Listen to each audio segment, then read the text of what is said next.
Good afternoon, ladies and gentlemen. We're about to call our meeting to order. Our first Central Committee meeting following our recess. It's Monday, the 1st of September 2025, and I would like to extend cordial welcome to members of the committee, Central Committee, those in the public gallery, and to the public following us via radio and other online media platforms. This meeting of the Central Committee is convened in accordance with Article 8 of the Rules of Order of the Island Council Committee Ordinance. My announcements first. Yeah. Okay, so we go on to agenda point 2 of the published agenda, and that is the announcements.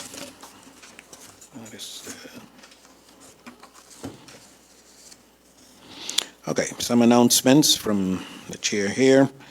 As you may have noticed in our public notice, our meeting today is partly an open public meeting and partly a closed door meeting. And the closed door meeting will be at agenda point number 9, which is the Ordinance and Study Allowance 2025, St. Eustatius. Considering the document is not ready for public deliberation, it was proposed to have this agenda point handled closed door and then to be further discussed open door when sufficient information has been incorporated. Secondly, Council Lady Raquel Spanakati is absent with notice for today's meeting. And third announcement, the Island Council will be traveling to Bonaire for their upcoming Flag Day this week. Are there any, also for the Best Summit, yeah. Are there any other announcement from members of the committee?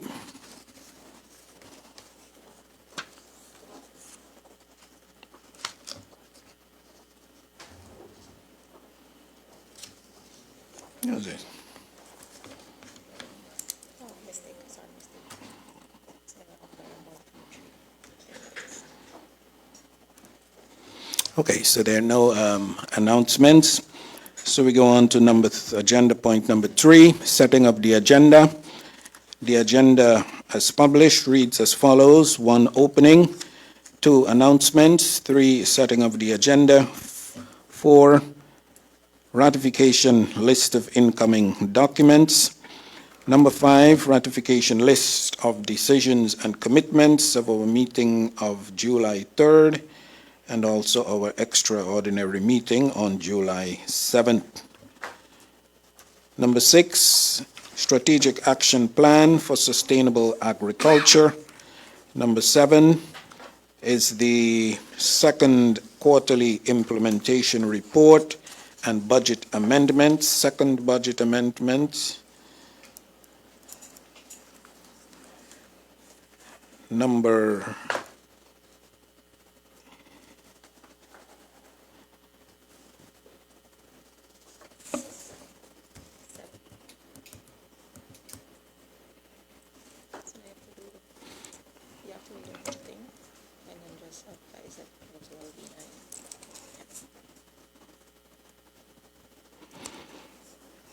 7 was the second quarterly implementation report and second budget amendment.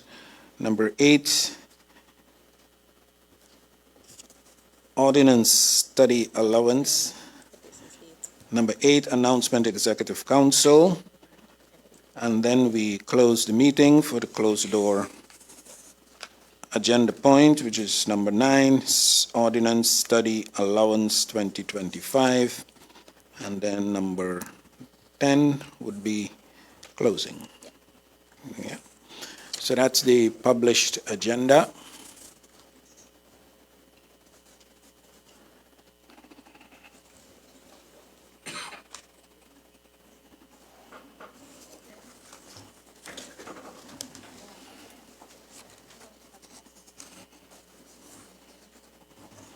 Okay, so can the committee find themselves in this agenda as announced? Are there any suggestions for change to the agenda? If not, then we accept the agenda as read. Then we go on to agenda point number 4, the ratification of list of incoming documents. So in the document received, you find a list of incoming documents for the Central Committee. Are there any comments on the list of incoming documents?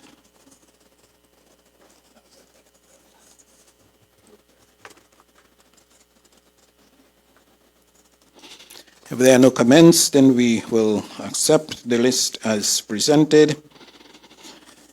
And we go on to agenda point number 5, which is ratification list of decisions and commitments of our meeting of July 3rd, and also the extraordinary meeting on July 7th, 2025. Are there any comments on the list of decisions and commitments from these two Central Committee meetings, July 3rd and July 7th?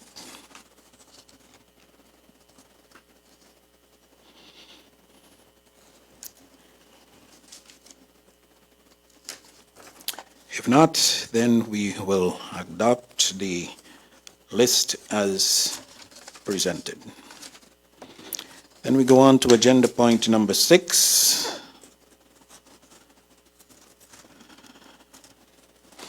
It is the Strategic Action Plan for Sustainable Agriculture.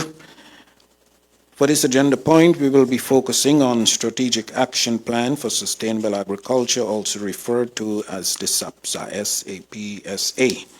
For public consumption, this plan aims to establish a sustainable food system that promotes food security, safety, and quality while enhancing social, economic, and environmental resilience and biodiversity on St. Eustatius.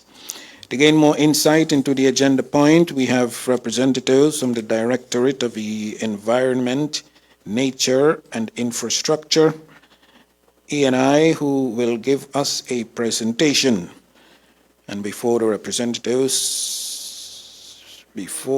advisors come to us, we would have the Commissioner in charge of Agriculture, Ms. Richelyn Leerdam, give a further elaboration on this agenda point. So the word is now to Commissioner Leerdam.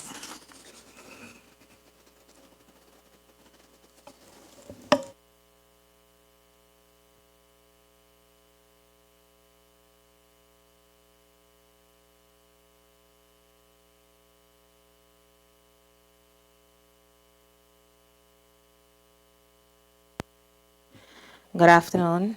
Thank you, Mr. Chair. Good afternoon to everyone who is following by social media, who's following by radio. And I also want to welcome the honorable members. And we're back from recess. This agenda point had to actually be on the agenda docket before recess, but due to a lengthy agenda that they had before recess, it basically got moved towards this time that we're in. Fortunately, unfortunately, we had a town hall meeting on this exact topic, so today we will take a little different direction on this topic. The Island Council was informed about the SAPSA already during a closed door meeting, and we have developed to this level right now that we want to come to the public and also bring this information to the public. It was done, like I said, through a town hall meeting.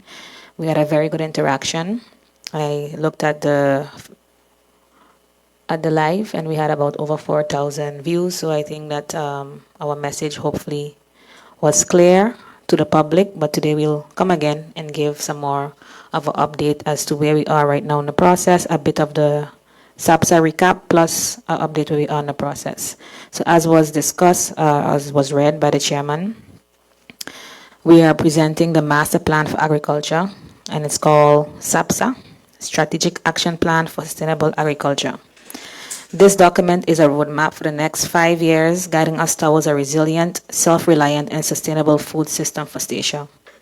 Our vision is clear: build a sustainable and self-reliant agriculture sector, reduce dependence on food imports, and strengthen the food security, create opportunities for farmers, fishers, and entrepreneurs, and protect and restore our environment for future generations. The plan focuses on 3 objectives: strengthening our capacity and services by restructuring LVV and improving technical support, supporting private sector food production by securing land access, developing business opportunities, and improving access to credit and training, improving infrastructure such as water harvesting, cold storage, shade houses, and a modern slaughterhouse. But this plan is not just about policies or infrastructure. It's about Statia and its people. It's about food security, ensuring families have access to fresh, local produce. It's about revitalizing our proud agricultural past and turning it into our strength for the future. And it is about healthier living for all of us by growing what nourishes our bodies and sustain our island. We know the challenges: climate change, droughts, roaming livestock, and limited land. But through planning, sustainable practices, and community participation, we can turn these challenges into opportunities. I would like to thank in advance the team of LVV, who worked very hard and was very dedicated in preparing this plan and laying the groundwork for the future of agriculture.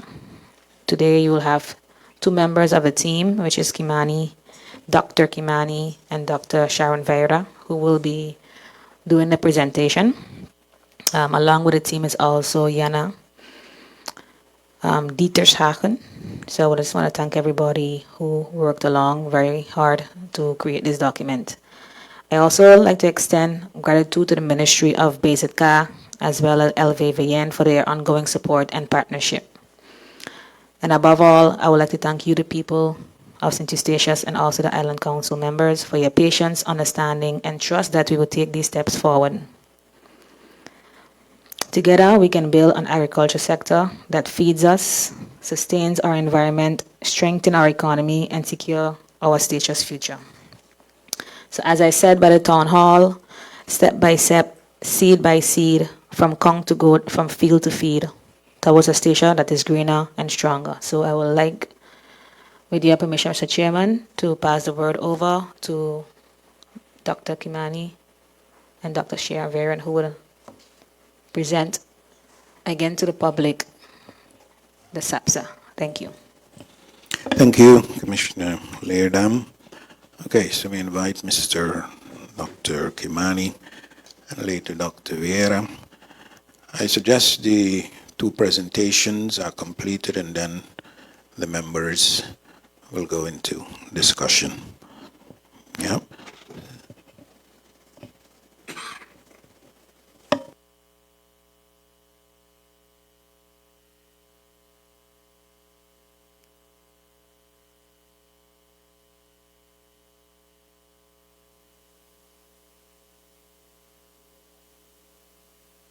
For having us here today.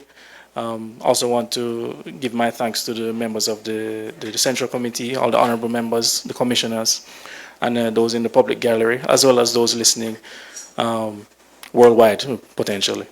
So today, as the commissioner mentioned, we'll be going through some updates as it relates to agriculture, what we, the Directorate ENI, as well as the Department of LVV, have been working on for the last year, greater part of a year. So we'll go through the, which it's titled the Strategic Action Plan for Sustainable Agriculture. So I'll briefly go through that.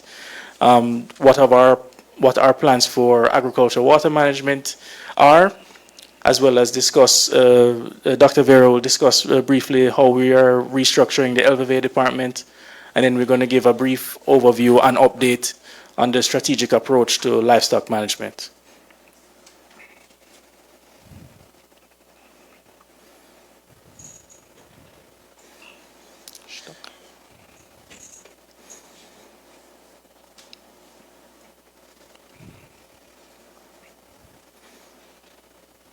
Some small technical difficulties. Yeah. Okay. So the main objectives and thereof, the activities associated with these objectives are to strengthen the agriculture capacity for agriculture and rural services. And under this is the main topic is restructuring the LVV, adding extra staff. The LVV should be the knowledge center, the place where the average person can come who wants to learn about agriculture, can participate in agriculture, and not only provide for themselves and their family, but also for their community. And under that also, we're in the process of developing a agri and fisheries business academy. That is, if you have a business idea within these two realms, you can come to the LVV and to the business academy, get skills and knowledge on these things, and we'll help you develop a business case to help you to become profitable. The second objective is for private sector operators' capacities for sustainable food production strengthened. That's a number of trainings. So far, we've done goat and sheep farmers trainings. Later this year, we'll be doing, within a few weeks, for chicken farmers, poultry farmers. And I'll also go through a number of the other trainings that we'll be going through. So we'll also do study tours, exchanges, etc. For objective 3, improving the infrastructure. So with the SAPSA, we're creating a conducive environment for profitable, sustainable agriculture. So the government will provide the soil, if you want to say in this, and the public provides the seed. You plant the seed, and we help you to water it and to make it profitable. So we're also going to look into disaster and weather-proof market storage, agro-processing. So it's not just eating the tomato itself. How can you make pasta, ketchup, pasta sauce, ketchup out of it to add value to it? And also, what infrastructure do we need to ensure that water is always available?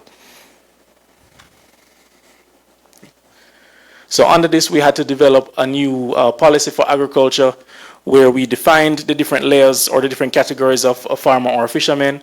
And those 3 layers are hobby/recreational, subsistence farmers, and commercial farmers. And for you to be classified as one of these categories, you must meet certain specific requirements.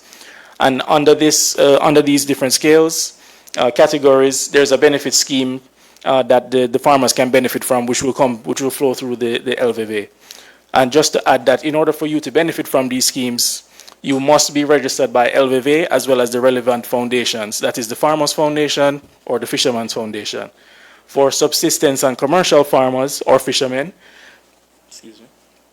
you must be registered at the Chamber of Commerce. As well as if for the selling of the goods that you make, you have to have a business license for that. So you have to go through the unit business license. So this table is a brief overview of what some of the requirements are. This will be posted on the government's website, so it is available for public consumption. So for crop farmers, livestock farming, and fishermen, for the hobbyists, usually if it's not your primary source of income, you're considered a hobbyist. For most of the categories, that is mainly the subsistence and the commercial farmers, you must either have proof of access to land, not necessarily your own land, but a friend of yours who has land, or if you have access to government lease land for agriculture in particular, or for fisheries, if you have proof of access to a vessel, a boat, you have to prove that in order to participate. There are other categories here that you can see, other requirements, for instance, for the livestock or crop farmers, you have to sell 10 to 50% of your products. For livestock farmers, subsistent livestock farmers, you must rear between 10 to 30 goats or sheep, 3 to 15 cattle, and or 3 to 15 pigs, and or 11 to 50 chickens. So any combination of these or any one of them would consider you a subsistence farmer. And the same for commercial farmers, the numbers increase. So for goats or sheep, it's greater than 31. For cattle, greater than 16. Pigs, greater than 16. And chickens, greater than 51. For the crop farmers, that is based on how much land you're using in production, or if you're doing modern technologies for the such as hydroponics, aquaponics, vertical farming. For a hobbyist farmer, you have to have less than, you're considered hobbyist if you have less than 20 plants. For subsistence, between 21 and 100 plants, and greater than 100 plants, or cultivating on greater than 2 acres of land, you're considered a commercial farmer. For the fisheries, for the fishermen category, one thing I want to bring the public's attention to is for the commercial fisherman, you have a normal commercial fisherman and then you have a sport commercial fisherman. A sport commercial fisherman is someone who takes third parties out for fishing. So if you're going to catch tuna, marlin, or any kind of other type of fishing. So that's a new category which isn't all the time used on Statia, but that's more for the tourists. That's a good tourism market to enter. Next slide, please. So from the SAPSA, under the SAPSA, we decided to select 5 business cases. And how did we end up selecting these 5 business cases? Is that with the help of the Farmers Foundation, we did a product import survey. That is how much of each category of fruits and vegetables, meat kind, fish, do we import? And based on that, we selected the top, the products that were imported the most, which means that it is if we were able to produce them on island, those sectors, you'd be able to make money the quickest because these are the products that are in demand. So chickens, we import a lot of chicken meat, chicken parts. So that is one business case, as well as eggs.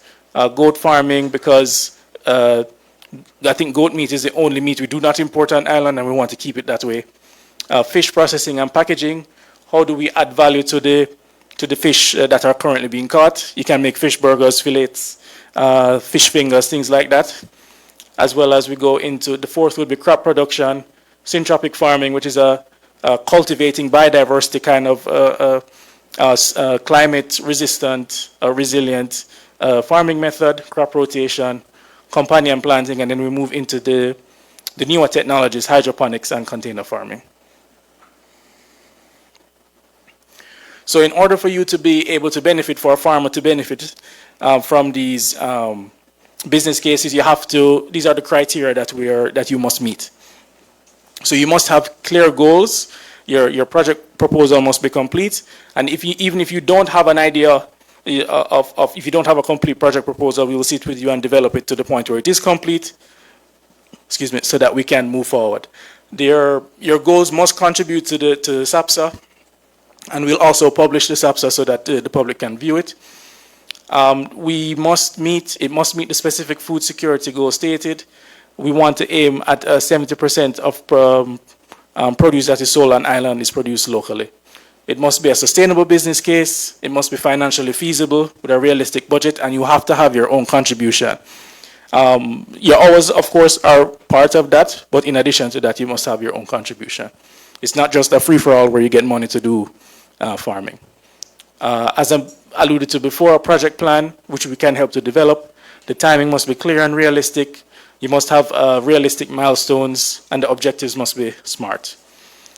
And for participation and registration, you have to participate in all the trainings that we are doing, and be registered at the LVV, as well as what I mentioned before, the Chamber of Commerce or the various foundations. So this is a brief overview of some of the trainings that we've done so far, are currently doing. The syntropic farming pilot project is ongoing at the moment, and that will last until end of Q2 next year. Agrovoltaics, which is planting underneath the solar panels, because we know the solar panels were planted on rich agricultural land, and their solar panels were raised 2 meters above the floor so that farmers can still operate under it. And then with that, you are able to diversify the variety of crops that are available. So we can we're looking into shade tolerant crops. And we also conducted a sheep and goat farmers training in June. Also, we have a chicken farmers training coming up, fencing training at the end of October. We also have the Made in Statia revamped, the slaughterhouse renovation, which has been ongoing for the last year and will continue into next year. We're also looking into how do we start to grow our own potatoes, but not only potatoes for consumption, but potatoes for multiplying. So how do you start your own propagation sort of seed potato farm so you can supply to, say, Saba, to other farmers around close by. We're also looking into what new equipment do we need, tractors based on the business cases that we're focusing on. And then also we're planning the agro-processing value chain development. What products do we need? What equipments do we need? And then we're also looking into developing the blue and green economy, the blue meaning the economy of the sea, diving, fishing, and how we also look into the green economy, so agriculture, things of the nature perspective. And then these are some other things that we're working on: the water management, livestock management, and also meat handling and goat farming.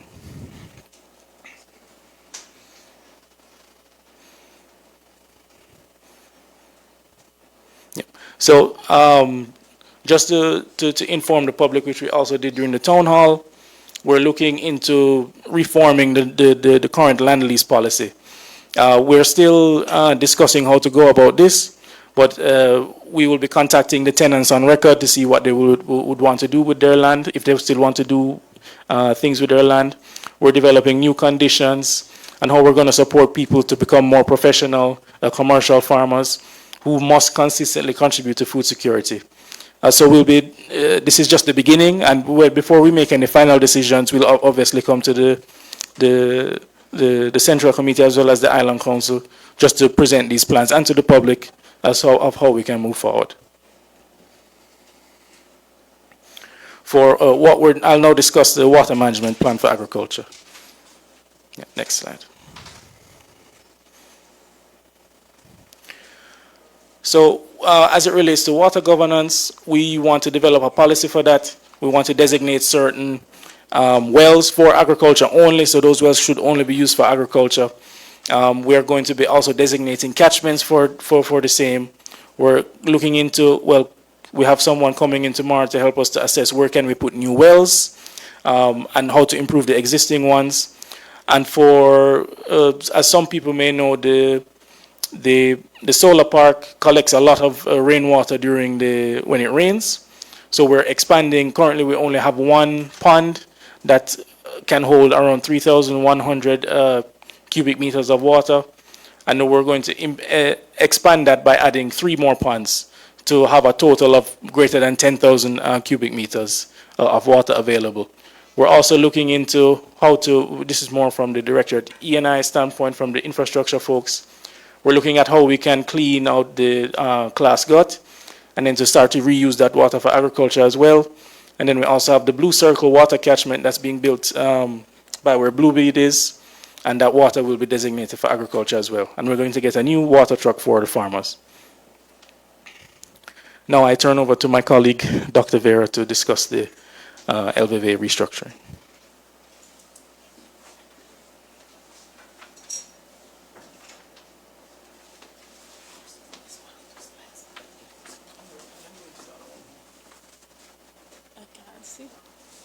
Good afternoon.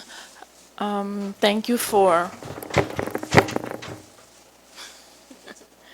Yeah, I see better.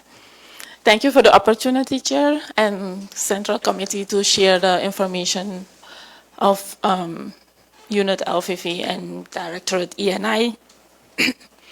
So I have to explain the LVV restructuring. So what actually happened is in 2019, in the restructuring of the government, the department was dissolved.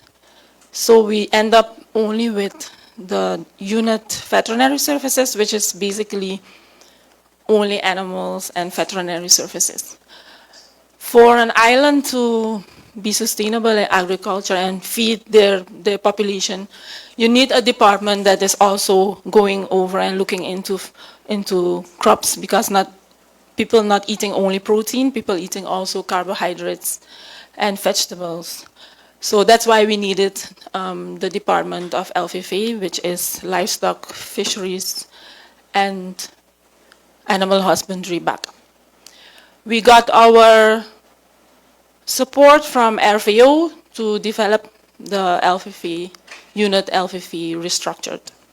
So the purpose of the unit LFFA will be development of operational plans and needed infrastructure on the island, developing a storage and agro-processing facility for value-added products. Kimani explained already just now within the SAPSA what we gonna do with products that are produced.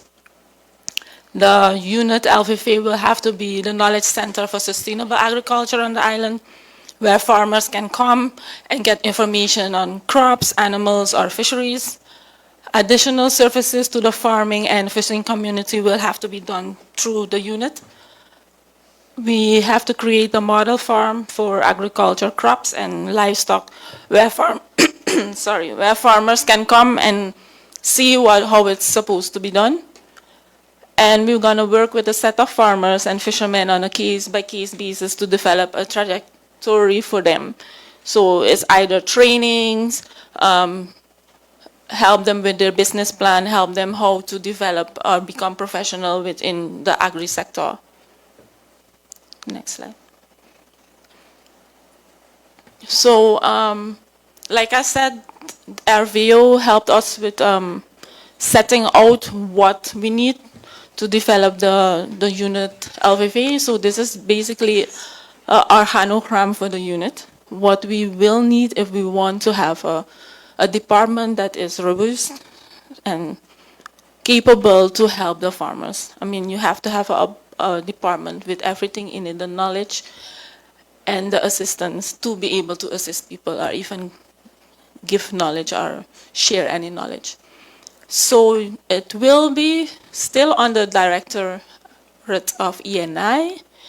So then we will have 3 subunits. We don't really call it subunits, but just to understand what's going on there is 3 units. So one will be livestock management advice and veterinary services. The other will be agriculture advice and business support unit, and the other one, the third one, is the fisheries and business support. So, yeah, that is actually if you can go back. So it shows you also, in the organogram, you can see already which positions exist and which positions need to be filled. And vacancies went out already for the extension officers and the unit manager. And the data monitoring officer he came in this year through the NEP program. So if you watch this organogram, it gives you an idea of what already exists or which position is already filled and which one still needs to be filled. Yeah. Kimani.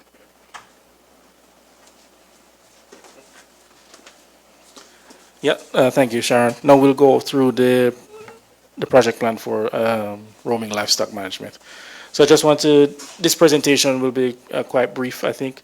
We're going through I'll discuss the current situation, what applicable laws and enforcement are for this sector, and then also give you some project updates. So the current situation is, which has led to why livestock management is the way it is right now. There's a high input cost for livestock farmers. Feed is expensive. Water is not much available at the moment. Anything you have to import for your animals the shipping is 2 if not 3 times the price. So it's very hard for a local livestock farmer to have a sustainable business. And as well, over the years, the population of the island has increased, and with that, there's less and less land. People are now building more homes. There's less and less agricultural land available. Now there are approximately around 4,000 roaming goats. Before, there was a rumor going around or being published that there were 15,000 goats. That was never the case. That number also included chickens. So that's why the number was so high. Just to also say that the average slaughter weight now is around 9 kilograms per animal. And when the actual slaughter weight of a goat that is taken care of is between 14 and 22 kilos. So you can get twice as much meat out of these animals if you treat them, if you feed them well. And most farmers at the moment are hobby slash subsistence farmers. And feed options, that is the types of feed that's available, not only the bag feed, but grass and hay are limited, which we as the LVV will be working on going forward. So just to go over the laws that are applicable, so you have the Burgerlijk Wetboek BES, the Wetboek van Strafrecht, and the Algemene Plaatselijke Verordening, which is a local ordinance. And just to give you a brief summary of these laws, all dogs, so roaming animals, or don't only mean cows, goats, chickens, sheep, but it also means dogs. Dogs must be registered and chipped. Dogs must not roam freely and should not cause nuisance. Dangerous dogs must be handled with care, special care. All livestock must be properly registered and marked. Livestock must not be allowed to roam freely. Keeping wild or harmful animals is restricted. Animal cruelty, neglect are punishable by law.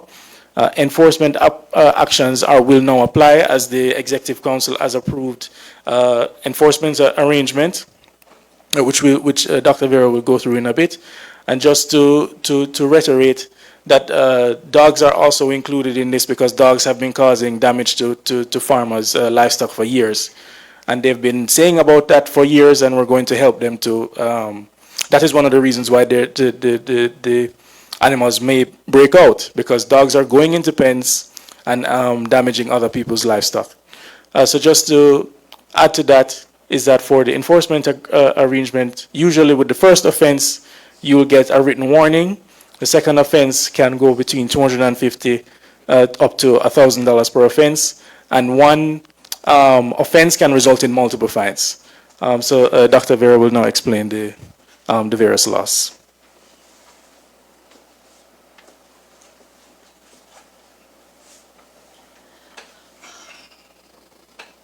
Okay, to be clear on this, we're working with the Algemene Plaatselijke Verordening, and the handhaving arrangement that we have here is approved, like what Kimani said, by the Executive Council. It is, Kimani said fines just now, but it is not fines, they are penalties, because we are dealing with dwangsom and bestuursdwang, so we cannot give fines, but we can give penalties. So this is the list of the different penalties that can be given. It starts with a warning, a waarschuwing, so if you have the first overtrading. And then you get a time where you can fix whatever the overtrading is.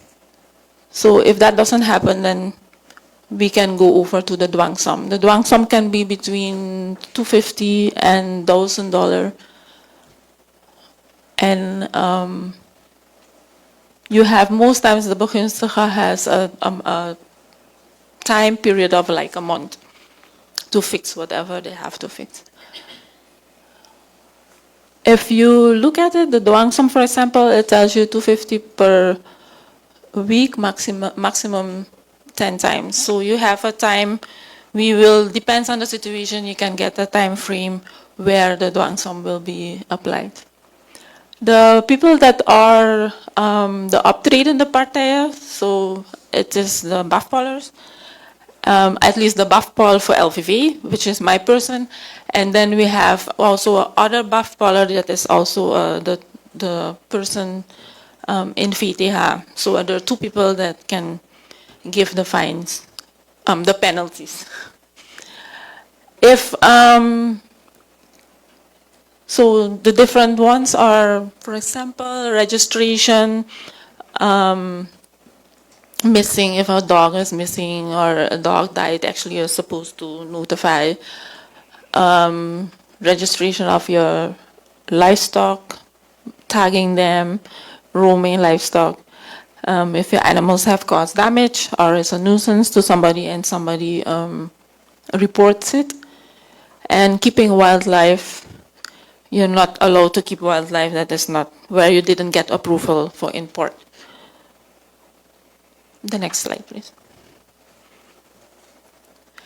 So the first slide was on the APV. So this one is then the Wetboek van Strafrecht, which is used where the optreden de partij will be the police and LVV.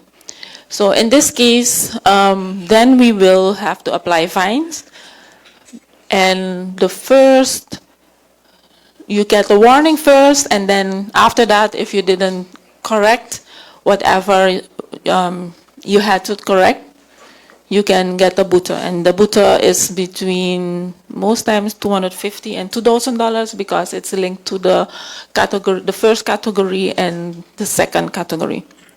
So for this offense, we will deal with the police and LVV.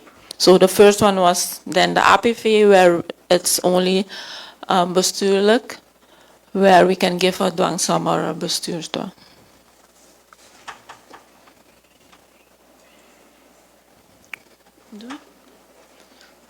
Okay, so in the livestock control, the focus is on food security, and we're trying to have a holistic approach in this. So we will have then the SAPSA, where we will aim to get the slaughter weight to at least 16 to 22 kilos, because at the moment it is 9 kilos, like Kimani explained. So if we have the livestock control managed properly, we should have the weight that we're looking for. We're trying to capture at least 1,000 goats to maintain the ewes that we have on the island. We did a survey, and based on the slaughter numbers of the slaughterhouse, we have an idea how much the consumption of goat is on the island. Based on those numbers, if we have at least 1,000 to 1,500 animals captured, we should be able to fulfill in the local use. The idea is to call the remainder of animals that are roaming in the national parks, of course, to use for meat, so locally, and if there is excess, then we can export. We try to professionalize the livestock farmers. The idea is high on the agenda for the SAPSA. We talked about the LVV restructuring, which have to help with all the plans that are set out there for development on food security. The slaughterhouse renovation, we are busy since last year with slaughterhouse renovation, and the slaughterhouse is a key factor in the protein production on the island, so it is also high on the agenda that we get our slaughterhouse renovated and that it can be on the level for food security and food safety.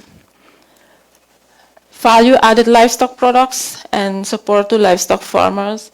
So the idea is not that we just gonna rear the animals and slaughter them and have the meat, but actually try to process also so that we have value-added products, that we don't have to import everything.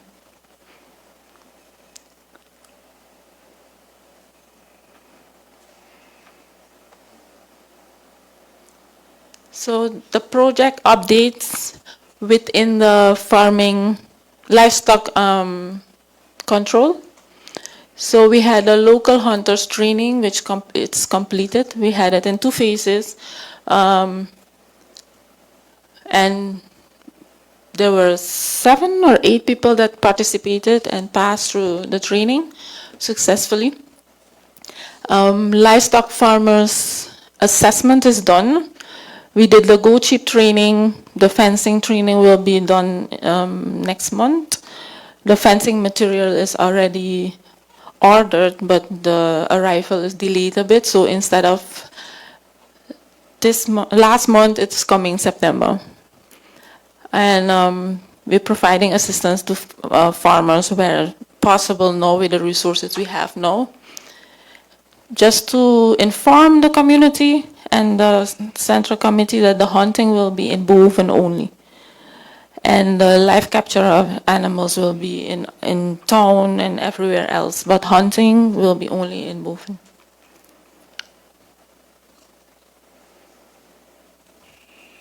This is a table of the project timeline. Started this year with the population assessment.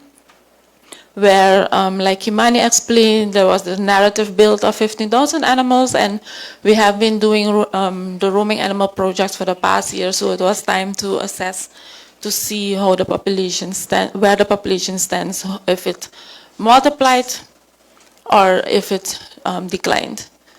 And actually, the outcome was that it declined. We are in the process of hiring the additional hunters and retrievers. The training is done, so that can happen now.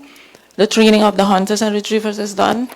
The vacancy went out for the unit manager of agriculture department.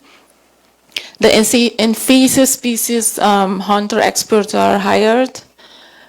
The additional butchers will be hired. The buyback program is already end already, so it is already done. The retrieval mission of the local hunters and retrievers will start as soon they are hired. And then after the local hunters hunt, then the invasive species hunters will start in Q4 of this year, which should be in November, going to Q1 2026, and that will be up to March. The holding and capture facilities, all of that needs to be constructed. We're waiting on the fencing material, all the material that is needed, and meat handling and goat farming, all of that will happen this year also. So the ENR system we will set up so that and farmers can mark their animals, and then we have a system so we can track everything. And the communication plan is ongoing. We had a town hall meeting, so that is one of the aspects of the communication plan for the project. Next slide.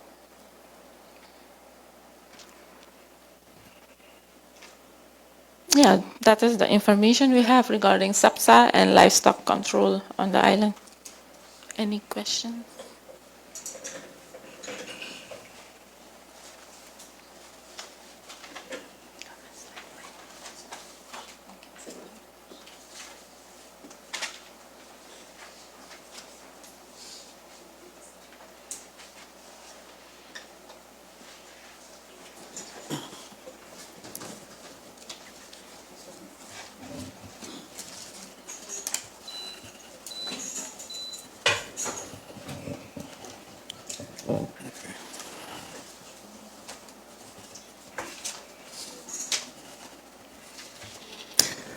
All right, thank you, Dr. Kimani and also Dr. Veda for your presentations. We will now go into the deliberation on this agenda point. Before we continue, I'd like to remind you of Article 15 of the Rules of Order of Speaking Times, deliberation on subjects in the committee. Our proposal take place in 2 terms here in the committee. Unless there is any other suggestion for speaking time, we will maintain the usual 20 minutes in the first round and 10 minutes in second round.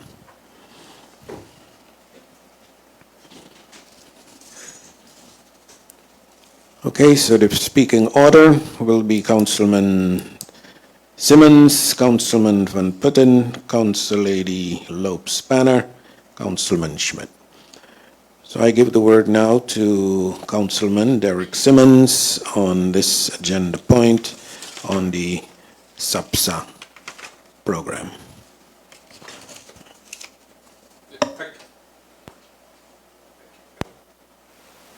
Yes.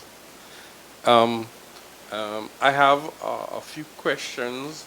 For example, so you're saying that the name will go back using LVV as the name for, yeah, because I always wonder why you sort of change the name or alleviate it, and then you come back and you're talking about food. A country that cannot feed itself have a serious problem. I looked at the SWOT analysis that you have, and what I'm missing is undermining. I believe a lot of undermining take place, and to me that's one of the major problems, but never talk about. But if you do not, to me, deal with that problem, you could spend $1 billion, I believe you're still going to have the problem. And I see where, you mentioned that hunting is going to take place in Boven. My question, why don't you fence off Boven, protect Boven, so it's protected? The reason why I ask that question is because the impression is always created where you leave things open that you say is protected, and then you take some drastic measures, and it's supposed to be okay. I believe, we should look at things in a practical way and deal with things with practical solutions, and comes back to that that term undermining. And when I use the term on every level, because sometimes you're thinking it just the people that is involved is undermining each other, and sometimes even from high up you are being undermined, and mixed message is being sent. I saw where it was mentioned, this I didn't hear it in the presentation, the use of other organizations. For example, you have the Farmers Cooperative, and is it two? Based on what I see, it's two different organizations, or it's one what governs both fishing and two? And my question is do you have confidence that those organizations would really function? Because I have seen the Farmers Cooperative from since Jesus was a little boy, and it comes back to just a few doing the work, and the others are just looking on. And to me, those are practical issues. If you don't deal about it, you don't talk about it, it will continue. So why continue, trying the same thing? It's not going to work. And to me, those are real simple things that can help. I even when I look at the term, the Judas animal goat, I find that kind of deceiving. And I say, why do you have to go down to, do things like that, where you say, hey, we're trying to protect these areas, which isn't big. It's not like you're trying to protect Alaska. But you know what you're going to protect. You can fence it off simply and come with, practical solution. But you go to using Judas animals to basically find, I guess, where the goats are, and then you attack. To me, and what happens if the Judas goat is outside of the Boven area? What? Do you still hunt? Other hunters will say, no, you can't go there because they are outside the area. But thinking about it, I don't believe that is the purpose. They just want to find where these goats hang out and capture it. And I'm not just trying to be negative. I'm trying to look at solutions where I believe if we're talking about food security and all those nice words, we have to solve issues, deal with it in a practical way. And it can be done. Countries are doing it. I haven't seen, cooperation with other regional cooperation in the plan. For example, I know when I was commissioner, we did trips to St. Kitts and Nevis. To me, those you have to think of of your market. One thing I'm missing is I heard you talk about potato, but I didn't hear about like yam and tanya and things like that. Often when you hear about the fruits, you hear a lot about tomato and the cabbage and things like that. But then when if you don't import potato 1 week, you have a problem, because those are, to me, big sellers that people go and they buy up. So by the end of the week, whatever, there's no more potatoes. There seems to be a problem with the sweet potatoes. Those are basically markable items that, Statia was known for those products. And I believe we can still, sell those products. Yeah. Yeah, I'll leave it at there.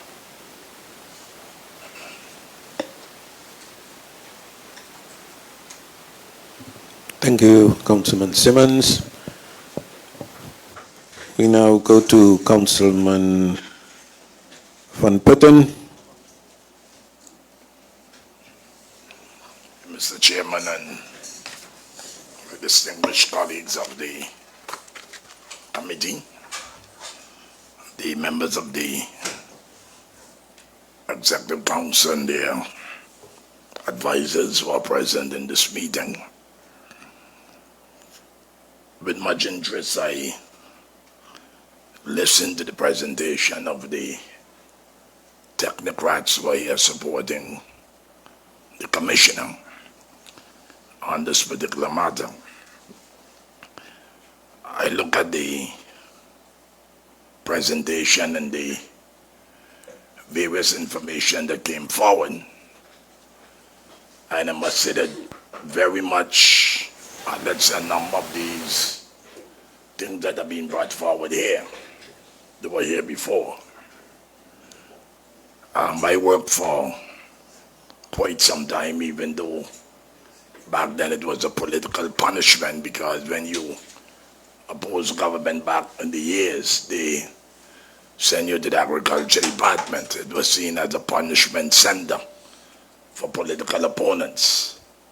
But I think it was a blessing in disguise, because it gave me a lot of time to think, to strategize, and even at the level of agriculture, I think that I've learned a lot. I understood from the commissioner that there was a meeting with the Island Council talking about the SASPA program. I think that I was out of the country. I'm not sure, but in any event, whatever it is, I welcome the program or the intentions of the government, of this government, the government that I also support.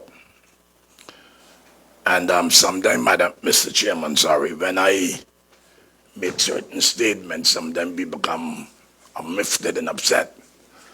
But my role is to supervise and to be critical as to the intention of government and to hold government accountable to the things that they promise the people.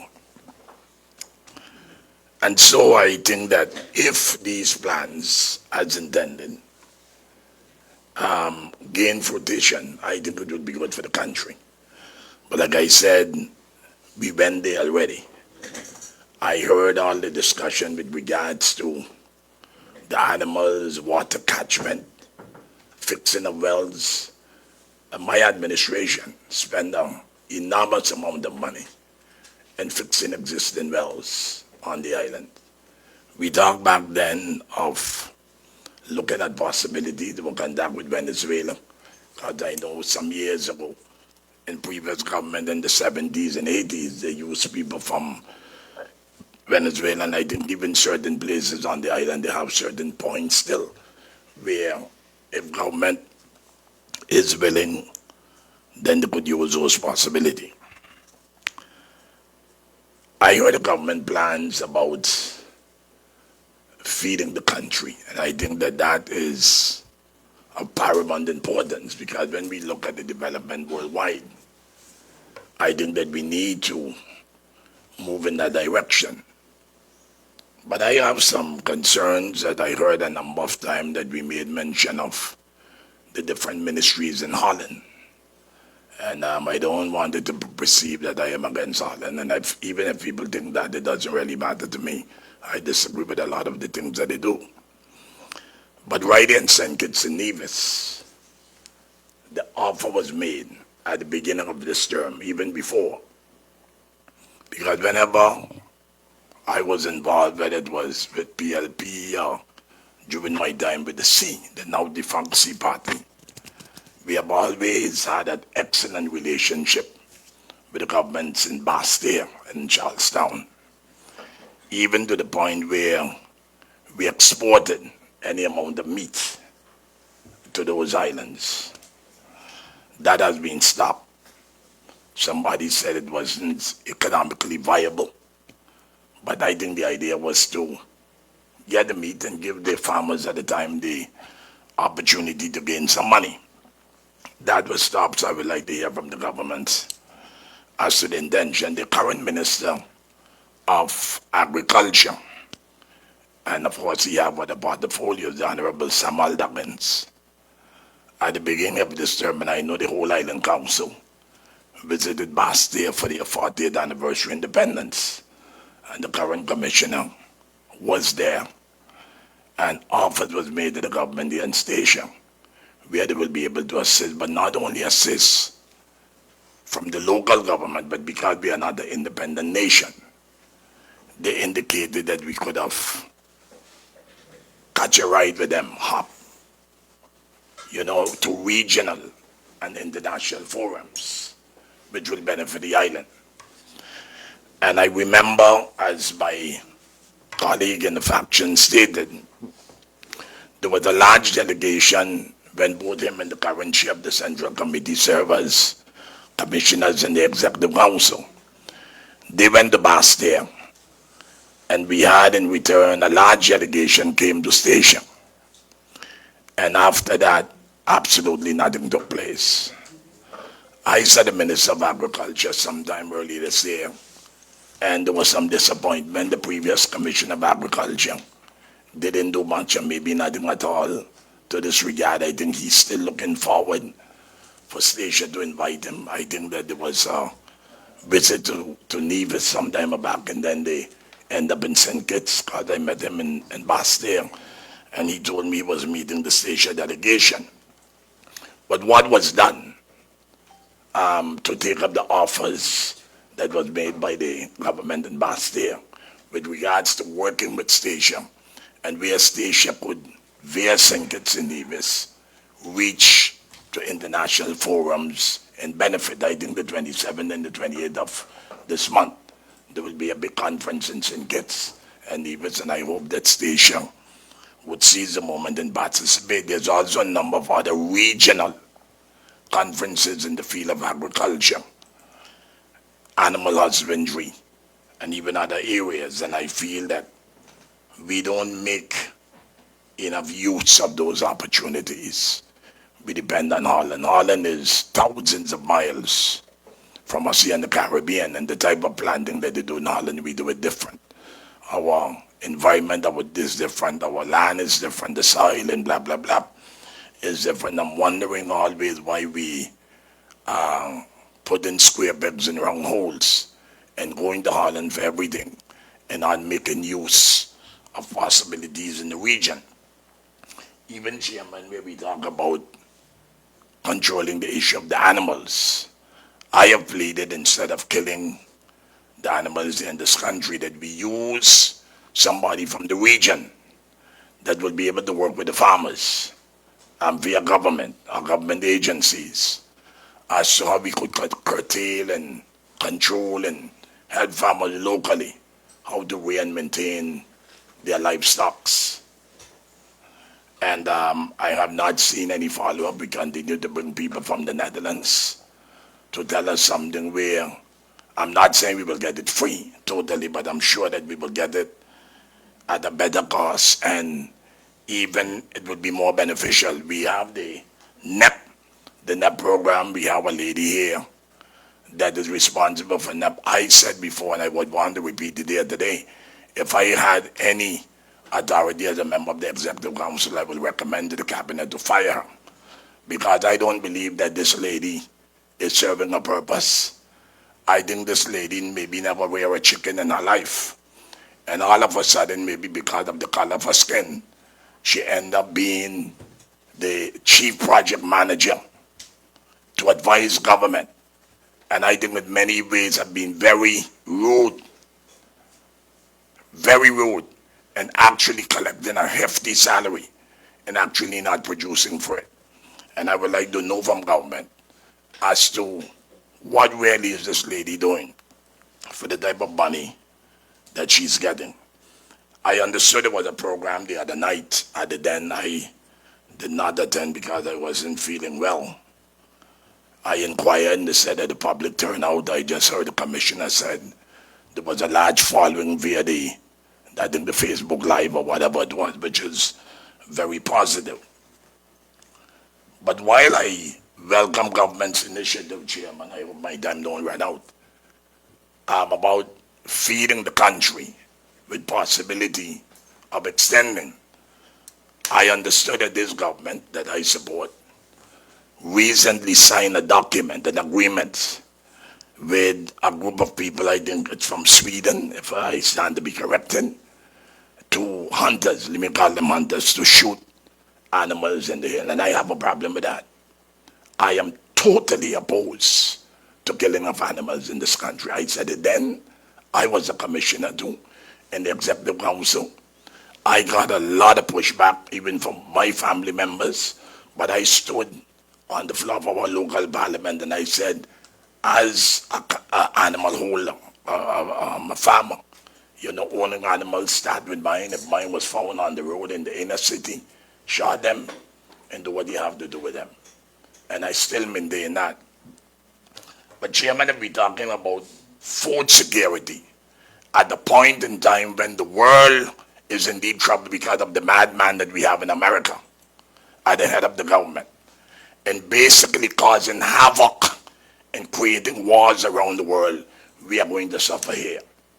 Now, I am not so young anymore, but I travel extensively in the region, and I heard people always talk about station goat meat. My colleague talk about the yams and the potatoes and all of that. Because if we can't get the rice here, and we could plant a little potato and yam, and a little whatever it is, then we will be able to eat. We could use our goat meat, sheep meat, cow meat, and but even nowadays, the fishermen is very much restricted. I said before that Stinapa behaves here as if they are the government in this country. And successive government, not my government. I stood up to them at the time when I led the government. And I said, while I'm willing to work with you, the final decision lies with the government. But Stinapa has been controlling this country and behaving as if it belongs to them. Some concerns I would like to hear from the government based on this agreement that you signed. Because I understood that it's the intention of the government to use a certain part of the island as a natural park and having tourists go there. But even with these professional hunters, I don't know how professional you are. Certain range when you shoot the animals, they ain't coming down. They're going up. And they would go to areas, Chairman, where nobody can reach these animals. And what will happen, they will stay there and they will die. I ain't 100 years, but I dealt with a lot of old folks. Those are the people that I learned from over the years. And it's over a century. We have been rearing goats and sheep, but particularly the goats, in the very hills here in this country. And I don't know what they did in the environment. It's the same thing when they wanted to stop people from taking the basin. They tell you, oh yes, they're going to have implication on the sand and they came up with turtles. Look, I am not opposed to environment. I said that. I'm in favor with environment, but I think that we need to accept the fact that the animals and the human being and the environment, we have to find a space for them to be able to work with each other. And so I would like the government to explain how are you going to fix the situation where you sign the agreement, bringing in hunters. I would like to know how much you will be paid and how long this contract will be for as well. And when they shoot in the animals and you cannot reach them, what will happen? They are farmers, including my own brother. And he knows exactly where I stand on the issue. But there are farmers who wanted to get the opportunity to be able to go in. You have a crazy man down there at New Star Terminal, whatever they call it as well. I was there with the people from agriculture where we were trying to get animals. And the man locked us in the yard. And there was a big discussion with the police department before we could get out.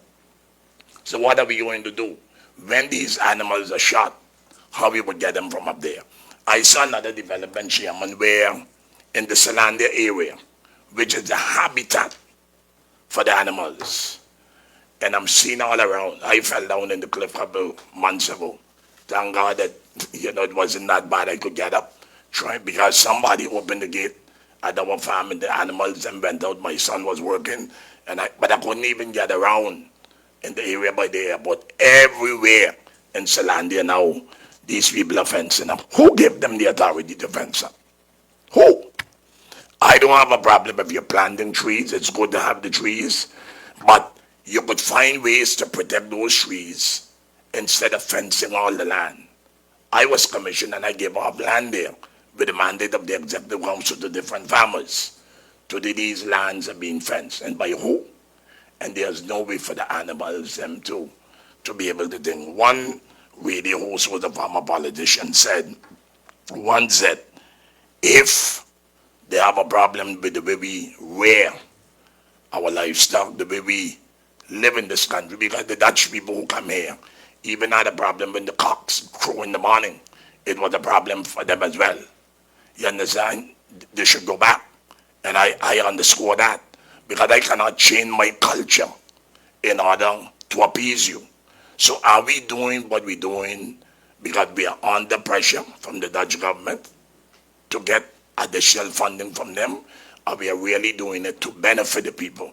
And I think in many ways, some of the things that I'm seeing here is not good. I said to the current manager, I think she's still in charge, that the agriculture department should not compete with the farmers. And I think in many ways they have been doing it. They have been critical of the kind of support that we get. They have issues sometimes with feed, capacity feed is not coming on time, blah, blah, blah. Issues with fencing. I asked questions many times. I understood the European Union give money. How much money the European Union give to government to assist farmers? I pleaded in the past for government to give a permanent subsidy to farmers. And I'm not saying give that idly, because I agree with you, you have to identify who's real farmers and who's just part-time farmers. But farmers need assistance financially in order to be able to purchase a number of things that they needed. And I think that we have been doing a lot of lip service, and we are not getting the kind of support. We talk about the poultry farms and others. I know in the dark days when we were planting Dutch potato, we would put a certain cap where they restricted to bring in, let's say, 40-50% of the farmers on the island could produce 40-50%. Then the government put a certain stop on that, and another 60 or 70% come in. I spoke with the doctor, both doctors, some months back, asking to work with me to be able to put the ordinance, because we have a number of persons here selling eggs. There was a time when a dozen eggs here were $12, $13, $14, $15. But people had to buy them because they want eggs. But they have a lot of people here selling eggs, and they still have to compete. What is the government doing? Not only to assist those people who are selling eggs, but also those people who have tomatoes, cucumber, lettuce, and all the different things they're growing. What is the government doing in order to be able to assist them? The issue of water. I hear you talking about wells and so forth, but we have a lot of water right there by the airport. The former director the department, of the ministry, or the unit, whatever you call it. I visited there with them. There was a lot of water there. We never do anything. So we keep talking, and trying to reinvent the wheel. And actually, we are not seeing much happening where that is concerned. We just had a terrible drought.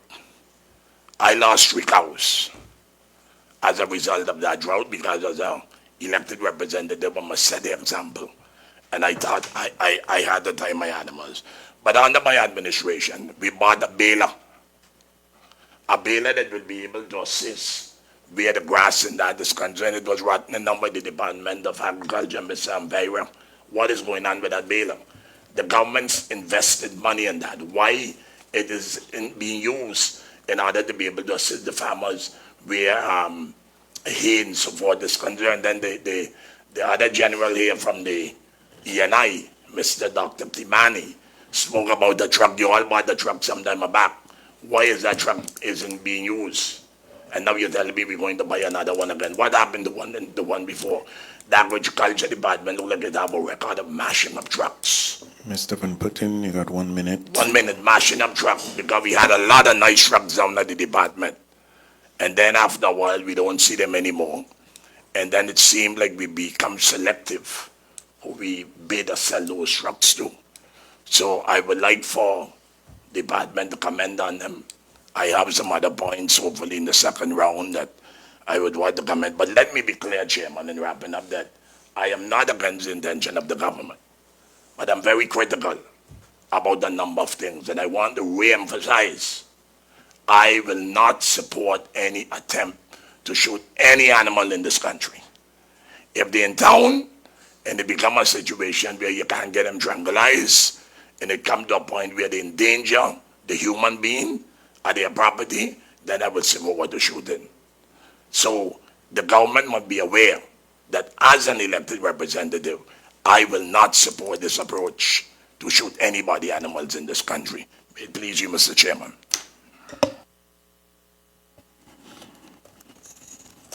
Thank you, Councilman Van Putten.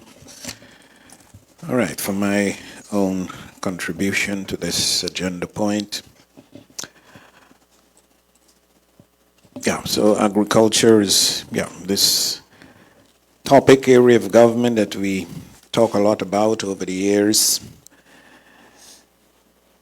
And during our election campaigns, we focus a lot on this department because, of course, we had many of our farmers, many people, households who used to work in agriculture, and we have had quite a few people still in agriculture. But over the years, the results have not been what we have been expecting of it. You heard Mr. Van Putten say the department is often used as a strafkamp, where people were sent for punishment.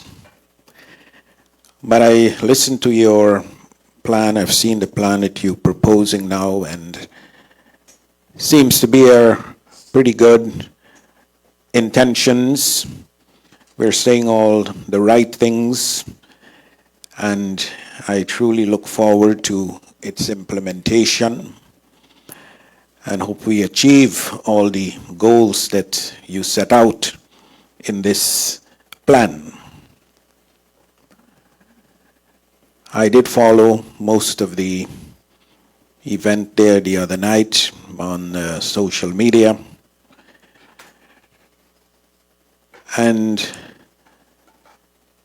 the report, as I said, has all the right things that we are looking to achieve in the area of agriculture.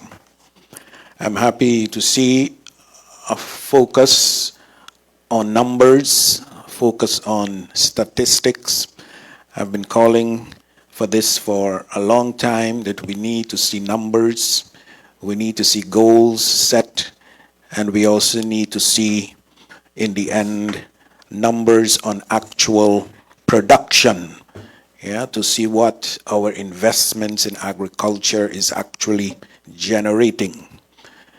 So I'm happy to see that there is some focus on statistics in the report, going forward also, although some of the statistics quoted are from years back.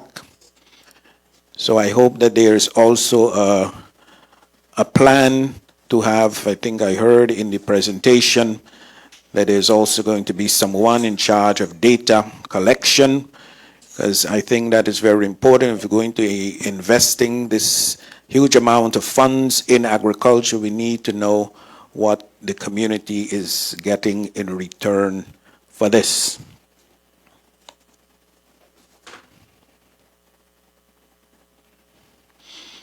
It was also mentioned about the Made in Statia. We know that's been an agricultural project for quite some time here. I would like to know the status of that. Is that still part of the agriculture plan? I heard recently that it may have been wrapped up. So can we get some information as to the position of this Made in Statia and what is its role going forward, if any?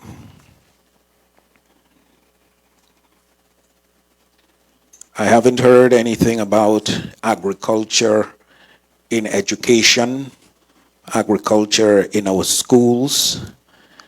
I know over the past years, I heard that there were agricultural programs started, for example, at the secondary schools and maybe at some other schools. I know there was at least 1 or 2 schools that were introducing agriculture to the youngest children, even on a primary school level. So what are your plans with respect to agriculture in education? And is there in general a plan to recruit more folks into the agricultural sector? Are you working just with those that are in the field now already, whether professional or hobbyists? Is it the intention that we need more farmers, or do we have sufficient farmers? The issue of EU funding for agriculture was also mentioned already. I think back in 2023, early 23, I think close to $3 million was made available for agricultural projects.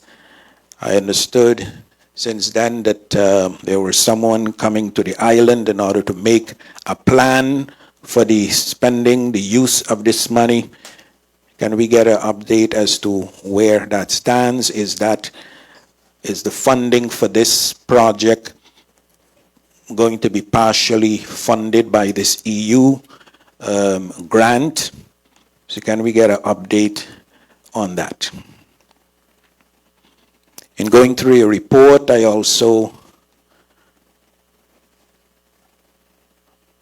had an issue with your department name, LVV. I'm wondering if it isn't time for a name change. Why are we holding on to the Dutch LVV? Is it time to just name it our Department of Agriculture? Is there any thinking about that? Many years ago, I think one time when I was also in the government arena, there was talk by some Dutch expert here about our taking part in the Caribbean disaster insurance scheme, so where farmers can be compensated in the event of hurricanes and other natural disasters if they lose crops and equipment. The island, I think, would be taking part in that. Is the government aware of this scheme at this time? Have you discussed this plan to look into this to see if it is in any way feasible for our island and our farmers? For the fishery, I also want to know what is the state of our marine preserve. We have a marine preserve which was intended to boost our fish stock in our waters. Is there something you can say about the state of the fish stock on the island in the marine preserve.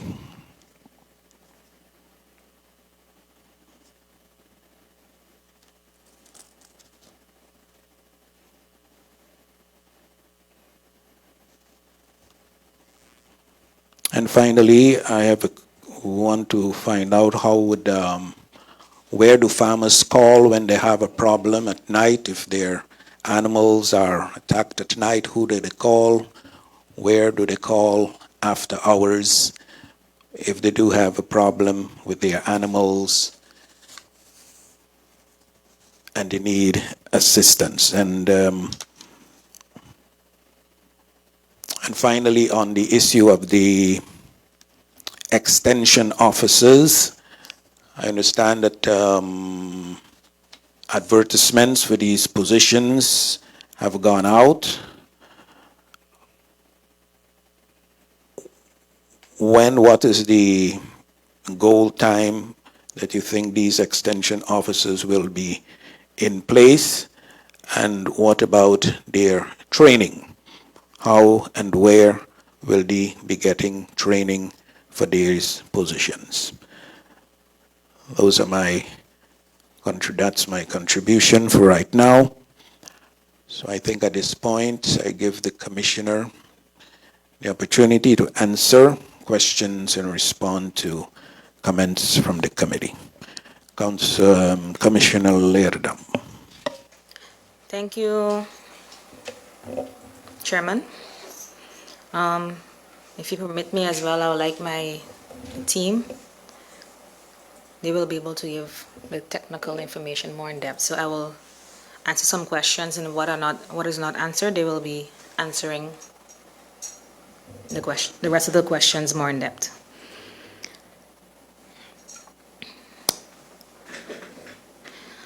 I think Councilman Simmons said the name of the department. For me, it's not an issue. I mean, if the council wants to change the name to something else, Department of Agriculture, translated agriculture, livestock, fisheries, you want to call it ALF, it really doesn't matter to me. So if a proposal comes, the vet, Dr. Vera, was saying that, it's known as LV on the island, so maybe it's more known to the island. But it's a name. For me, it doesn't matter. So if there's a request to have a name change, I will look into that request. Councilman Simmons brought up a good point about the but the foundations that we're working with. And if you will see part of the plan, we are working on strengthening these foundations. It is no secret that we are struggling with all foundations on the island, but we believe that in order for us to really make a change this time within the whole achievement of food security, that we need to make sure that we strengthen all these different elements. So that is one of the main focus, and that's why we ask all farmers to also sign up with the foundation. And we believe that once they sign up with the Farmers Corporation or the fisheries, we feel that will also strengthen these foundations, because then you have persons part of it, and then of course it keeps the longevity of the foundations moving. You will be able to, replace board members when you have to, because you have already a good base. So that is why we felt it was very important to incorporate them within the whole process of SAPSA. We visited St. Kitts and Nevis, like Councilman Van Putten said, and we see how they work with the Farmers Corporation. Both islands have different approaches, but we find one that we think can work for us to help us achieve the goal. What is different? I think over the years, we've been trying to achieve agriculture, deal with the removal of livestock. But I think the difference is now, in 2025, is that we start with the base, the foundation, and that is ensuring you have a good Department of LVV, Department of Agriculture, whatever you would want to call it. But by strengthening the foundation, we believe that we'll be able to carry the core. We believe with extension officers, working with the different, departments within agriculture, livestock, crops, fisheries, having that one-on-one, being able to give them knowledge, also get data and all the different responsibilities of the extension officers, we believe that we will see improvement in this field. So I am totally 100% sold. I feel that if we have a strong department, I believe we'll definitely be able to carry out this SAPSA. This plan was brought to the Island Council behind closed doors, so we can basically pulse the Island Council, basically when it was in draft, to see how they would feel about the different elements in it. And I would say 95% of what we brought back is what was discussed with the Island Council. So when it comes to the part with the Swedish hunters, that was also discussed within the Island Council when we brought it behind closed doors. And the reason why they will be coming in, I will let Kimani give a bit more in-depth discussion, explanation about that. So you'll get the information on that. But we brought all this information to the Island Council to pulse, see where they are, how they felt, to know if we should go back to the drawing board, how we should be able to fix certain things, what we can, what we cannot. I must indeed say that, yes, the ministry in Holland, Bejitka, had a different approach when it came to the roaming animals and the approach, and we have altered that approach. So we have a more holistic approach to it, ensuring that it goes along with food security, that we can feed our island, feed ourselves, minimize as much as possible shooting. We want more live capture. And in the essence, basically, it's all tied into food security. We always said that you can't go killing or reducing, not even killing, shooting and leaving, but we're talking about reducing the stock if you don't have a vision, you don't have a plan. So we have a plan in place, and now we are doing the steps it takes to execute this. Dr. Kimani spoke about the different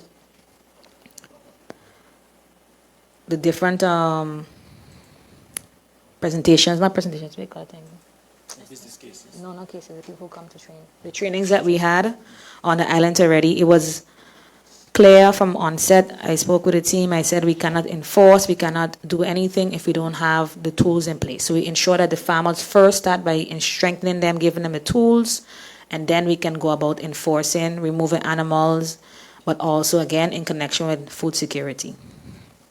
So when it comes to the corporation, we do hope that all the investments that we're making in the corporation for the farmers and the fishermen, that it really produce results. Again, talk about a water truck.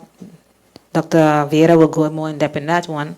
But I can recall a couple of years back when they was asking the farmers, what they had, I think $20,000, what do you want to do with the money?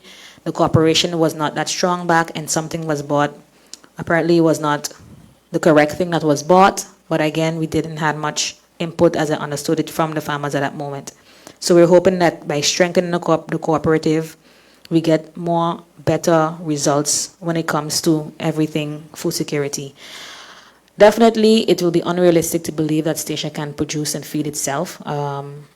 Food security is something that we definitely have to depend on others for. We can't grow everything, especially with a timeline of what will be grown. As Dr. Kimani said, we are also competing for land for different sectors as well within the economy. And therefore, we are also looking at alternative ways of growing food, not only traditional farming, but like we said, more controlled environment like container farming. So that is something that we want to explore, but we want to explore that once we get the first part, you would say, secured, where we have the traditional farmers with land, the water set, that we get those out of a way that we can actually venture into more alternative, innovative manners of farming.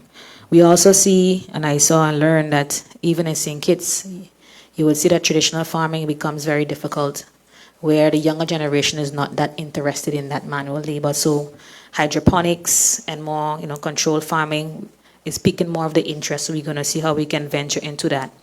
We're currently working, and I think we're supposed to be on a final stage of finalizing our MOU with St. Kitts and Nevis when it comes to working together, exchange of knowledge, also being carried along, as Councilman Van Putten said, and how and what format that would look like. So one is that it's finalized. This will also be communicated to the council and also to the wider public. The NEP program manager covers not only the roaming animals, but under the NEP program have, I think, 5 or 6 projects, and that is what the NEP program manager manages. We will bring this to the council too, so we can also inform the community a bit more about NEP and also all what falls under the program of NEP. While majority of it is nature conservation, and I would say that that is not a direction that we would want to go at this moment. Not as that it's not important, but the fact is the projects are already there, they were already in an advanced stage, so therefore we could not, try to shift the priorities. We tried to shift a bit, which we did. We got some monies reallocated towards the roaming animal project from the NEP, but majority of them was based on nature conservation, which is very important as well. So, like I said, our priority at the moment is for more towards, food security, agriculture.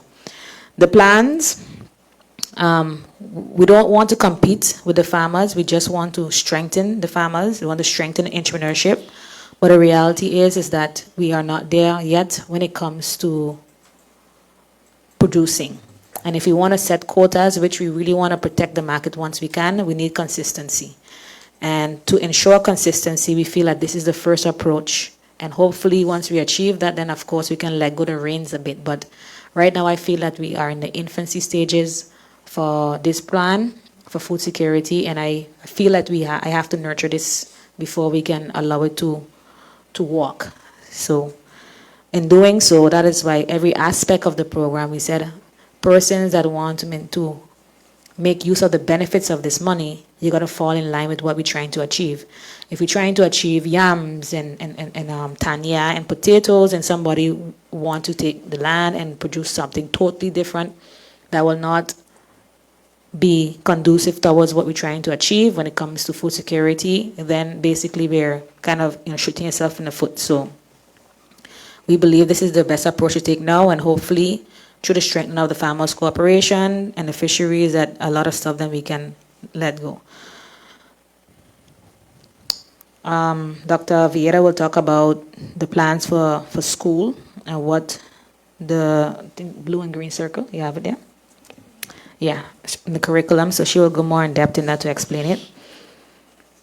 But we also started last year a campaign called Plant It, where Dr. Vera, Shahira, myself, we were selling from every department different plants, because we believe, again, that people should grow food and not lawn. And because of the plans of ASAPSA, in connection with the plans of ASAPSA with a processing plant, we felt that persons who have extra soursop, extra passion fruit, extra guavas, we have a plant there now, you can have the added value products. This is what we saw in Nevis. And in Nevis, people in the community can utilize this facility, make juices, flour with the excess that they have, and they can also give back into the community, into the food security as well. So all of this is plans.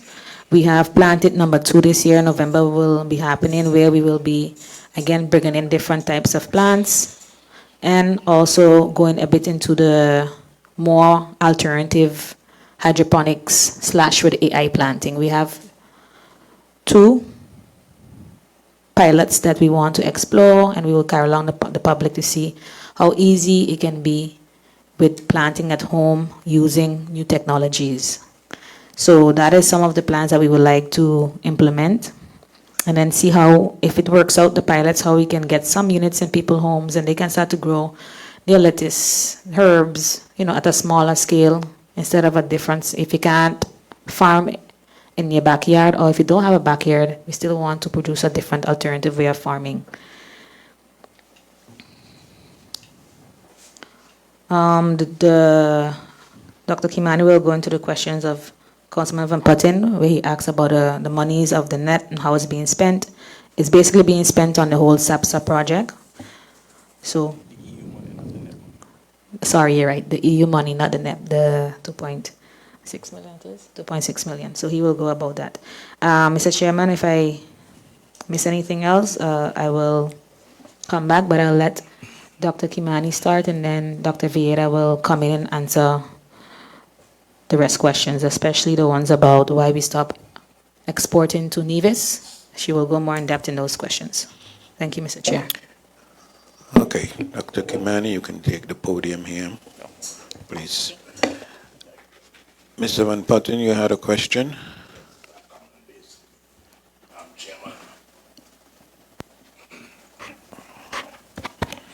Chairman, I just checked with the people from the secretariat of the legislature, and indeed they confirmed that I was present.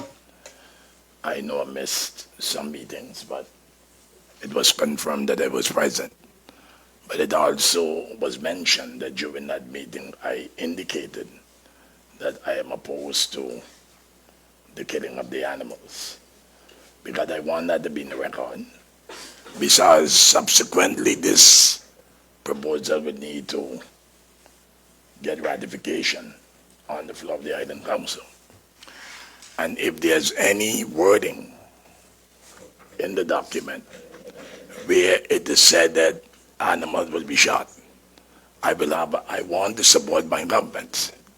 But I also need to be able to walk out of the House of Parliament, return to Camp David, walk in the community and be comfortable with any vote that I pass. And therefore, I would call on the government, where they are distinguished doctors and advisors, to come up with an alternative proposal. I am not going to support anything where it talks about killing of the animals. So I just wanted that to be established. And one additional point, I asked about the manager of the NEP or PEP, whatever the name is. The commissioner indicated that it's just not for the roaming animals, but it is also for nature. And I wouldn't use this pulpit here on the floor of the council would unmask the injustice that took place with monies that came, and it was solely allocated towards nature and very little. Despite we trying to build our agriculture base, most of the money was directed. But I want to know from government that if there's an annual report that government receive with regards to the responsibility and the accomplishment of this lady, what she does. If there's that program, I would like to have a copy of it, because I think that when working, just like we evaluate the workers from government civil servant, you have to evaluate these people. And I would like to see all evaluation reports that was put into place since our appointment up to date. I would like to get these by the end of the week, no later than Friday. I would like the government to make sure that via the office of the General Secretary at our office, that these reports be made available. If not, I will make a big issue about it. Thank you very much. Okay, thank you, Mr. Van Putten. Dr. Kimani.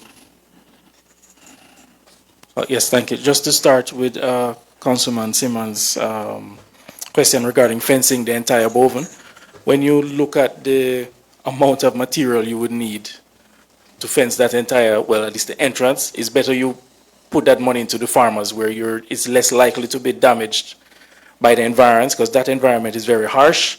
You get a lot of salt. The terrain is also quite difficult. So rather than spending money into something that would probably be damaged in a couple of years, or is much more difficult to put out, it's better to invest it in the farmers.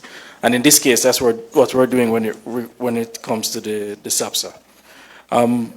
Yams are being included. Tanya is also being included. That will be in the crop rotation business case, which I mentioned. I also want to state that the development of this plan, the SAPSA, we've been in contact with the Farmers Foundation and the Fisherman's Foundation from last year. And they've been included in the entire step along the way since the development of this plan.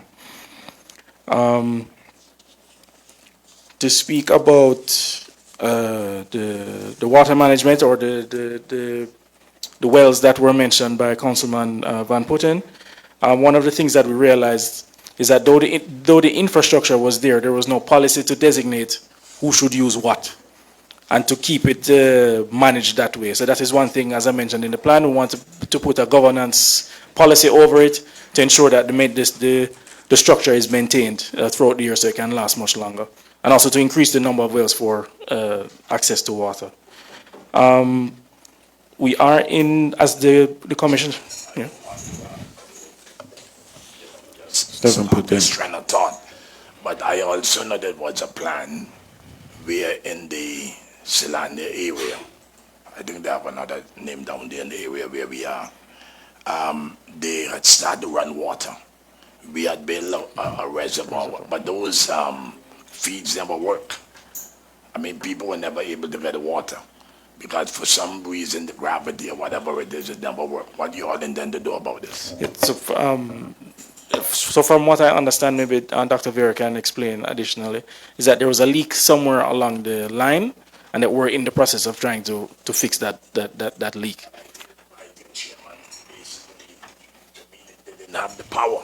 Yeah, exactly. So the power wasn't there. well itself was a low production well. But we intend to put an additional well in the, tomorrow the experts will be coming to assess the area. We want to put another well in that area so that the Zealandia will have another well for itself. I don't know if, no, let's continue. As it relates to the subsidy, which I think Councilman Van Putten also mentioned, the SAPSA is a subsidy for farmers, the 2.6 million, and then we're also trying to seek additional funding because 2.6 million for farmers is definitely not enough. It's a start. It is, but in terms of the subsidy, when you look at it as a subsidy, instead of giving the farmers the money directly, the government is putting in place the infrastructure, the tractors, making sure the land is ready, making sure you have seeds, all those things to say, okay, it's been difficult for you for these last couple of years. We're going to put the infrastructure in place so you can just use it. But the only condition is that if you are going to use it, you make good use of it and produce for the island. If not, we give it to somebody else. And it must be used for agriculture. So LVV is setting the foundation to assist the farmers. If farmers have any, or whatever the new name we pick, if we pick a new name, the LVV will be that knowledge center that provides that manages this subsidy, if you want to call it a subsidy, so these farmers can get assistance. Did we talk about the water? No, Dr. Vera will talk about the water truck. As it relates to the roaming livestock plan, we've been in discussion with the farmers with the livestock owners for the last year also. We've discussed with, I think, 8 or 10 of the farmers, also presented this plan with them. Excuse me. And we've asked each of them, how many animals do you want to keep? What materials do you need? Where do you want to keep them? Do you have access to land? Because some of them actually didn't have access to land. And through SAPSA now and through that assessment, we've now ordered the materials when we want to set these farmers up before we start any live capturing. We're going to help these farmers collect all the animals that they want to keep. Their surplus, we're going to use for meat. Because some of them know as it stands, they cannot afford to keep 500 animals, for instance, for those who do have that amount. So some people can manage 250. So we're saying, okay, if you want to keep the 250, we'll take the rest off your hands and use that for meat supply. So that's the instance. And as it relates to the shooting, because we are aiming for 100. Every animal that if it is shot, it is used for meat. It's not just shooting it and leaving it out there. But in the event that, because sometimes an animal might be shot bad and it runs away and in some cases it jumps off the cliff, obviously we can't retrieve that animal. But in any case, in every single case where an animal is shot and it is retrievable, it is retrieved and used for meat. So that is, whether it is be for low-income homes that can't afford it, the excess, I think, as we've done in the past, have been used for social programs. That will be the case now. Every station person who wants goat meat can get goat meat. And in addition to that, at the moment, farmers will go into the field and hunt, but we want to be able to support farmers who are putting in resources in town or in their area, wherever they're rearing their animals. We want to be able to support them and not just make it, oh, you go into the bush and catch a goat. Because at the moment you get around 9 kilograms of goat meat, and that's not effective or efficient farming. If you use sustainable practices, you can get twice as much meat out of these animals as we're getting them now. And what we also realized is with the assessment we did with the farm from the trainer from Aruba, most of these animals are inbred and they're a lot smaller than they should be. So we can actually get larger, bigger animals to get more meat out of them and sustain food sustainability, food security. I think I've touched on most topics. Oh, as it relates to the CRIF, the insurance scheme, which I think Councilman Schmidt mentioned, in the public entity attended a climate finance forum last October. In that discussion, we were introduced to the CRIF, which I can't remember what the initiative is, but it's the insurance scheme for disasters in the Caribbean. And what we realized that if us, the BESS or Statia or any of the Dutch islands wanted to be involved in that, there's a donor that has to also participate. And that usually, in the case of the other islands that are in there, it's usually their EU member state. So in order for us to participate in that, we'd have to begin discussions or to find our own funding for the island to participate in this sort of insurance scheme.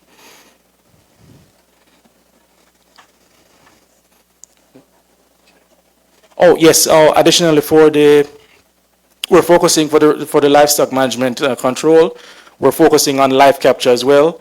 We'll be putting up live capture traps. So essentially, which is just a fenced area with a one-way gate. When we have food and water inside, the animals will go in live, and we capture them and bring them to the slaughterhouse for meat processing. And that we'll have multiple of those across the island. Yes. I raised the point, Chairman, that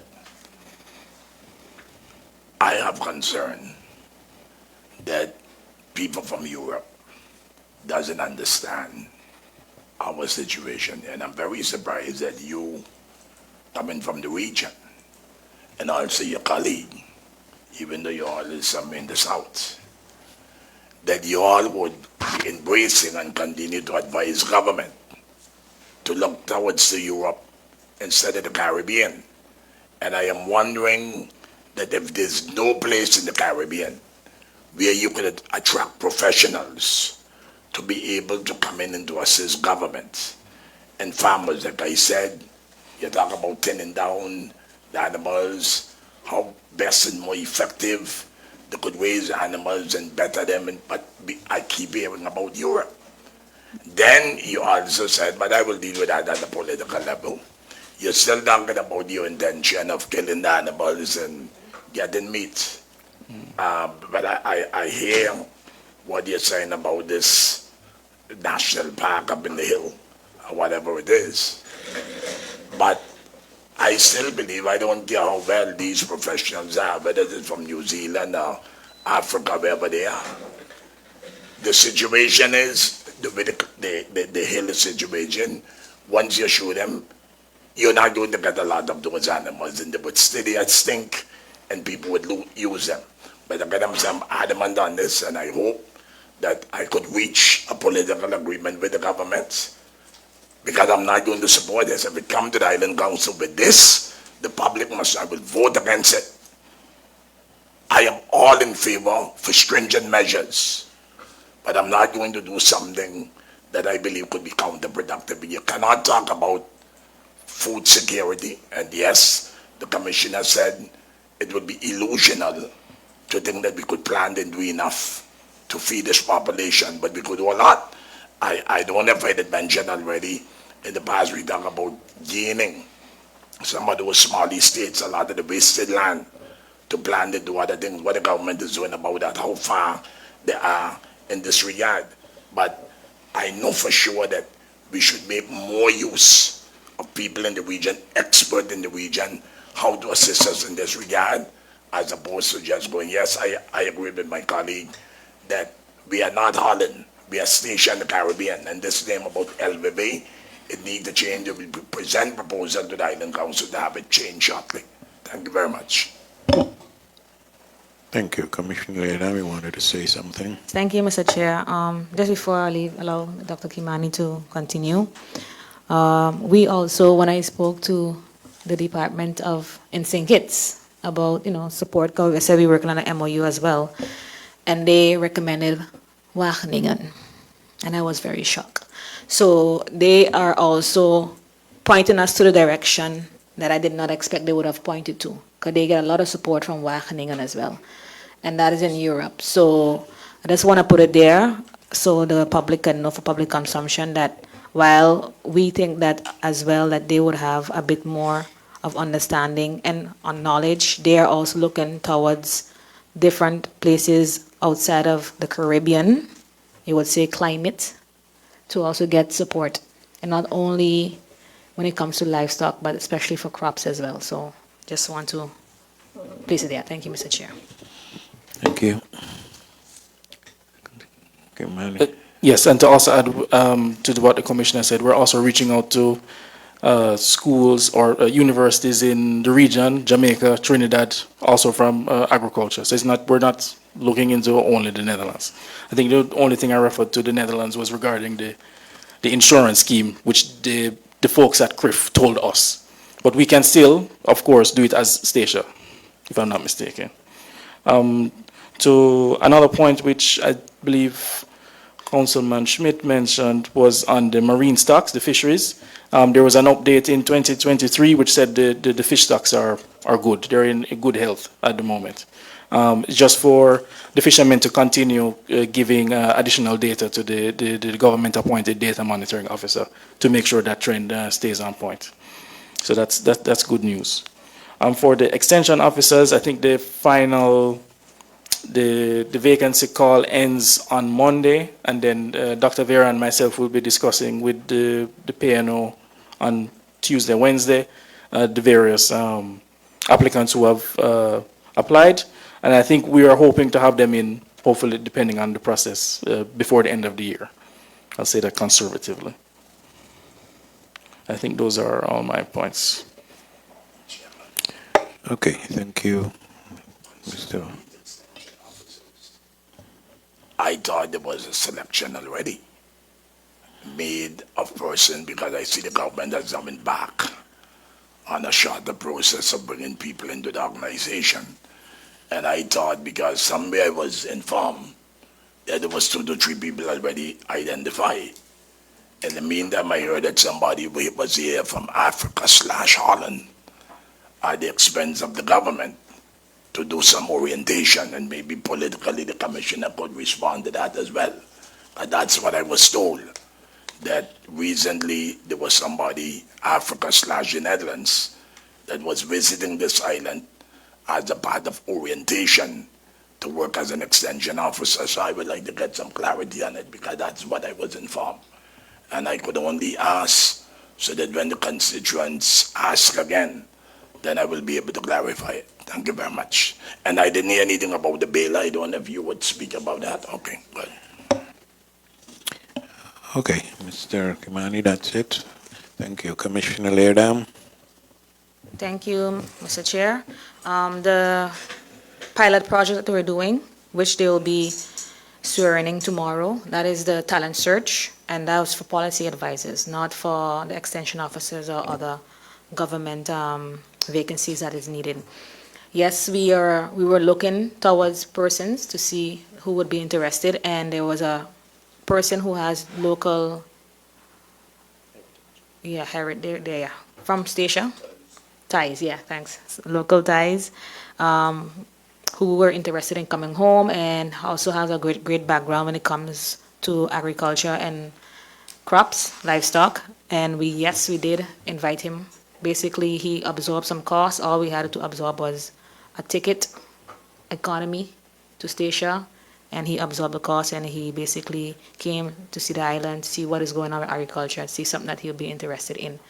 I believe like they said, we don't know if other persons applied. Nothing was basically promised. It's basically orientation, like you said.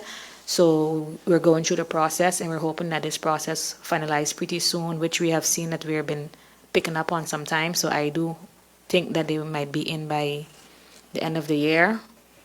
Of course, the process of the RV and the VOG have to also finalize. But yes, we are hoping to have this done pretty soon.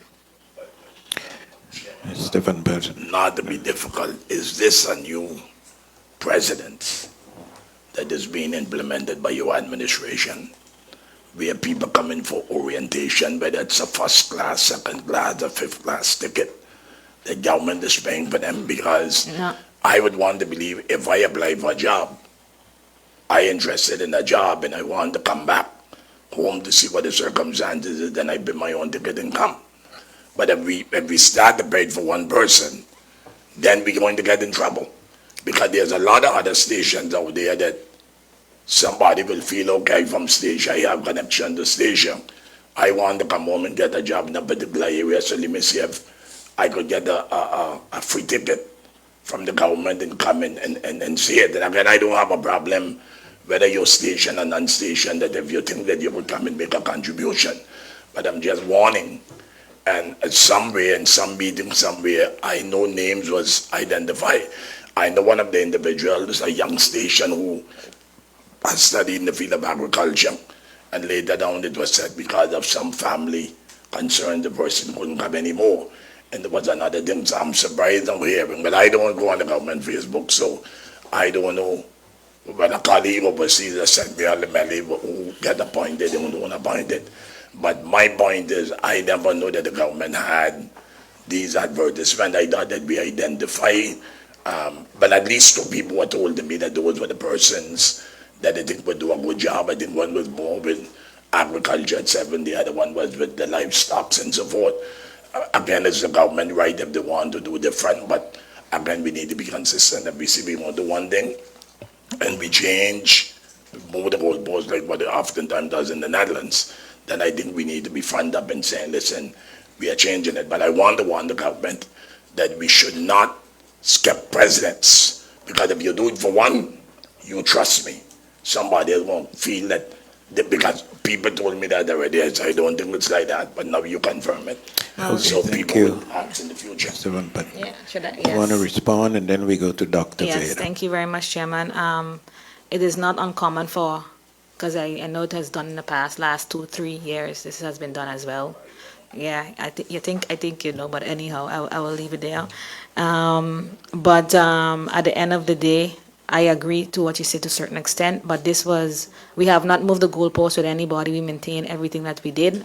It's a new position, extension officers, and trying to ensure that we get the right people so that when we start, we can start strong and not have to, have a hard learning curve. We saw best practices in St. Kitts and Nevis, and it doesn't make sense for us to stumble our toes if somebody already learned the lesson. I believe in that. So that is my answer on that. Mr. Chair, with your permission, I think you have to go to the podium.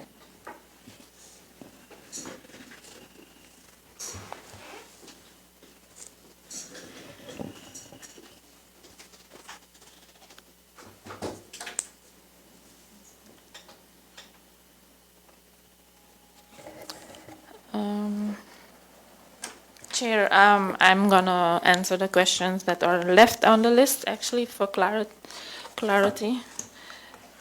There was a question about fencing of Boven. Kimani answered it a bit, but I just wanted to add that at Boven in around 2020, we had started fencing. If you go hiking, you would see a fencing line around there. And just like what Kimani said, the material and the area is eroding, so it's better that we use those resources to help the farmers. The fencing on Boven was then done based on the different steps of removal of animals, and one of the steps was like isolating the area. So that was actually done according to plan. I just wanted to add that for extra information. There was a question about Judas goats, and what's going to happen to the animals when you shoot them and they go and hide. So the reason why we had the hunting trainings, trainings, there were 2 phases, is actually to teach our hunters for the government how to hunt on, you could say, long distance and low impact. So with this hunting training, if they hunt according to how they are trained, the animals would not even know they were there. So it doesn't affect the presence of the hunter. So they will still be close by and not go and hide. What would happen most likely is if you get less animals, yes, then they will go and you can find them. And that's where we're going to use the Judas goats, where you can find them. So the hunting training was done to teach our hunters, and we had a selected group that would be working for the government to hunt, to shoot and have actually a low impact. So not that if the goat is right in front of you that you shoot it, because animals have memories. So the other one that you didn't shoot will remember, okay, wait, something happened, I should not come close. So yes, then they will hide. There was a comment about what will happen with our extension officers. Kimani already explained the process of hiring, but the training. So the idea is that our extension officers will be trained based on the needs of the island and based on whatever we have in the, I will say unit LFF until the name is changed, but whatever we have planned in the unit to give the extension services to the farmers. So the training, we will look as much as possible in the region. St. Kitts, in the Dutch Caribbean, we're working with DC Alpha. So within DC Alpha, we have also the resources to get trainings for extension officers or even farmers.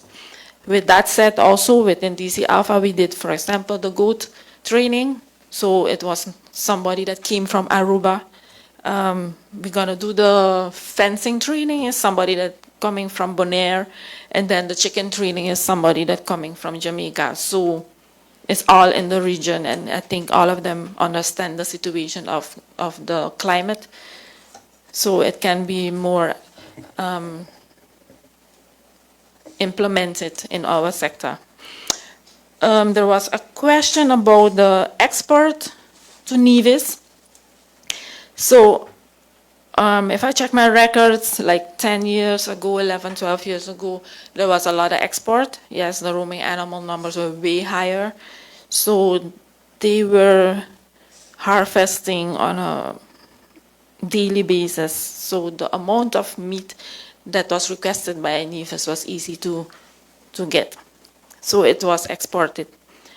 But the last 2 exports I had difficulty to make those numbers.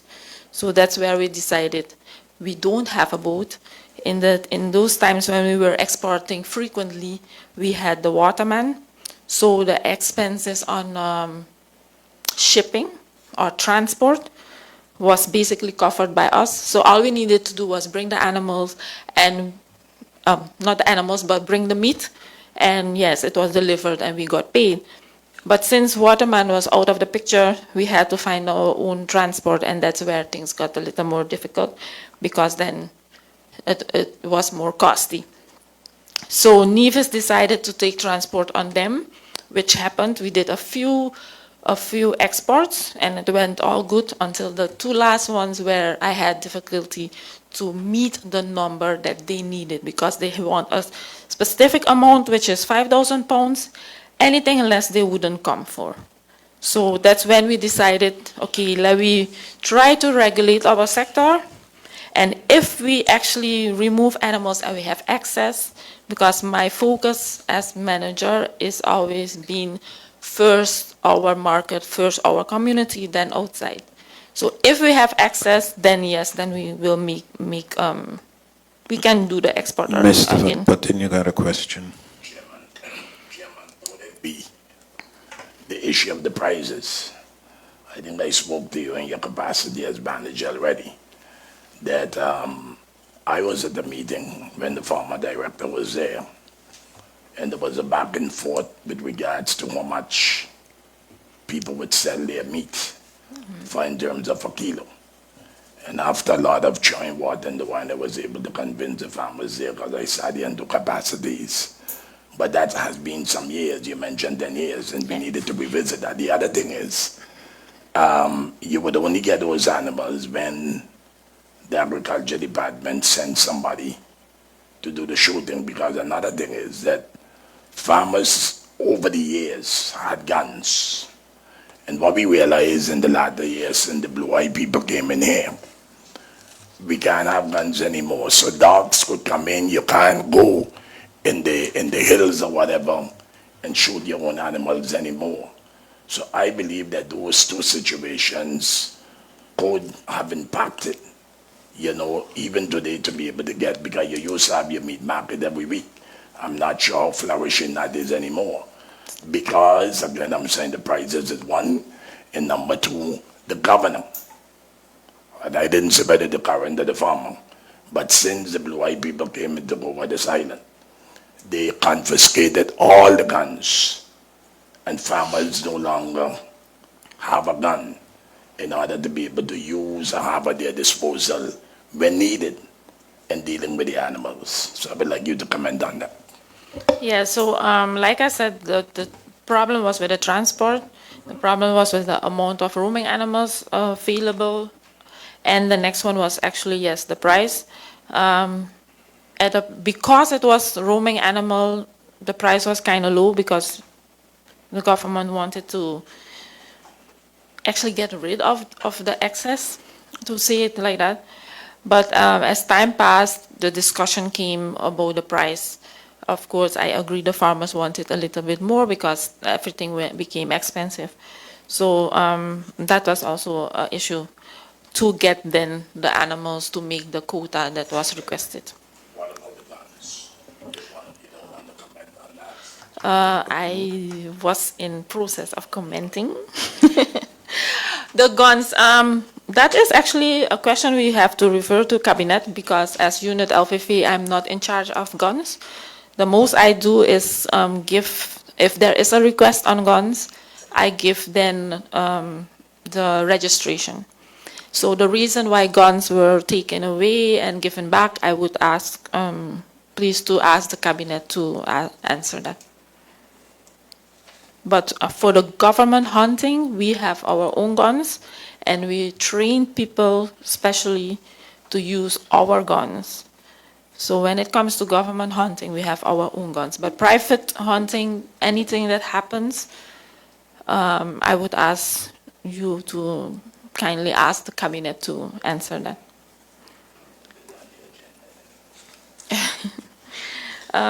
Other information, let me see. Oh yes, if there's any attack in the night. Hold on a minute, please. Sorry. Commissioner.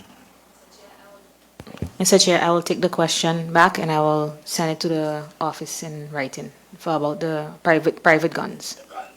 Farmers, private farmers, all right. Thank you. Yes, if there is anything in the night, as we only have the unit veterinary services, the number for the night is a mobile number of the government is 318-4821. For anything, it is, yes, it's a government mobile phone. It's always available as long as charged. To be honest, yes, but it's always on. It's always on. It's not only for animal attacks. If there's anything to do with the unit LFV, you can WhatsApp me on it and send any information. And then there was the question about the water truck. So like Commissioner Leerdam explained, the water truck was bought during the time when there was COVID, and then there was money made available for the two foundations. It was $20,000, if I'm correct. The Farmers Foundation and the Fishermen. And the fishermen decided to buy a freezer, which is by the department and is in use. And the farmers livestock farmers. The foundation was not functional, but yes, we still got that as result, buying a water truck. So what had happened is first they didn't have a driver, later they had a driver, and then when they were trying to execute the work, they realized that the truck is not it cannot maneuver properly because of the size, and if there is water in the tank, actually one of the technicians should explain this better, but I'm going to try. If there's water in the tank, it makes it difficult for the truck to actually function. So it is by Public Works. The idea is that we had thought of all kind of things, maybe make it shorter or do all kind of things, but it was said to leave it like that and just get something better.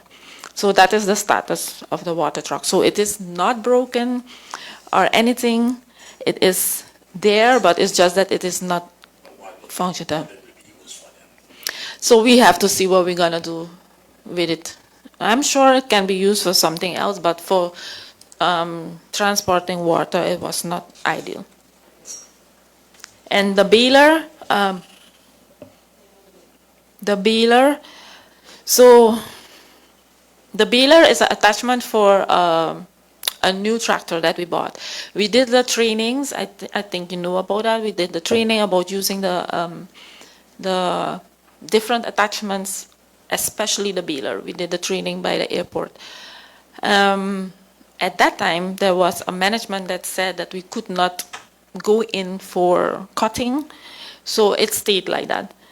And then after a while, the tractor has, it's a very sensitive tractor, to say it like that, with all this technology.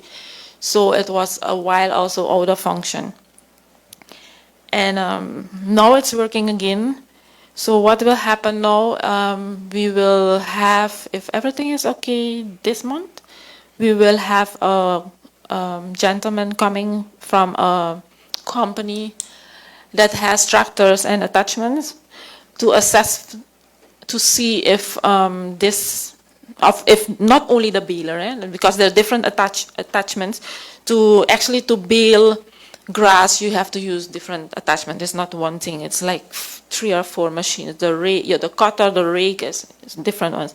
So he will come and assess and see if they're actually still functionable for the plants we have within SAPSA, because we have the further project where we're going to be planting again, and we're going to see with the airport what we can do about getting grass from there.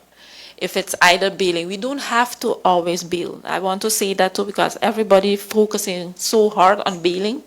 For agriculture, we don't have to bale. We can also use, we can cut grass, we can do silage, which we're going to have trainings in the future. So baling is not the only way to go. There are different ways we can get our grass and store. So it depends how much grass we have, how high it is, and all the recommendations for baling, if we continue with baling or we going the other way. But there will be an assessment this month. I think I answered everything. Yeah, thank you. That's it. Thank you. Come, Oh. you have a question? Yeah, just, I mentioned undermining issue. Any word on that, you know? I think to execute the program, we all need to be on one page. If it comes from commissioner down to all workers. So undermining, I'm not sure how much I have to comment on this, but if we want to execute, that's the only thing I can say. We have to be on the one page, good communication, and yeah, then we can achieve what we want. Let me just, for example, not just in the department, but the farmers, the fishermen, pipe not working, wells, pump broken. All that falls on the mining. And I believe, you know, yes, if we're all on the same line, then they will realize if I break the pump, you know, it might cause a problem for me. But I don't believe that everyone actually ends up on the same page. And so what I was trying to bring over is, yes, we put plans in place, but you don't spend enough time basically having everybody believe in the plan. So, so my thing is have everybody, you know, they would just say yes or they believe in it, but you know from experience that they just saying yes now, and when they get down. So those kind of things that I'm talking about, and I believe it don't look like it's important, but I believe sometimes it undermines the whole project. Yeah. Chair, I think I think when it comes to that, it all starts with awareness. That's why we have the communication plan, where we have to give the information to the farmers, what we planning to do. But even like what you said, when you have plans, you have to have policies in place also. So that's why we're making all the policies to guide everybody, because as government you can have 100 plans, but if you don't have no policy to set out what you want to do and how you're gonna execute it, then you're just gonna be working wild west kind of way. So that, I think that's the importance. Communication, which we have a whole set out communication plan. We have our communication officer also by PPMO, which works under the NEP program. She did her first town hall meeting, which was a good success in our understanding. But it's awareness. It starts out with awareness and policies. Commissioner Ledam. Sorry. No problem. Thank you, Chairman. That was a very good point. Now we clarify a bit more on it. I can recall a couple of years ago, because as Councilor Van Putten said, some of these things are not new stuff.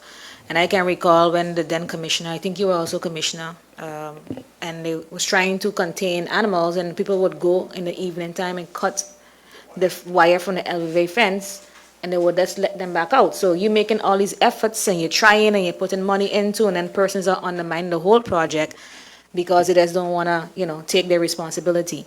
But I believe with putting these measures in place, having these fines in place, we're going to also secure areas with the extension officers. I believe that they play the most vital role because they're in the field, they can see, they're the extension of the vet, also for the unit manager as well, and they can basically, keep a picture, keep an eye on what is going on, monitor what is going on. And I think, like I said, I believe that we have to now take care of this stage. It's an infancy stage, so like most of the maintenance and stuff like that, we put a plan that we put these wells and we're going to maintain the wells. We're not going to rely on, farmers to do that. We would like to work together with a corporation that we can eventually have these things transferred. But for now, we want to put some strict policies in place that we can actually protect the plan that we're trying to execute, to try to mitigate as much as possible the undermining as we can. Mr. Van Putten.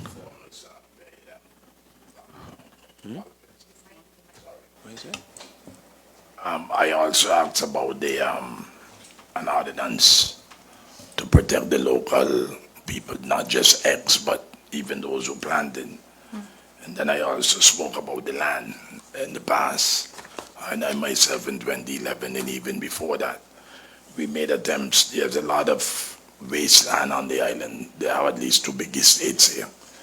And we were talking about the possibility of reaching agreement with the owners that we could use this land to plant and do other stuff. So I would like to know where the government stands on that. So, I would like an answer. And then the other thing I mentioned too, I think Kimani talk about you're just not getting money. You got to be registered by the Chamber of Commerce.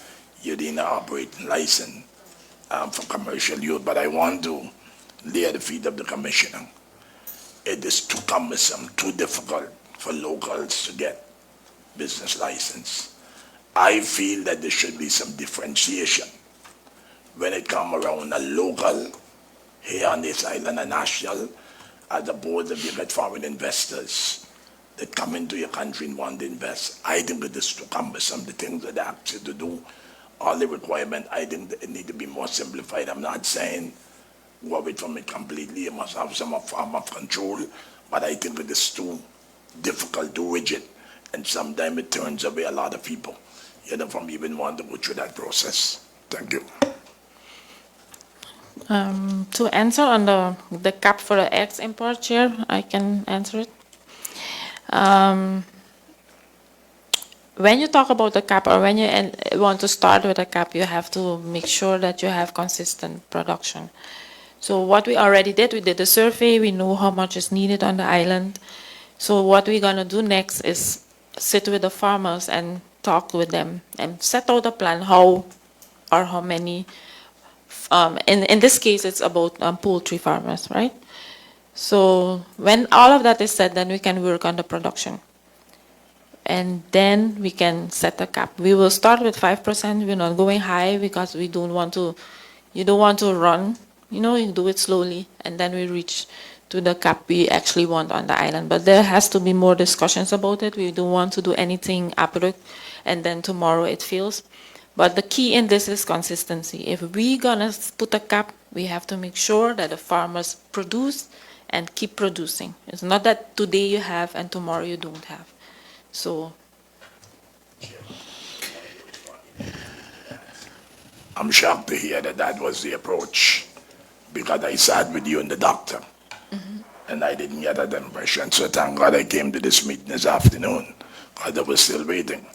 I agree with you, there must be consistency. But I think, on the other hand, you made mention that you always bringing in somebody within short to assist in that area as well. Yeah. And again, I feel that they need more support from the agriculture department. They need more support. And I feel that we have a lot of people already on this island selling eggs. And some of them end up don't have enough market in order for them to be able to sell their eggs. But you also have businesses who prefer to bring in the rotten eggs from other countries where they get them cheaper and don't want to pay for them locally. And I think that we need to give our people, our local people, the benefit of the doubt. Because I believe everybody wouldn't be able to work for the government. And I think that if people have that faith and that confidence that they have the support of their government via the Department of Agriculture, they could do a lot. I said to my son all the time, you didn't need to be working for nobody. He's working now in the marine sector. I remember even when I was senator, we dominated the market selling meat here in this island. And I think it still could be done if the support is there, not only with meat, but with eggs and other areas. But the farmers need encouragement. They need the expert support in order for them to be able to do it. Because I think that if it's done right, and they have that guarantee that their department, that's why I kept talking. Every time I spoke with you guys, I talk about those extension officers. I'm sure you'll be surprised to see how much we will be able to produce in this country. No, I know the island has potential. I don't doubt that at all. I have seen it. But like you say, we have to invest more in the sector. So not only just the farmers, but policies and, for example, for animal, the shipping. Because chicken, they need feed and we have to import it. So that is also something we have to look into, the shipping, transport in general for cargo. If we have the possibilities to open a feed mill, we bring the the mix and the grondstoffen. What is that in English? The grondstoffen. If we can do that here, yeah. If we can do that here, yes, why not? So all those things we can look into to support the sector. Commissioner. Mr. Chair, I think you, Councilman Smith, you asked a question about the meat in Statia. I don't believe that was answered. So. And also a question about education, was that Yeah, answered? and the blue, no, it wasn't. The blue-green curriculum. You can answer it, yeah. Meat in Statia. So meat in Statia, we will call it revamp. So meat in Statia revamp started again. What it's actually now is in a different, a kind of different way. It is like what we call social workplace. So yes, it is agriculture. It will be a farm with different sectors, different aspects in it. So we will get back the production that we knew from Made in Stasia. The same person that was in Made in Stasia 1, the same company is hired again. So we already know their potential. So I have belief in their execution. But in this time, the Made in Stasia revamp is going a few steps further because they're gonna use it also as a social workplace, and they're gonna have a little agritourism area, petting zoo. So it will be more than what we know. But it is back. Mr. Patton, Then have a plane final there. question. No, you can't identify the question. I'm here as a We need representative. to finish this topic. Yeah, but it's a very important topic. That's why I'm here, otherwise I will have to leave. What I'm saying, so we wouldn't have an airplane over there. The original intention of the PLP government was to feed the nation, but we end up selling more flower pots than anything else, and I see all kind of thing going on there. And then one of the main problems they had back then, and I accused the former director of killing that project, and I would wonder we stayed there. Are we now through with the issue of the water? And that was one of the main problems when those people were there, the same company. They were frustrated with the lack of water. I am also now told, not by them, but other people who know the water system, they said that using the Stuka water isn't the best thing. So are you people aware of that and how are you addressing it? Because they told me that Stuka water, based on what they put in it, and it is not the best for plants. That's what I'm told. Councilmember Van Putten, like if in Kimani's presentation, he mentioned about the wells that somebody is coming actually tomorrow to start to assess. So Made in Stasia is one of the areas where we're gonna assess if we can get a well or extra water for there. So yes, we know water is a problem. We had our meetings, the amount of water that will be needed if we actually go and execute the plan they have, the area they want to develop. And we need to get more water for them. So tomorrow when we get the visitor, then we can assess. That is one of the areas we will assess. So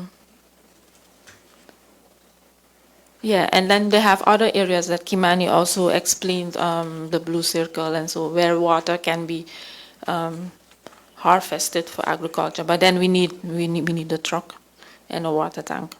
So all of those things will be step by step done. What Made in Stasia is doing now is what we call land preparation. So they're taking out what is not needed, whatever is old, they are tilling and doing machinery work on the land. So, and the fencing, they're putting new fencing. The other comment about the curriculum in schools, Chair, so that was actually mentioned by Dr. Kimani earlier, but I can explain a bit more. So we have the blue and green curriculum. The idea is what our unit thinks is that we have to start young, by the youngsters. So we're gonna develop not really a curriculum because we don't want extra pressure on the existing curriculum. But what we want to do is work with the schools, whatever existing subjects they have already. And it can fit within the objective of this blue-green curriculum. So yes, we call it blue-green curriculum, but it's not that we're gonna develop a curriculum. We're gonna work with the schools and also work with STINAPA, for example, for marine, the blue side, so marine information, and put greenhouses, so whatever is needed for the schools. So for now, we're going to start with the primary schools.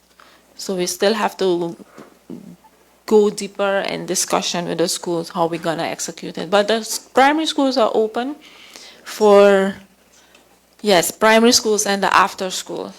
So they are very keen to start to do a little greenhouse.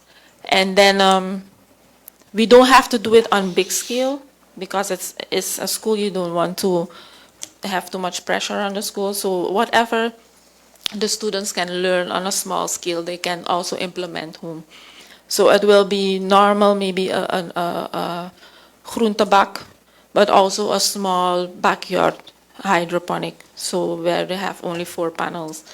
And that training will be done most likely this year still. We have the meeting Friday with the instructor about hydroponics, where we're gonna give the training to build a small hydroponic that they can use in schools, but also in backyards at home. So yes, we are in the development to implement agriculture lessons in schools. Mr. Van Putten. Majority Leader, I want to forego a second round, but I think that you all in your presentation talk about the dogs and the tagging of those dogs. I think it need to happen because indeed they causing a lot of problems. But I want the government's response as well to these pit bulls. They have a lot of pit bulls here.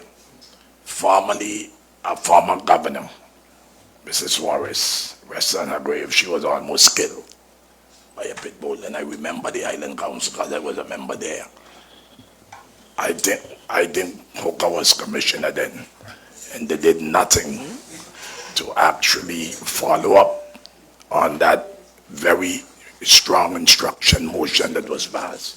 What is the government doing in order to regulate these pit bulls? We have too much of them on the island, in my opinion, and they're walking around. So we need to look at the ordinance and deal with that. And then one final thing, Chairman, in talking about the control, and I know government has been doing their part, the registration of the animals I think is important, but we still have a lot of thieving going on here. According to Norton, they got a lot of thief man walking around this country. There are people who are selling more meat, and they don't even have a cat or a chicken, but they are selling meat, and local restaurants are actually buying from them. And a lot of them go to St. Martin, despite the fact that they're supposed to get the registration information from your office to be able to go. In the absence of a good functioning custom department, a lot of meat is taken out of this country. And I think government need to act. They told me in Holland there's no free beer. I don't need a Dutch beer. I don't drink beer anyway. But everything cannot be free in this country either. Because we expect government to do a lot. When the government wrong, I will criticize them. But I think we need to find ways to generate money to be able to take care of things here. And so I would like to hear from government what they intend to do about this set of stealing going on, and the registration, a more rigid registration of the animals, and where these pit bulls are concerned. They're either, if you're going to have them, they're either going to tie them, or even when they have them on the street, they put some cap. I don't remember the details of the motion, but it was very strong back then. But it is a problem. And God forbid a little child, anybody, that they attack them because they are very aggressive. And once they start, then you just can't get them stopped till they kill people. And we need to deal with that. So that is my thing, and then I would suggest that we don't have a second round. Who's going to say something about dogs?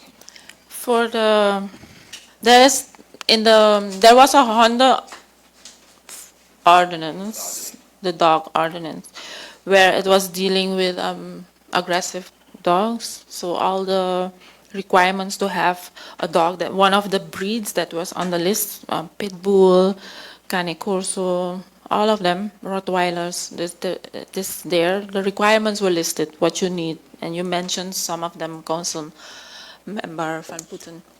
That ordinance went over to the APV, and now now we actually have a enforcement arrangement. I have the Dutch and English in my head. The enforcement arrangement. So yes, we can actually go now over to actually enforcing.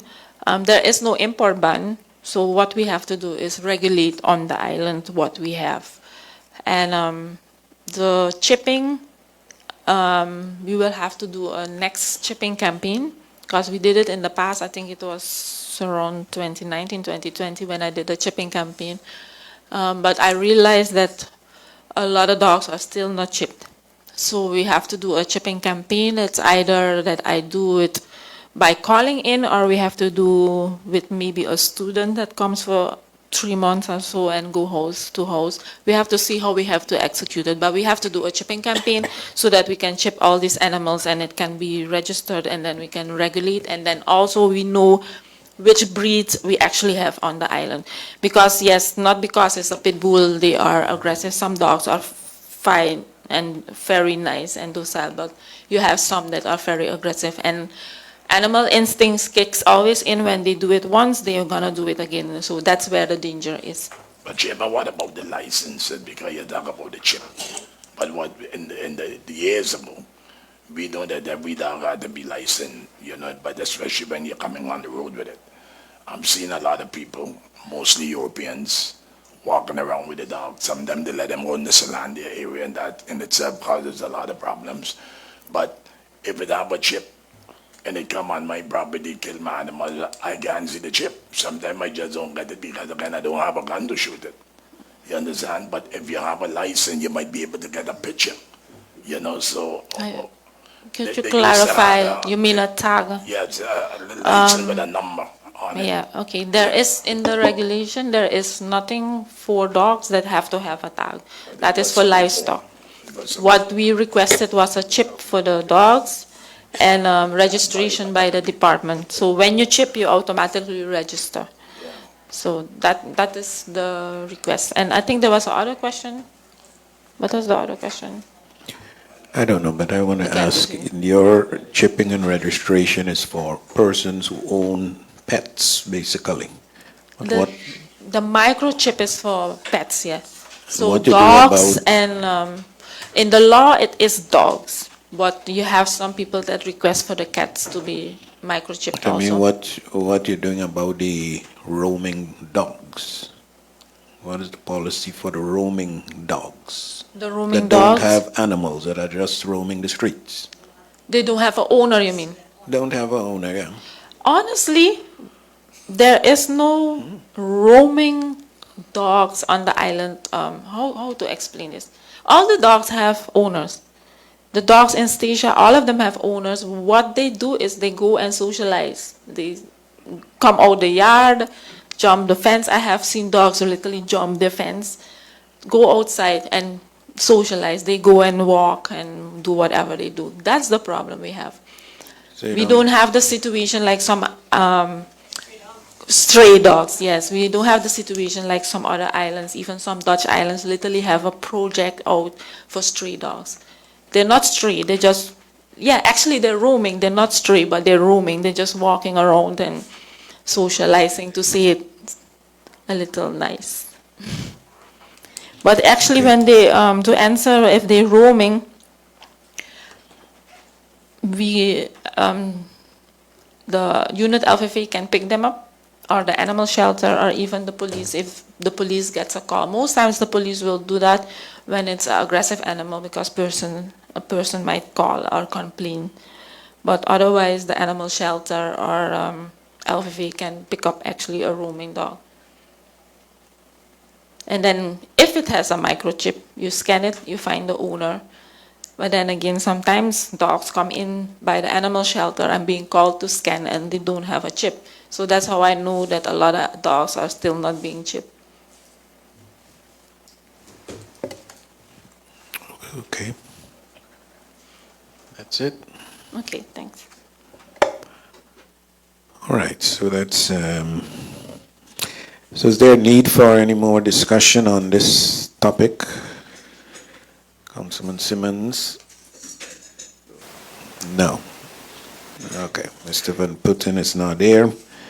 So we will take it that this has been sufficiently discussed and debated, and we will close off this agenda point number 6 on the SAPSA agriculture Strategic Action Plan, Sustainable Agriculture.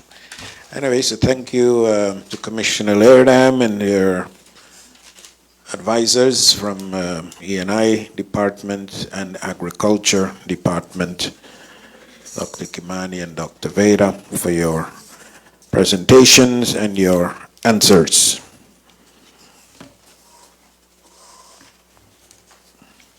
Okay, we will move on to agenda point number 7, which is the second quarterly implementation report 2024 and the second budget amendment.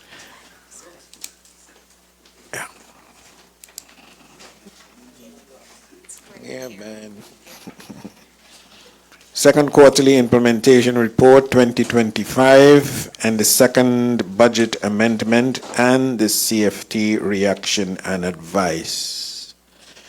For this agenda point, we will be handling the second quarterly implementation report 2025 and the second budget amendment and CFT reaction, also known as the Eerste Uitvoeringsrapportage 2025. To get more information into the report and the second budget amendment, we will have a presentation from Finance Unit Manager, Mr. Tuitt. Before he comes to the floor, I will give the word to Commissioner of Finance, Mr. Ruben Merkman, for introductory remarks. Commissioner Merkman.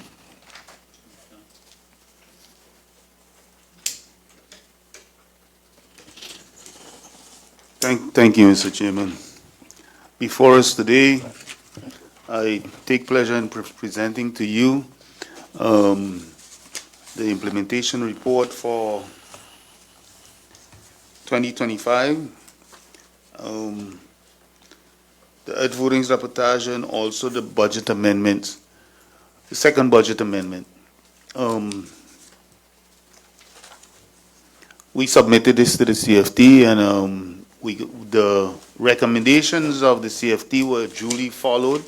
I think one of the things that the CFT stressed, and this is something that constantly comes back, is that asking us to look at our personnel costs, vacancies. Those are two of the specific things that they were stressing, and the lower subsidies and contributions.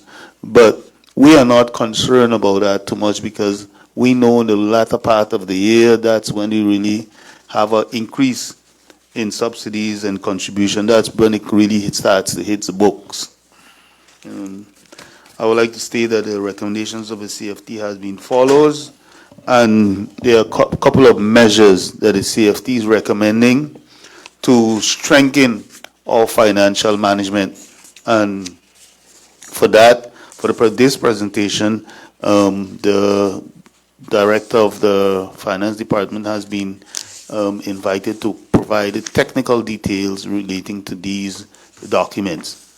And with your permission, he's here, so I would like to, with your permission, allow him to do the presentation. Thank you, Commissioner Merkman. Mr. Tuitt.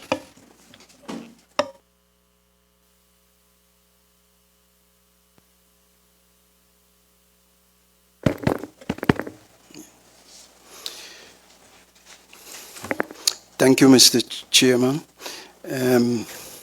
Good afternoon, listening public and the people of Stasia. I think first I would like to start out, Mr. Chairman, by congratulating the Commissioner and the Finance Department for once more getting a positive advice from the CFT. I think it's very, very important to get a positive advice. And we got a positive advice on this document, and I will go through it.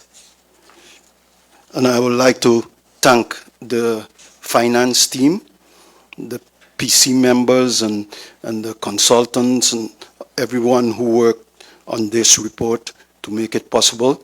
And I think I could clearly state that they did a good job because the CFT gave a positive advice.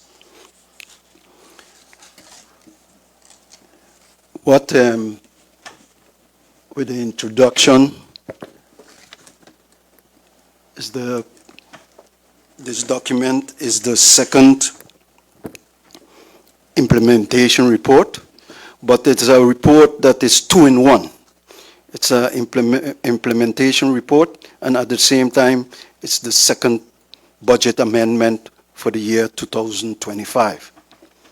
The second quarter is closing with a positive surplus of 2.1 million. This is about 2% higher than the projection that was done in the first quarter.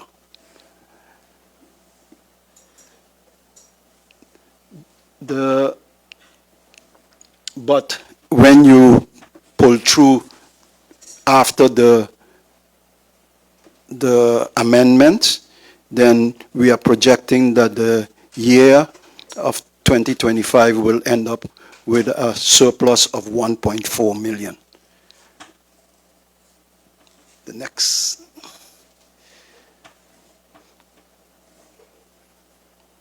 Okay, we are concentrating on certain, or the government is concentrating on certain aspects. One of them is to improve the digital infrastructure, and also naturally trying to decrease poverty. We are also working on improving the management. The accounting practices is also receiving much attention. The late arrival of funds in the second quarter was a hampering factor, and we are encountering something in that same direction now, but we are tackling it, so we hope to get that resolved by the end of this week.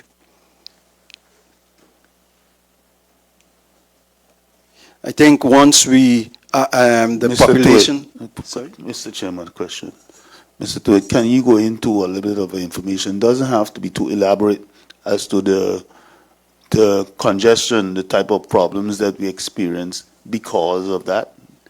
Okay. Free allowance. Yes. Yes, Mr. Chairman. If, like the Dutch like to say, afspraak is afspraak. And I think they should follow up on the promises that they make. If you stay without sending us 6 months funds that you're supposed to send at the beginning of each month, then you can see what kind of problems that will cause.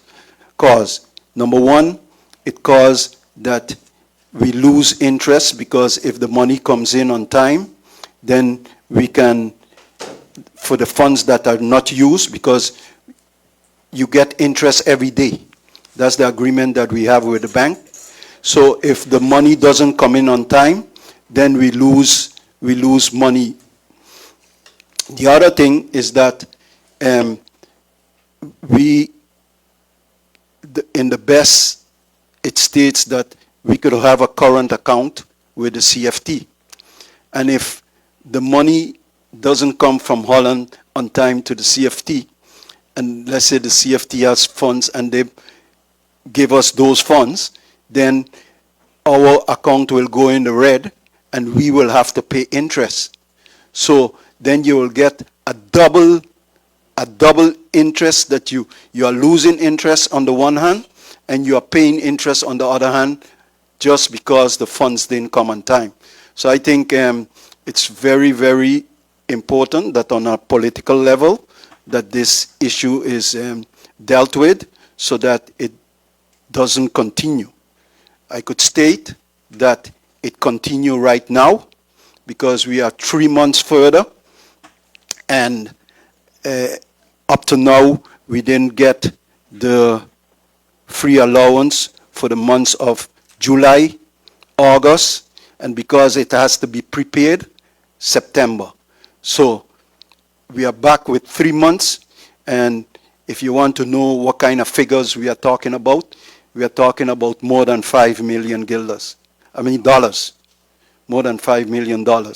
So that is something that we are tackling, and we hope to have a meeting with the CFT this week so that we can see what the problem is, because it can't continue like this, because every month that you don't get the money on time, you can't function.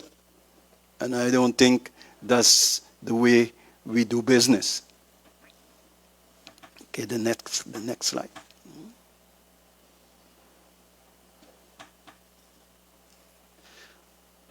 Yes, we try to comply with all the norms that are provided. Why there is a surplus is that we still having problems with filling the vacancies, certain vacancies. But I like to inject a warning here, Mr. Chairman, that I think the island of Statia has to take a careful look, and I understand that there is a committee doing it now. They have to take a careful look at the structure that has been proposed. What I mean with that is that if you look at the vacancies that are now projected for Statia, we are talking about more than 100 vacancies. And I think that if Statia try to fill up all of those vacancies, you will get a baby with a big head. And I think that's not the road that we want to travel. We have to develop an organization that is practical, that is functional, and that is financeable. So you have to be able to finance the organization that you are building. And you cannot build an organization just because other countries build an organization that way. We're going to try to build the same organization. Statia only, if I have it correct, has less than 4,000 people living on it. So you could never have an organization like a country that has 200,000 people living on it. So I think we have to start to look at multitasking. So one individual will have to do more than one task. And I think a very important look has to be taken to the road that we will follow in the future.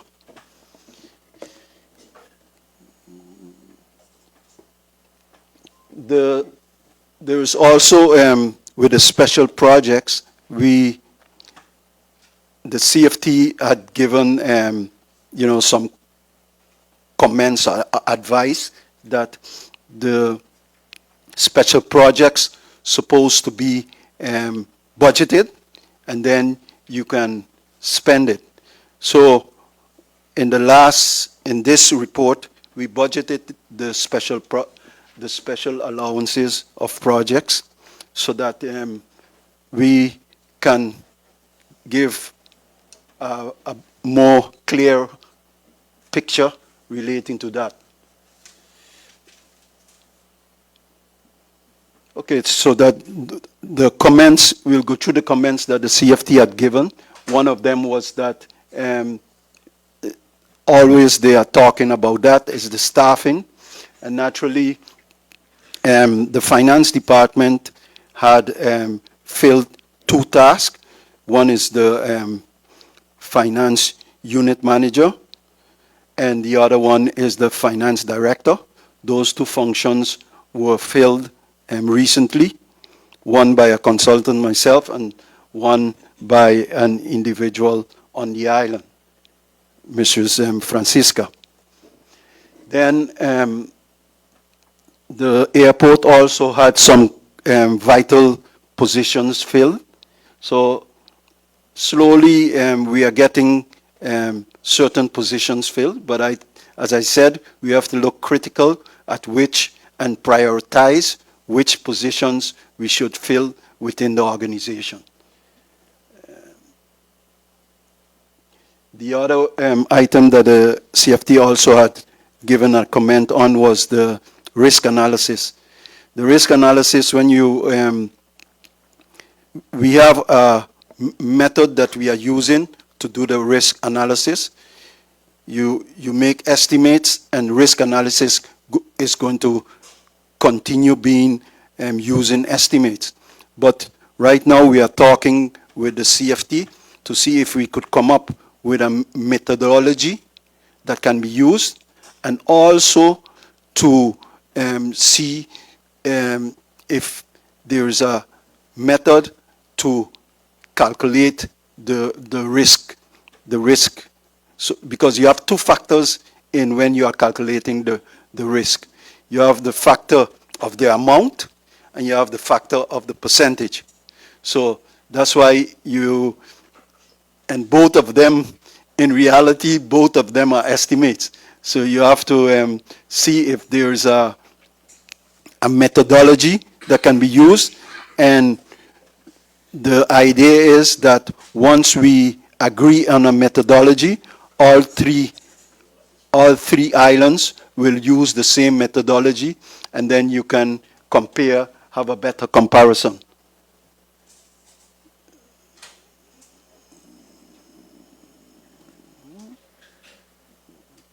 Okay, also the CFT had commented about the negative cash flow, and that was because we didn't receive the money on time. If we had received the money on time, we won't have the negative cash flow of 0.7 million. And we hope that this problem with not receiving the free allowance on time will be something of the past soon. And the next page. Here you can get an overview of the projections.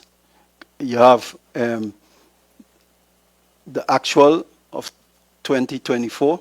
Then you have the amounts that comes out with the first budget amendment.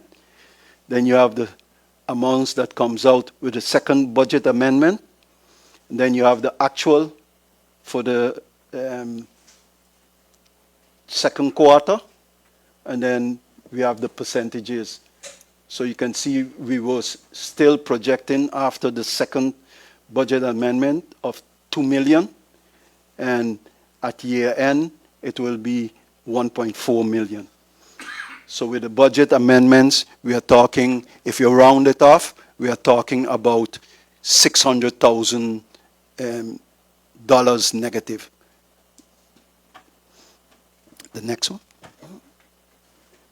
Okay, this will give you a more detailed overview of which amounts or which numbers we are talking about. On the income side, you see all the different levies and free allowance. As you know, free allowance is about 75% of the revenues. And the next largest revenue is the harbor. However, in the last few years, the harbor is showing a decreasing trend. So I think we are looking to see how this trend can be stopped and improved. Okay, one of the plus factors we probably will see maybe a little difference in it is that the harbor, the project that is going to start on Sabre, I understood that the cargo will pass via Statia and then go to Sabre. So then that will increase, let's say, the revenue, and that will be a plus point for us. The expenditure side, we still have the same problem with personnel, and maybe it's a good thing that the personnel that we are trying to get is not filled quickly, because then, as I said, it gives you some time for you to see if those functions that you are trying to fill are really needed. And maybe time will tell, but maybe some of these functions are not really needed. And you can do multitasking, and with the multitasking, I think you can fill up some of the slack that there is right now. Next one. Okay, here you can see the two on the income side, a comparison of what the revenues were in the first quarter compared with what the revenues were in the second quarter. And as you can see that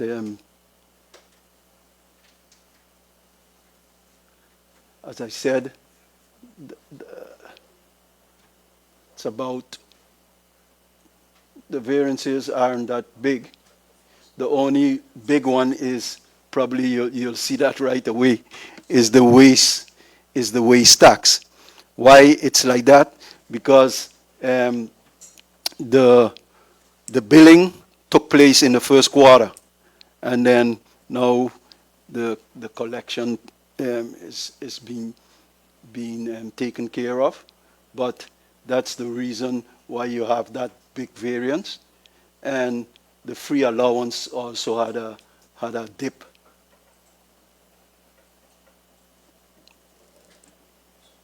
Those are it.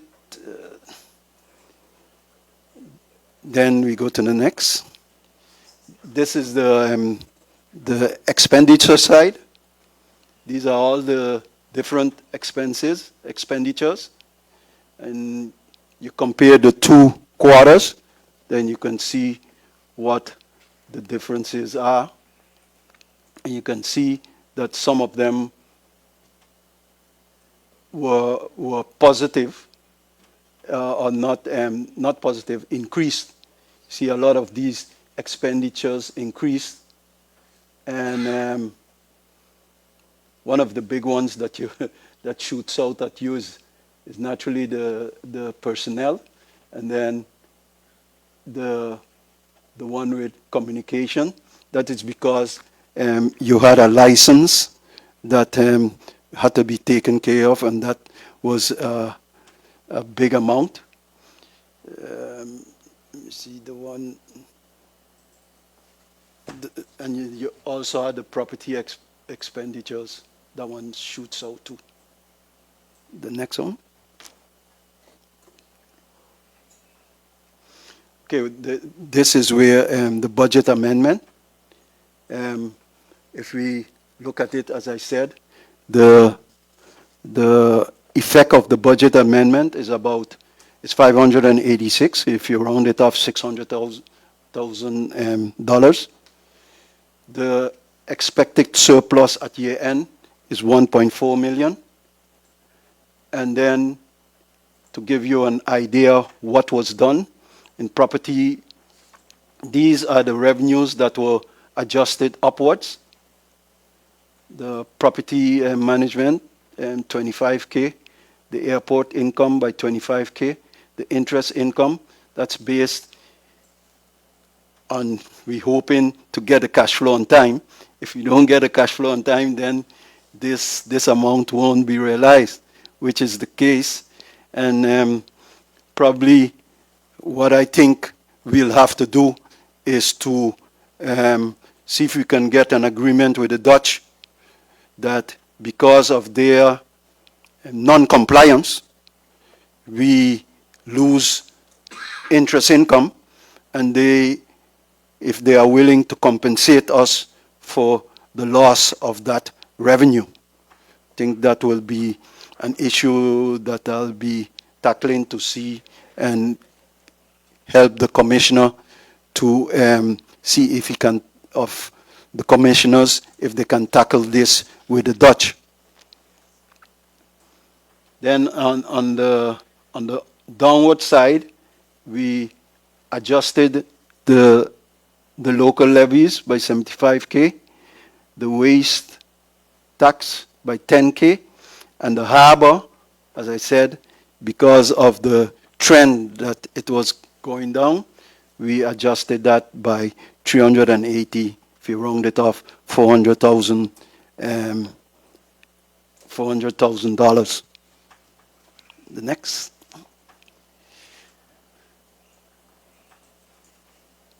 So, as we already said,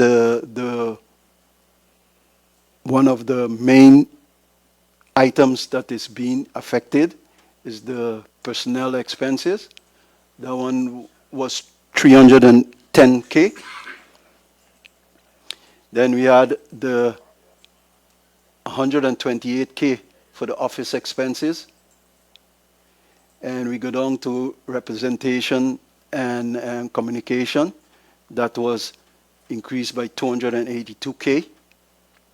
We go down to also the other main categories that were adjusted. The accommodation expenses by 44K. The property management expenses by 95K. And then the general expenses by 176K. The next one. Okay, this overview gives you an overview of the budget amendments compared to the amendments that were the status that was with the first budget amendments were included in that column or the first amendment budget. And then you get the amendments, and then we have the second budget amended or the second amended budget. So the amendments, okay, you might have a question about the big amount, the 1.8 in the amendment. That's just a movement from, or what we call a reclassification from one section to another section. So it's not really, that's just a reclassification.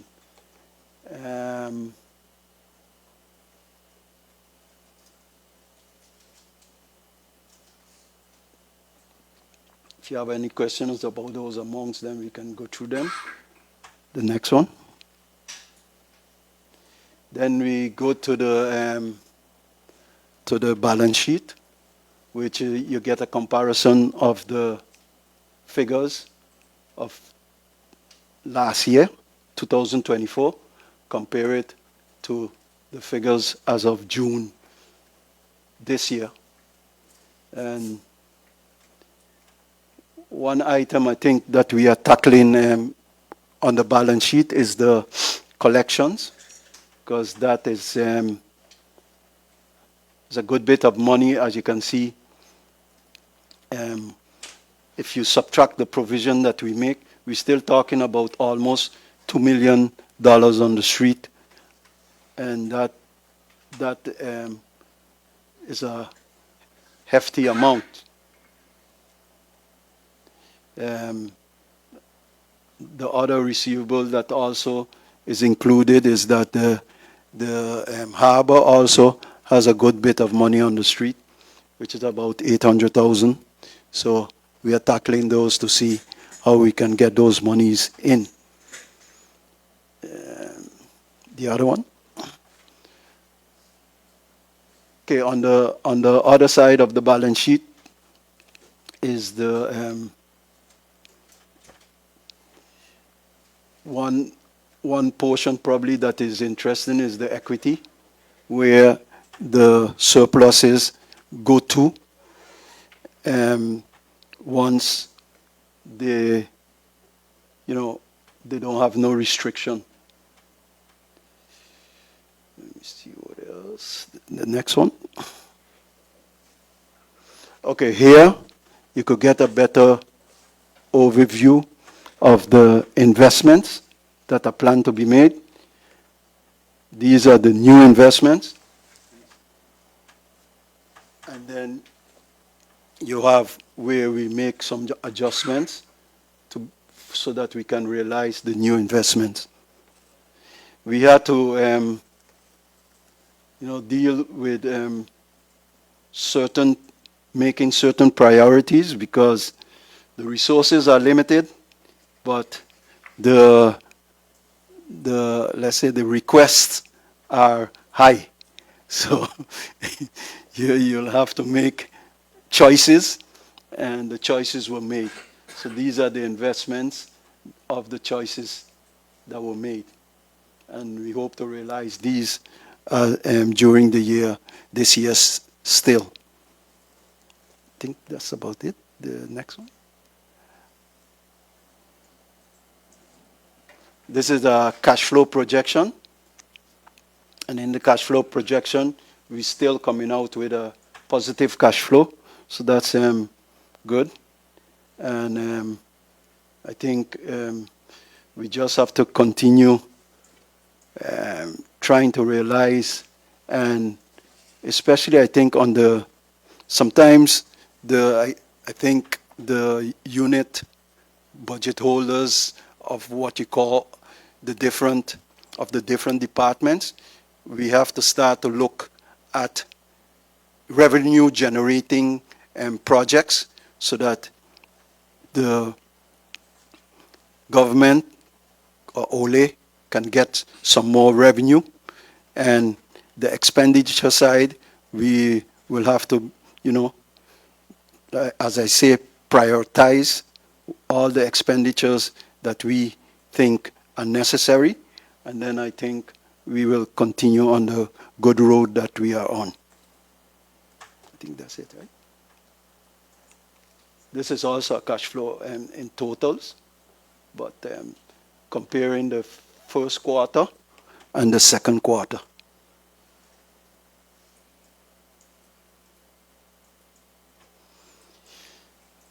I think that was the presentation. I didn't want to go in too much detail to bother you all, but the questions, I suppose the Commissioner will be happy to answer them. Thank you, Mr. Tubert.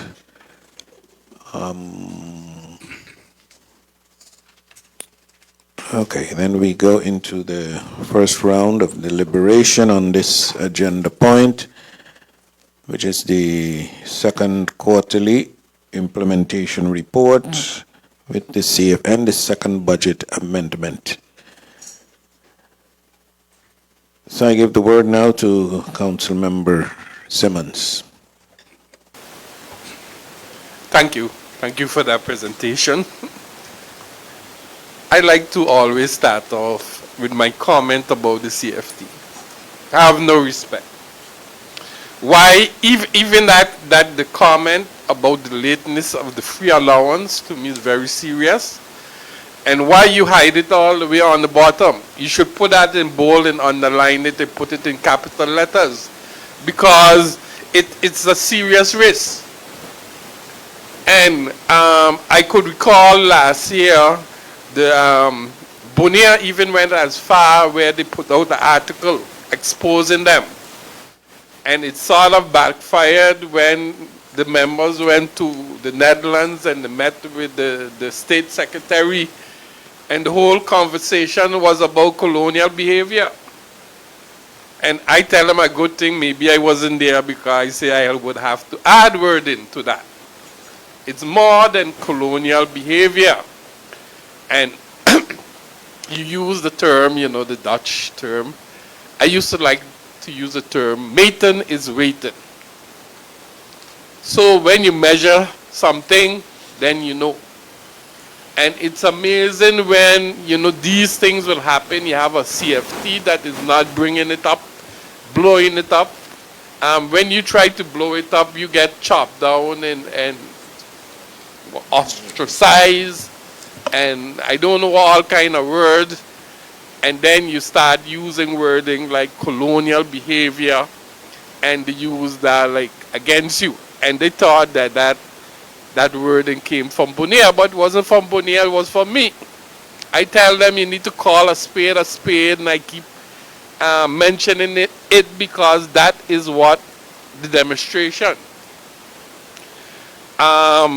Last year during the budget debate, I mentioned about the workers.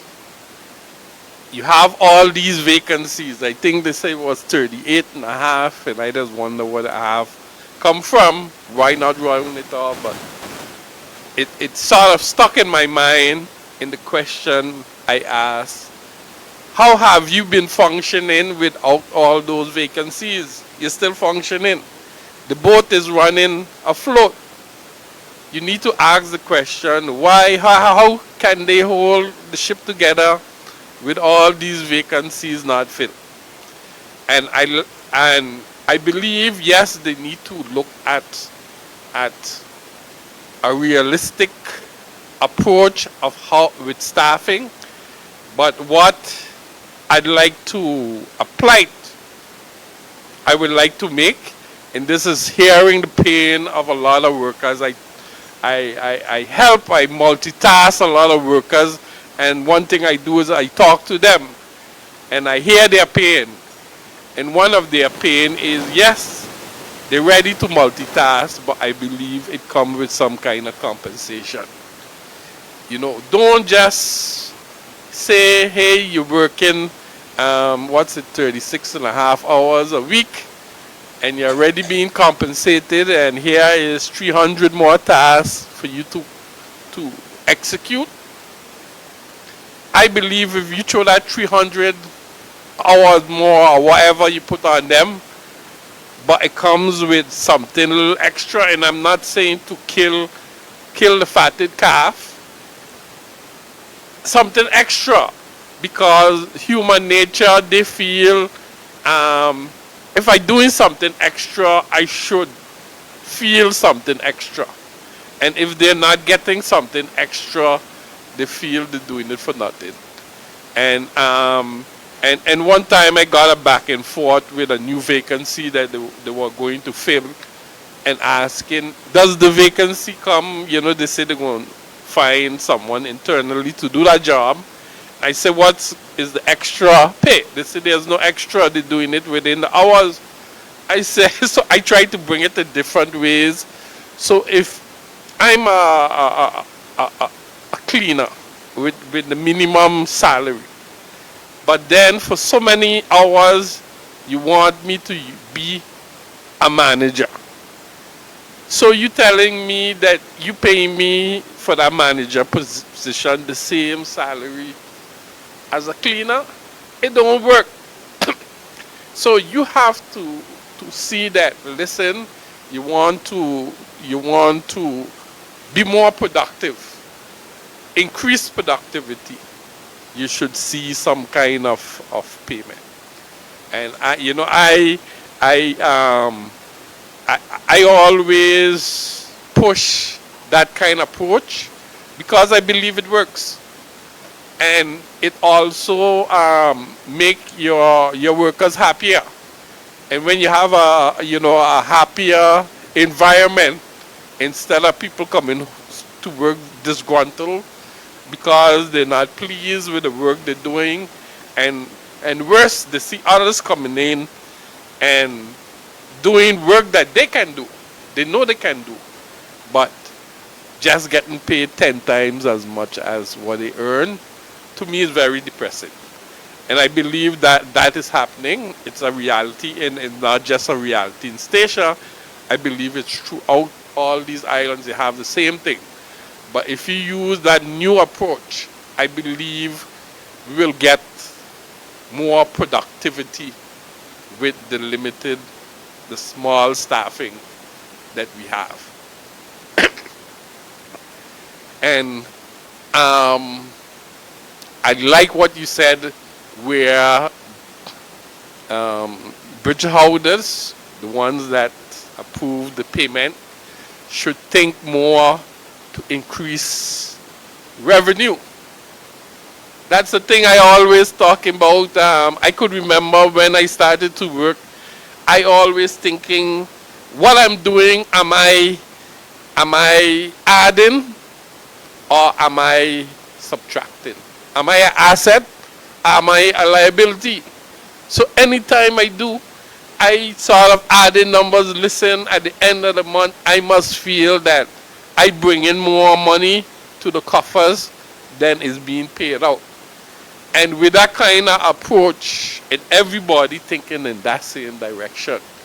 And people got to remember, government don't always making profit all over the place, because sometimes they just look down on departments that just basically looks like it costing money. But it's a service that needs to be done. And sometimes you get in that discussion, like simple like healthcare. Some people think universal healthcare is a social program. But healthy people is productive people, so it's going somewhere.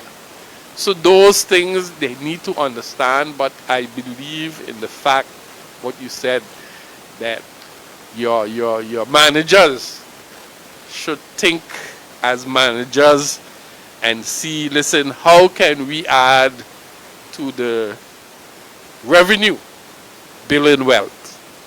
And also it comes back to projects. You start a project, don't just come with project that costs money. Come with project that will add revenue to this island. Because if all your project add in money, then the money gotta come from somewhere. And if we could have, like, you at the end you have a surplus in what you do, then we're moving in the right direction. But it shouldn't be you have a surplus because payments are late. To me, that don't make sense. And it comes back to, like, I could feel the pain while, like, Bonnier does go through. They have a whole, it looks a big surplus at the end of the year, but sometimes it tied together because they couldn't spend the money. The money is late, this and that, but at the end you're holding all this cash, and then they look at you, you're not being effective. But it tells a story, and I believe that is where the CFT plays a role, because to me they're supposed to know the story, and they're supposed to amplify it to those, the Netherlands side. Like, listen, this is what's going wrong. You're talking about good governance, you're talking about all those nice words. This is what you have to do. And especially when those new state secretary come in, the first thing they want to talk about is integrity, good governance, and things like that. But they don't look at what they are doing from their side.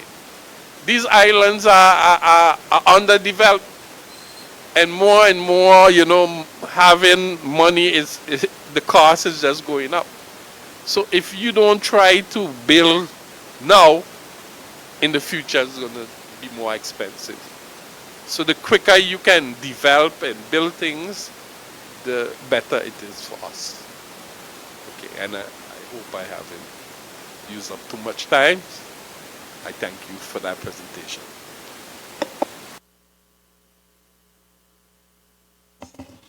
Thank you, Councilman Simmons. Councilman Van Putten.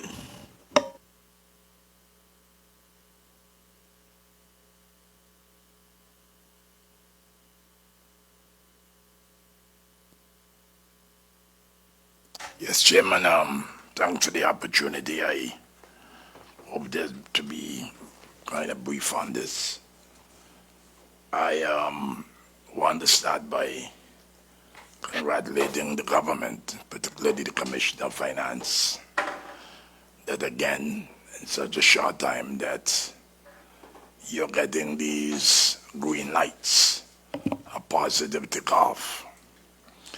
And whenever I hear this, I keep wondering why this was not the case before. Because I think in the last 20 years, maybe more, we didn't get a good in there, right? It was in the people language right there.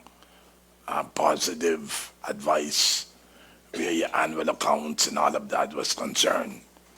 And in most cases, we had a lot of negative comments from the CFT, whether it was the quarterly reports, whether it was the budget, whatever, they always find a way, to condemn what you were doing. You were never doing it right. Even though in many cases you had their own people here, had to spend a tremendous amount of money in the last 5 to 6 years that they occupy unlawfully the government of this country. But last year, I made a statement here, and I heard from the current Commissioner of Finance, from Personal Affairs, that the people of the Finance Department wanted to quit, and I tell her, let them quit. Because I didn't feel I attacked them.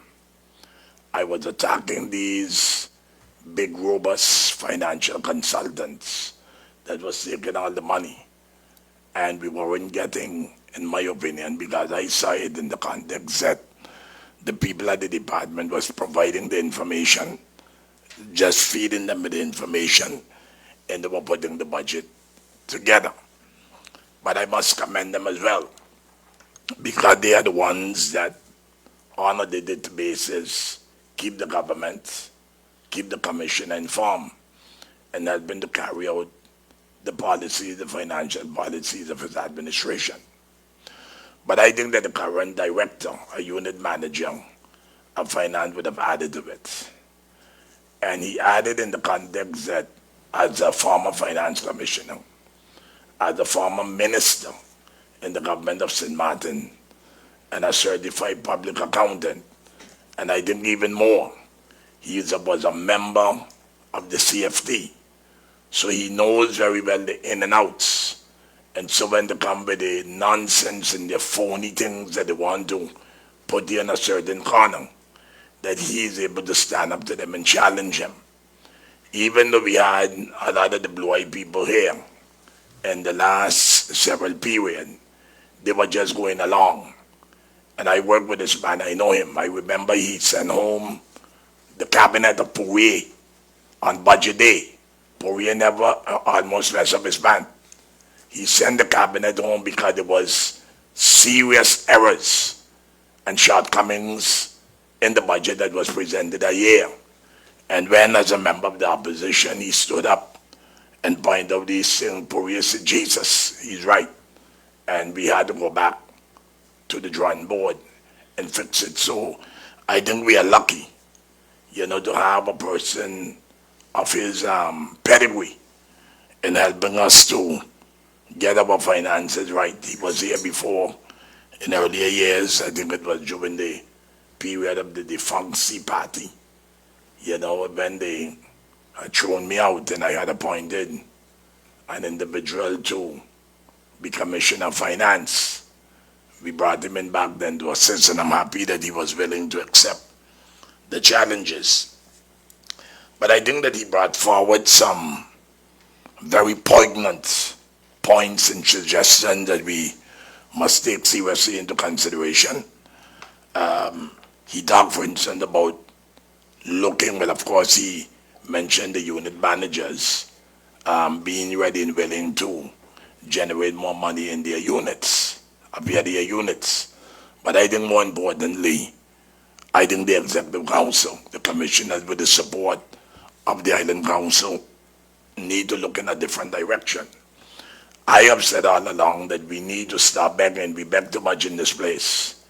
I remember in the days of the Netherlands Antilles that based on the earning, that the government had to cover the financial deficits of the islands. And I would say very rare that what I could recall that we got a kind of support. They put money into GB back then. They put money into Veneer. And maybe when you had commissioners like the late Eric Enriquez would go down and he'd talk about aumento. He want more money. The Minister of Finance at the time, they would run all different corners hiding from him, and we get very little.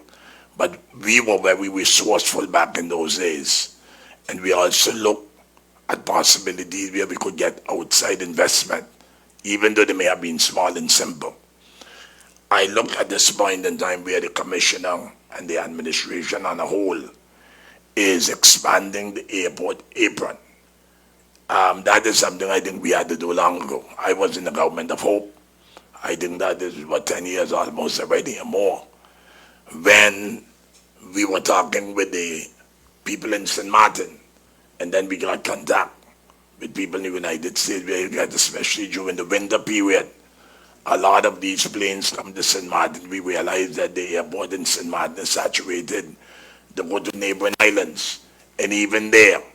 So I would hope that with this decision of government to expand that apron and do more improvements at the airport, that it will have a positive spin-off.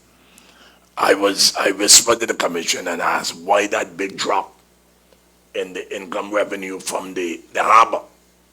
But I'm also seeing it in the airport, and probably we need to dig deep and look very far, because there's a lot of different things. For instance, gasoline, diesel, and all of those things, different services that the ports in St. Kitts and St. Martin will offer to boats. We are not offering it. We talk about it for a long time. And I think that those are things that we need to look at and we need to improve. And so I don't know if the commissioner or his unit director manager would be able to give an explanation as to what they think could be the reason for that drastic drop in both the revenues from the airport as well as the seaport. What are the reasons for this? Because it seemed like every year it continued to go down instead of increasing. Also,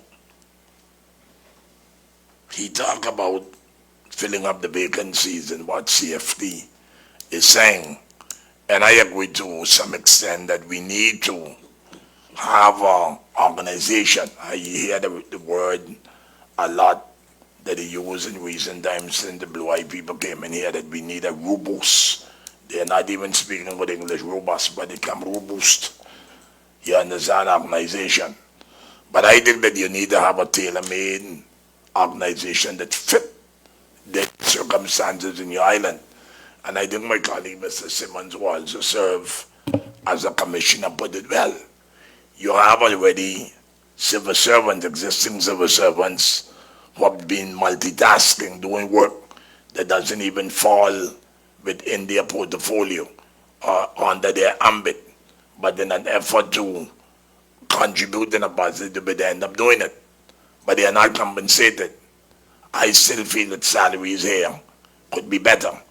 And when we see sometimes these consultants, the kind of money that we are paying them, and then yet these civil servants who work under them still have to end up doing the bulk of the work, then I have a problem with that.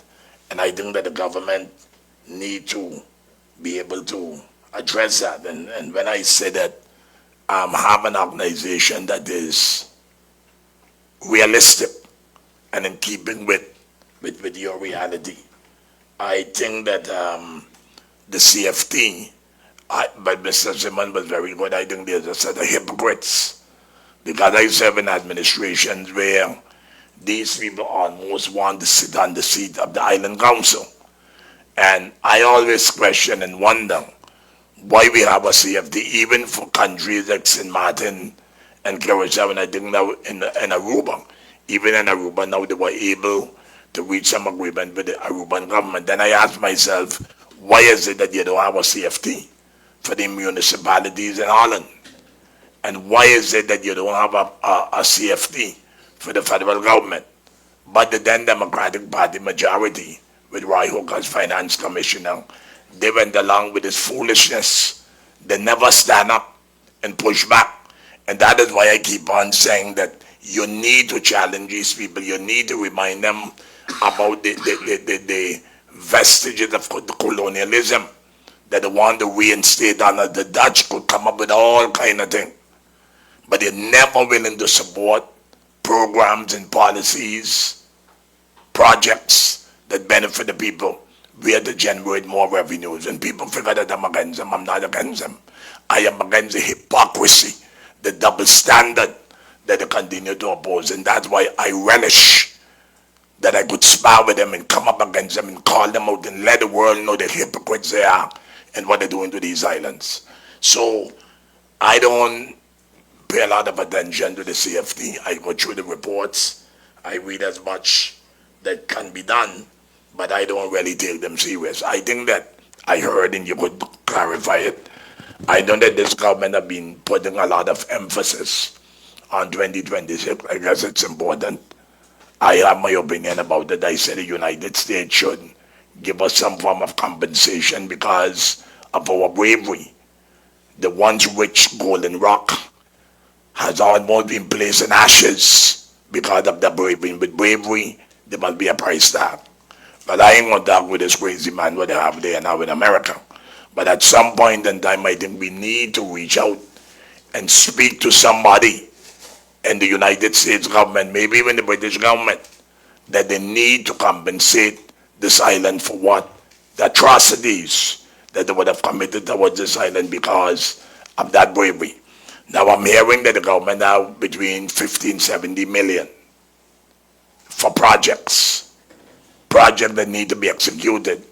But what I continue to hear, and even people in Holland is saying, because I have my contacts in Holland, even though people figure that I don't like them or they don't like me. And what we continue to hear is that we don't have enough mankracht. We don't have enough, what we call these people, contractors, to be able to do it. I don't agree with that. We have contractors on the island. Just earlier today, we had a meeting with some interested people with the sports area. And they are telling you about bringing in engineers, and I think that's what we need. We need one or two additional engineers to come in to help people make the programs, whatever they got to do in order to bid for these projects, and even to help them and guide them in the execution, because you just have one contractor for the last couple of years have been getting all the projects. When I was a commissioner here in government, I told all of them not going through this nonsense, but you want where you telling you got to do this and you got to do that. Every contractor on this island had work. We make sure that there was small project, but every contractor from January to December had work because the people were employed, they have families, they're paying taxes, they're buying food, they're investing in the local economy, and I think we need to go in that direction. Because if that money is there for projects and the government is not using it, eventually they're going to take it back. And they're going to elections, I understood, at the end of October. But maybe take them a year to form a government, I don't know. But they're going to get more tough.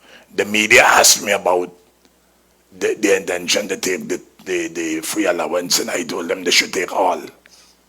Because we too low. We allowed to beg the finance manager, almost box me up for saying that. But I mean it. We need to start begging. There's a lot of things we could do. The people from LVB was just here, and they were talking about in the area of agriculture. I spoke with some investors or people that know investors. They were talking about different investment that they could be making. Station, Antigua, and St. Kitts. I had mentioned it to the current commissioner. I don't know if she would remember. But I think we need to reach out to people like that. Look beyond Holland. I said to my colleagues in Island Council from our faction that we're going to move out in the region where we could look at possibilities that we could bring food cheaper here, vegetables, and do all kind of things. We go to Holland all the time. I go, not because I want to go with them so often, but when you're there, I want to be at the table to spar with them and point out with them, but we must look beyond Holland for possibilities for this country. We need to do that. And as an Island Council faction, we will become more proactive in assisting the government if they want it. You understand, in order to get things done. So I believe that that is the way we need to go. I also heard the government talk about whether they should fill vacancies where you shouldn't fill. What is the government policy? Because I see government in recent time have been taking on people. And I wanted to be clear, I am not against nobody getting a job, whether you're the Democrat, a PLP, a Statiocrat, or whatever you call them, a religion is. But the problem that I have with this government is that the government seemingly is killing the private sector in the context that you have people that is gainfully employed in the private sector, and we bring them over and we putting them to work for the government.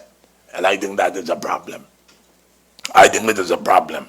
So I would like to know what is the policy, how involved, of course, you have your departments. And sometimes when I see the people that is being selected, sometimes you figure it's on one side of the scale, only certain people getting jobs from the government. And there's a lot of other qualified locals out there with papers, and they're not getting jobs. I remember in the earlier part of this government, I said when Mr. Merkman and the former lady commissioner was there, I said that when government put out advertisement, they should make sure that they get a list with all who apply and copies of the CVs. Because we have people here that they tend to look at family, friend, and favor. If I don't like the director, Mr. Tuitt, I don't care qualified, I ain't gonna give him no job. And I think that is wrong. And I don't agree that we should be weakening the private sector and bringing people in and putting them on the government to do work when they were gainfully employed. And I could come here with a list, because I hear a former commissioner and Island Council members said that the dumb people that vote for the PLP and the smart people was voting for the Democrats. The voters are now asking if only people who vote Democrat is getting jobs in the government. And I didn't want to go in that direction, but I started to wonder myself. I started to wonder that myself. And I believe charity begins at home, and I never get criticism out there in the media, but I don't care. I've been here for 40 years, and I could take them on if I choose to do that. But the point is that we need to spread the equation. We don't just take, and again, taking people out of the private sector, putting them into positions while you have people who are waiting on jobs, who are applying for jobs, and sometimes not even the decency to get an answer from the government. So I would like to know what is the policy of this government in terms of hiring people.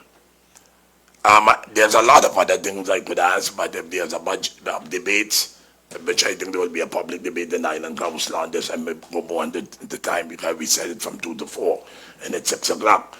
But one final thing I would want to add here is that we had meetings before.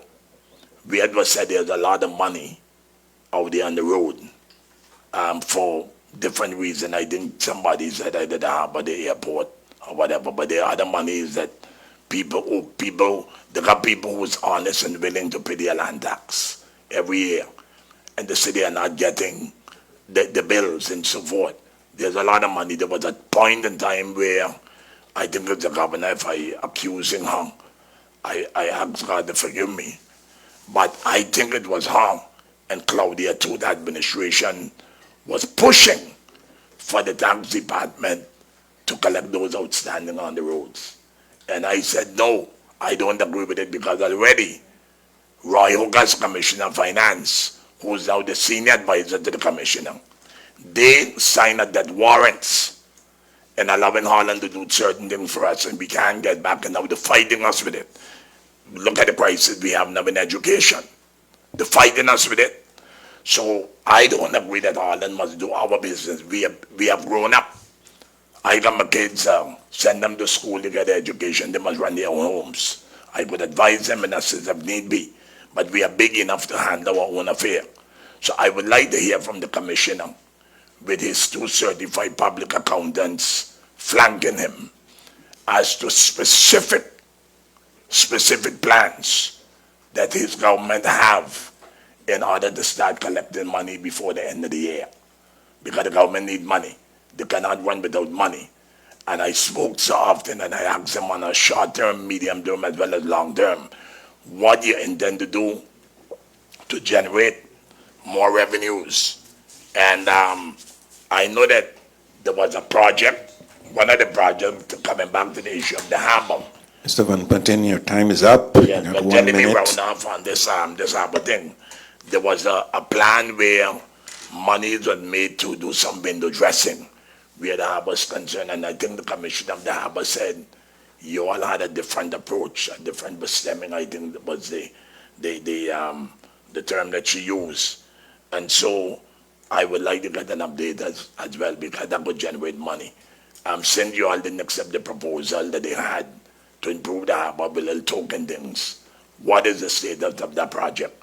Because both your harbor and your airport's supposed to be able to generate more monies. And when I look at the figures now, they are low, and they keep on getting lower and lower. So I would like to know from the government, what they intend to do, both in the case of the airport and the harbor, and all, in order to have a name, and then to come with a specific plan to collect those monies that is out there on the road. May it please you, Chairman. Thank you very much. Thank you, Councilman Van Putten. All right, I have two questions basically. I think was already mentioned, the underperformance of the harbor. Yeah, has the government identified a reason why this is the case at this time in this quarter? And also, Mr. Tuitt, I think, mentioned about expansion of vacancies. I don't quite understand. You talk about you'll have something with a big head. Yeah, a baby with a big head. So you're talking about a serious expansion of vacancies, of new personnel. Yeah, can you elaborate a little bit more on that, please, for us? Okay, that are basically my two questions. So I give the commissioner the opportunity now to answer the questions posed from the committee.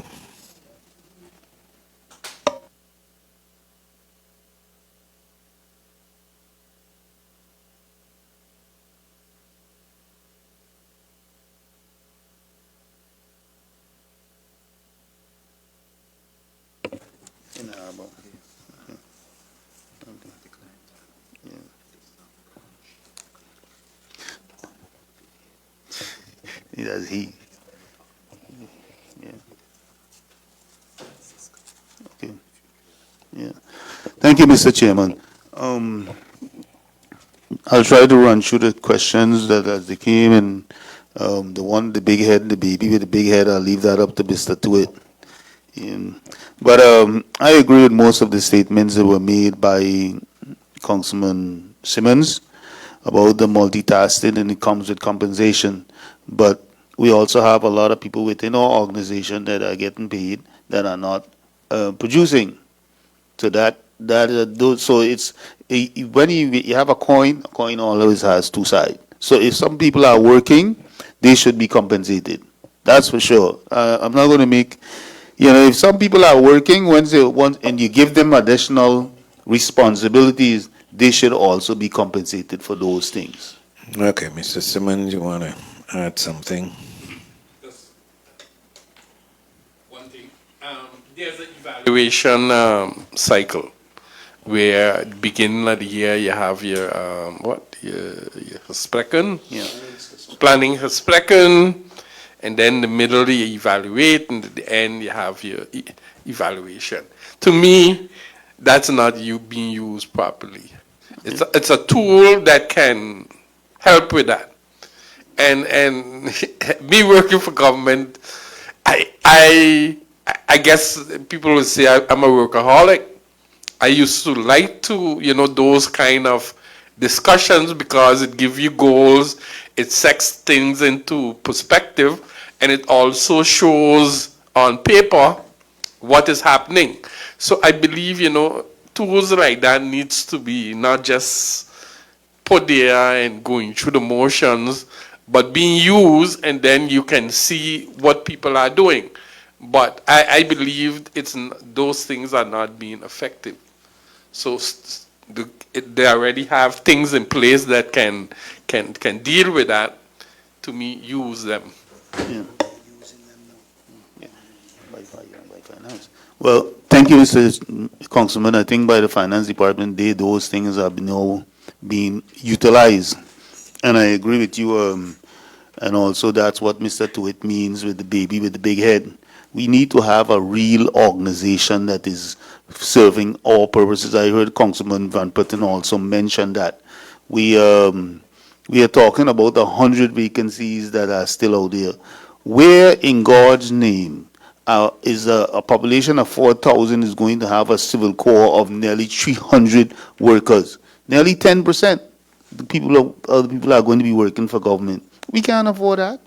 So that's where I also agree with you, Mr. Simon. Multitasking is very important. But it must be that when you do that, if you make an agreement, you should also live up to the agreement, what you mean. Because it's cheaper to compensate somebody than to take on a full-fledged FTE. So in that sense, I agree with you with multitasking. But we have some issues within our civil corps that still needs to be ironed out. And I like what the example that you use. You always used to evaluate, am I an asset or a liability to my organization? Because the organization does not belong to the commissioner. It doesn't belong to the unit manager. It belongs to all of us. It belongs to Stacia. So if you say you love Stacia, then do what you need to do to make our country better. And one of the things that we are cognizant about is that, and I agree with the statement, if you don't invest now, when you try to invest in the future, it's going to be more expensive.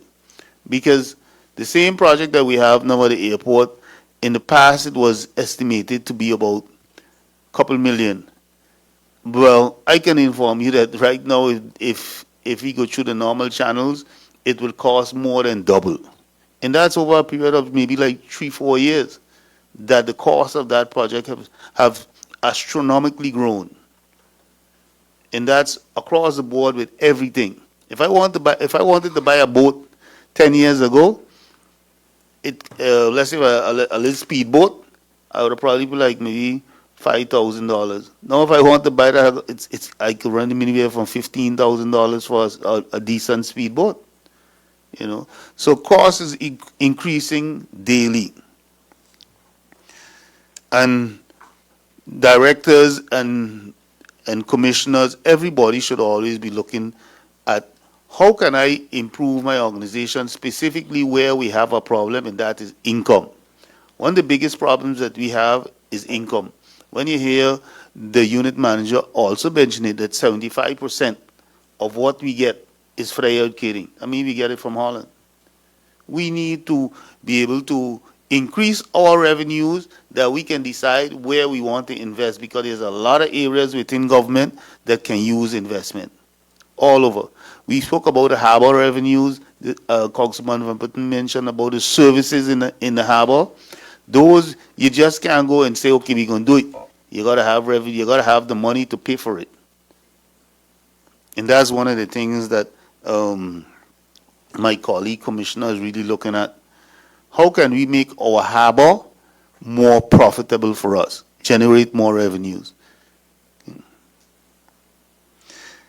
And notwithstanding all those vacancies that they're being said that we still miss, it was mentioned the boat is still floating. So it means that we need to introspect. Mr. Tuit mentioned it. All speakers mentioned it. We are floating, and it doesn't mean that we might not be functioning perfectly, but there's research ongoing to see where we are and where we can improve. But to say that there's 100 vacancies needed, I also tend to doubt that. Mr. Tuit mentioned there's no substitute for knowledge. Well, not Mr. Tuit. Van Putten mentioned it. There's no substitute for knowledge. When you know where you want to go and how to get there, that is very important. And that was said in connection with the dealings with the CFT and in the financial area, you know. Because we do have our wranglings with the CFT pretty much all the time. We have wranglings. Right now we have wranglings with the CFT too. But if they want to fight, we can wrangle. But when they always say in Stacia, when you want to punch, you got to know where to punch. And we're going to do that. Pertaining to our unqualified report over the years, I think it's steady progress has been made, you know, and and also you got to have the right expertise. I think in the past when we were in government and we were fighting with the CFT trying to get a qualified, unqualified opinion, we were fighting with pellet gun.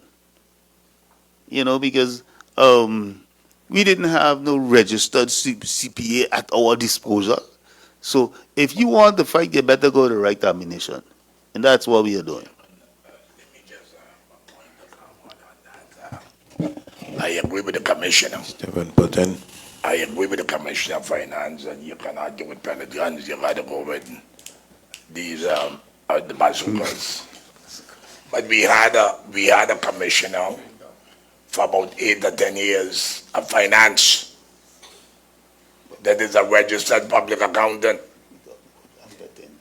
And I'm not targeting him. I'm not targeting him because I think that in many ways there were times that he stood up and he fought them too. I think the advantage that you have at this time, and I'm not saying to give it no credit because I think that you at the last debate when we were dealing with this whole thing, you talk about all the people involved, so there's no one individual.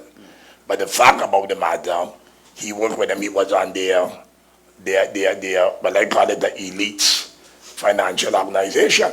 He was there. So when they tell him certain things, he know exactly, like you said, where to go and fight them because he was there. Because sometimes the CFT get into things, with my opinion, that they don't have any way to get to. And sometimes you just need to put them in the place. And that's what they're doing. So I just wanted to mention that, not, jumping on the former finance commissioner, all it's necessary sometimes. I think with 1010, there's been a lot more scrutiny coming into the process, and I think within our organization we have made steady progress over the years. I think when I think about persons like Lisa Ward, who did a lot of work in that, and we have a couple of consultants that are with us, even the finance team. Because if you're not able to accurately show what you have done, then it don't, and that happens at the finance department with everybody that works there. So everybody at the finance department has contributed to where we have gotten now. There's a lot of services that can be, you mentioned a couple that can be offered in the harbor, which is like selling of gasoline, even washing down the boats with water, washing off the salt. But those come with having the correct infrastructure. And my colleague commissioner, those are some of the things that she's working on right now to facilitate those. But those things don't happen overnight. We know if you do something like that in the harbor right now, we have no protection to no kind of things. You're open to the elements. So you how you say? You're throwing away the water with the baby. Yes, But it's something that has our attention as executive council, and I have full confidence in my colleague. What is government? I waited to touch this topic because I noticed that this is something that is playing within the community. What is government policy pertaining to the hiring of individuals? Now, when individuals are hired, we look for the best candidate. There's a profile that goes out, and whoever applies, we cannot tell anybody to apply. It's out there. So if somebody is working in the private sector and they want to apply, we can't tell them don't apply. And if they fit the profile and they are the best candidate, then we don't have no other choice but to move with them. Because if somebody apply and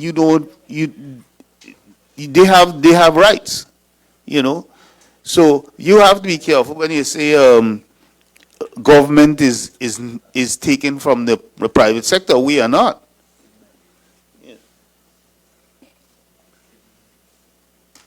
Killing and weakening the private sector, because I think everybody has the right to try to to build themselves, and look out for their best interests.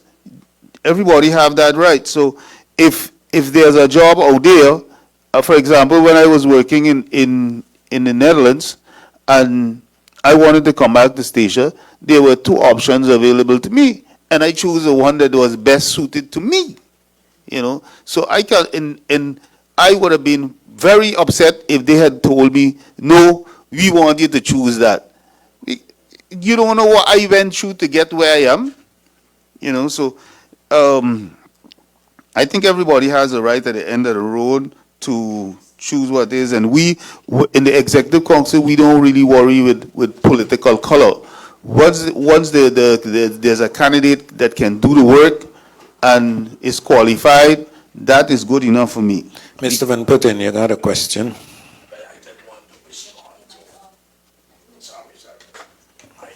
To respond to what the commissioner saying, it's a good thing that you yourself acknowledge that it's out there. I didn't agree that people are saying that. But the reason why I asked the question to, because you are aware of that, very often that the commissioner may not, or the commissioner may not be aware who apply. You have a policy in place that the PZ, I think that they, let's say there's a vacancy. They had the competency to put it out to advertise it. And very often the commissioners of the Executive Council may not be aware of the candidate, because I have seen, I really don't get involved with who appointed or who get what, but there have been people who approach, and really when you go and check it back, there have been qualified people here for certain functions. And then you see some people that don't have no knowledge at all in the particular field. And then they end up putting these people to do the job. Whereas you may have had somebody that have the qualification in that particular field, and they end up not getting it, the person that don't have it, then they get it. So that's why I ask, because that is the discussion out there. What is the policy of the government? How involved is the government? Because another thing that I have always said, that's why I said, and you being a member of the faction at the time, along with the now Commissioner Leerdam, that I feel that whenever advertisements are out there, people apply. If 50 people apply, I want to list with the 50 people, and I want the same way, because the law tells me I must seek advice from the department, but I'm not obligated to appoint what is sent to me. If I feel there's somebody that's more qualified and will be able to do the job in a better way, then we could make that decision and then defend why you choose the person over who the department. But that is out there, not Clyde Senate is out there, and that's why I felt that I should ask what the policies of the government so that you'll be able to defend it. Thanks, Chairman. Yeah. I think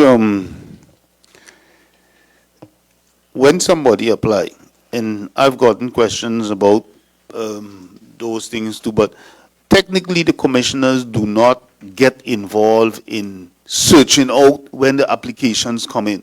Sometimes the application running and the commissioners doesn't even know. It's when it comes to the Executive Council with the information.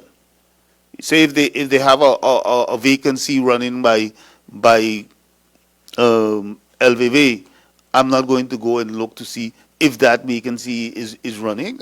When it comes to me, that it comes to the Executive Council, then all information that is relevant to make a concise decision, I have the opportunity to then look at that, and so I hope that clears up a lot of misconception that the commissioners is the one who give jobs. Commissioners don't give no jobs.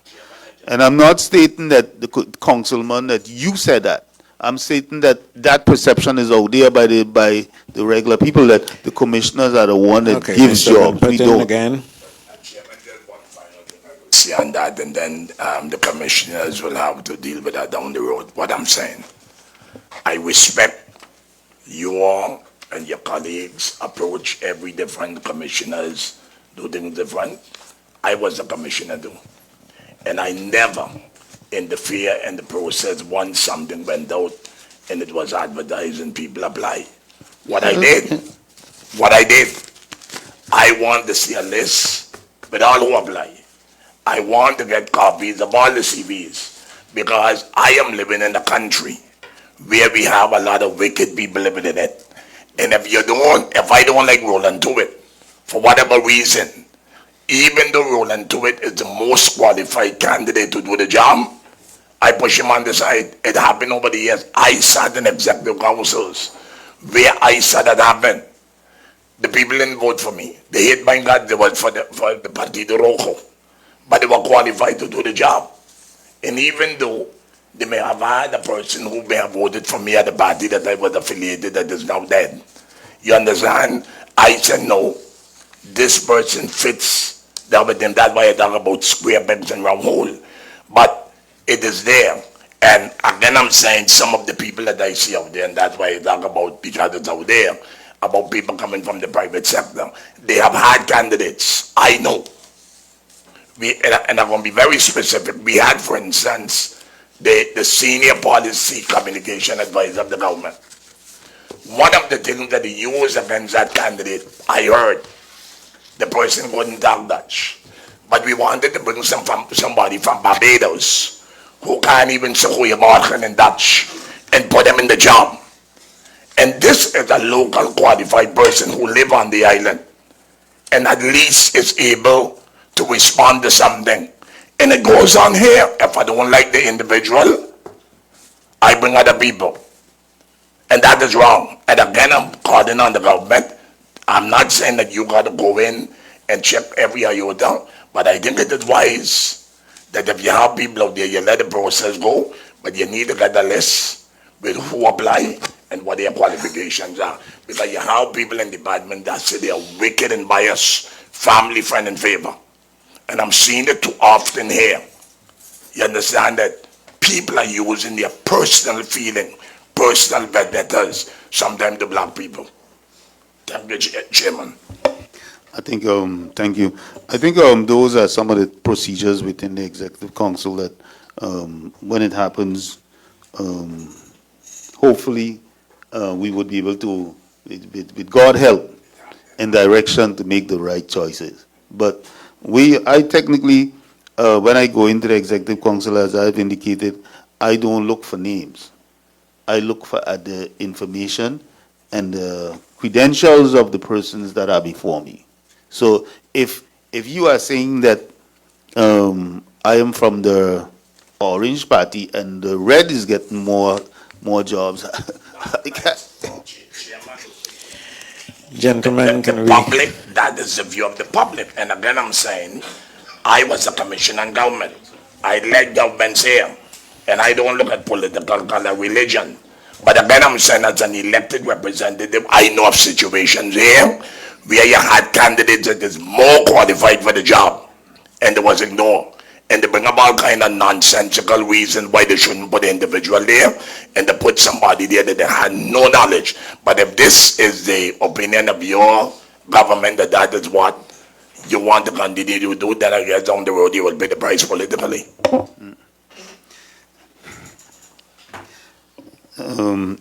Pertaining to the questions of collection, this is the discussion that we have been having quite frequently the last couple of months. Heffing and inning of revenues within Statia, because we recognize it's an issue, and I think now we have a new worker at finance that we hope that will be able to alleviate some of that challenges that we have been experiencing in that area. So it's something that has our attention. Pertaining to the underperformance of the harbor, I think when you look at what the revenues are, it has a direct correlation with the amount of ships that is coming to station, also the amount of cargo that is coming into station. We know that, and we have had many meetings with New Star where there's indication that within the oil sector there's an underperformance when it relates to New Star that also directly relates to the amount of ships that come to our harbor. So that would be the explanation for the harbor. And pertaining to the airport, we know the airport has always been a zorgenkindje for us that it never really was generating the revenues to cover all the expenditures that are there. But and we hope that with the investments that are being made in the airport sector, that will change to some degree. So I think that was some of the questions that came from Councilman Smith. But yeah, okay, thank you. Yeah, pretty much run through that. Yeah. Commissioner Leodam. Thank you very much, Mr. Chair. I would like to, since I'm Commissioner of Personnel, I would like to also have a discussion on that point as well. We send our children out. Parents pump thousands of dollars, especially when they go to the U.S., and we don't have a color when they go to study. We tell them to go out, get an education, because that is what we need to build St. Eustatius. When you're governing, and I think you just have to be mature with the community, when you govern, you can't govern with a color. If you govern with a color, then you'll have an issue. If it is stated that persons are being hired who are not qualified, that is not dependent on a color. It's a whole different issue you have then. You have an issue that you have a qualified person versus a non-qualified person. And if a non-qualified person, and you can see the biases in that, those are areas where within the policy you try to curve that. But also, within it as well, we are talking about we would like to see our people, especially within government, grow. So you may have as well a qualified person hired for the job, I mean not hired but applied, but also you see that you have an internal candidate who has been working there for a while, and we know with an extra nudge, an extra course, an extra push, they also can elevate towards that. And then one may look at it and say, you have this qualified X, he didn't get a job, but you put this person there, and they don't know it, they don't have the same experience, but also we look into that. And as Councilman Van Putten said, you get that overall view. Who applied, how many was internal, and internal candidates, of course, everybody who was sitting there have a level of preference. Once you are qualified for the job, then you also come in American to be looked at in terms of coming down to the final interviews. So that process, definitely we try to follow. Of course, it's a trust process, and I know everybody have biases. Definitely everybody have biases. I'm not going to run from that either, and I agree with what Mr. Van Putten said, and we want to make it as fair as possible. But at the end of the day, when we make statements like we are weakening the private sector, again, I don't see it that way, because I can recall in my short stint I'm here, coming back from school, how many quality that we lost from a government that went to the private sector because of salaries. And now the government salaries are actually competing with the private sector, and they're coming back. I'm happy I could get back my people. Why I should feel bad that they want to come back and work for me, and I should penalize them because, yeah, you have a job already. So I think, again, we have to watch how we say certain things, because, again, at the end of the day, you self said it, governing comes with a price tag, and you need quality people. And if you can get your people in your house to help you govern, nobody's indispensable. The company will also find a next person to do their job. I mean, when people leave from us, we get somebody back. It just flows like that. People get promoted, somebody comes in, and that's how it flows. We have run a project, the talent search, and it was for that reason exactly. And I can agree with you, the talent search project didn't touch the areas that we wanted to touch. And that was children, students, people who came back home, who basically have the areas that we were looking for, that is hard to fill. That's policy advisors, have a BO degree, WAO degrees. Basically, some of them was working in supermarkets, just holding on for a job until something come, because at the end of the day, they want to be home. But at the end of the day, home don't have the market, the private sector don't have nothing for them. So they just come home, hold on to see what can be done, and nothing can be done, they leave. And the concept of the talent search was to round up those students so we can give them a starting chance. We now start on a HBO.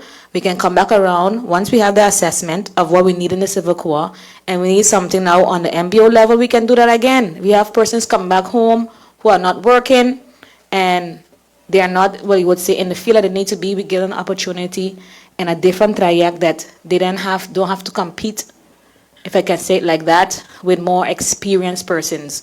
And I believe we are able to get back some people who actually left the shores, who come back home, and we talk about brain drain.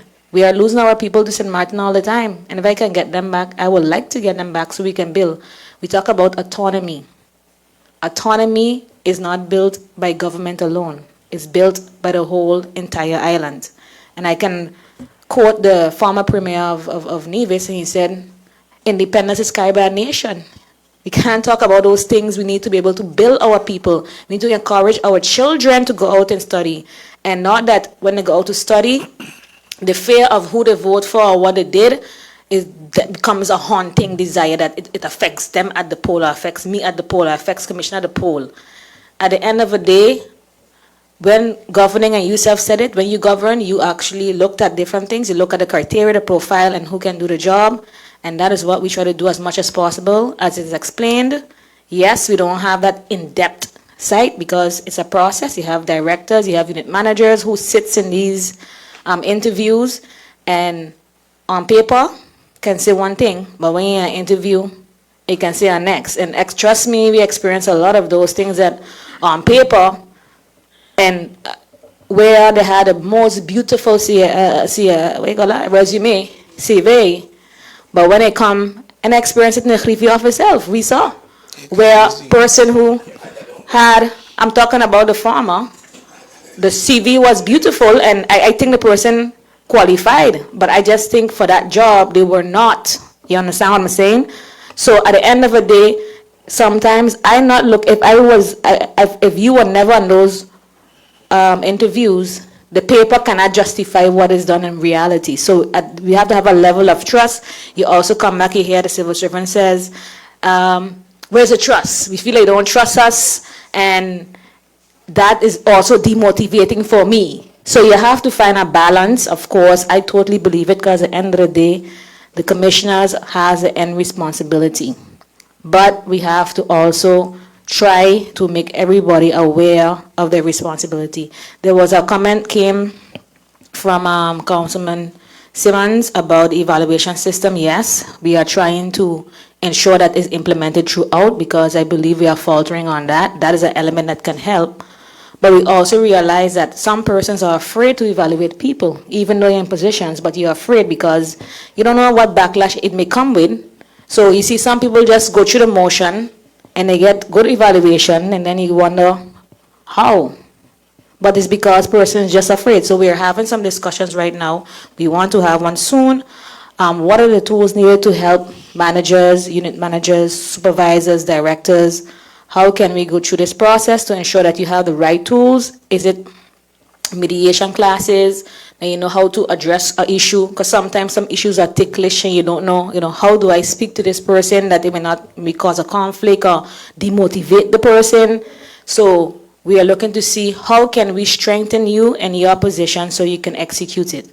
And I believe you're not going to get it done 100%. It's a small community. At the end of the day, you're dealing with a cousin, a sister, a mother, a brother, uncle, and you have to now sit and say, uncle, you're not doing that. Everybody don't have the same strength, can do that. So of course it becomes difficult. The harbor, as the colleague said, yes, it is devastatingly doing bad. Apparently the harbor ordinance, GTA agreement that we signed a couple of years, it is not operating how it should. So I think what we expected it, how we expected it to operate is not operating. So it's supposed to come up for a discussion soon, because 10 years is almost finalized. So it will be coming to the floor of the council for us to review that and see how we go forward when it comes to that. We know that there's challenges, but we have to also look on the reality on our side of what is needed.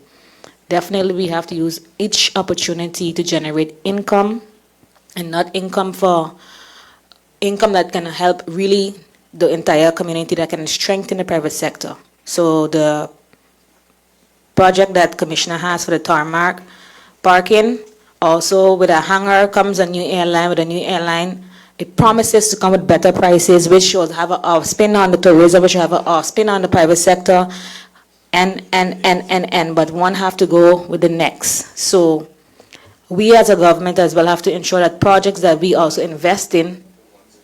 Huh? Oh.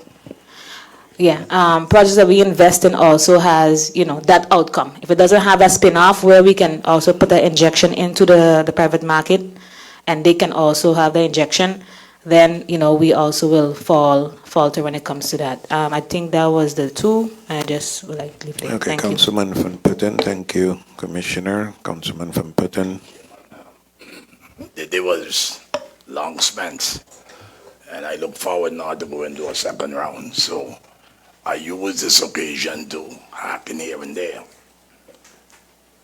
You should not, as was said by the Noble Commissioner, you should not govern by political color, but we must govern with a conscience.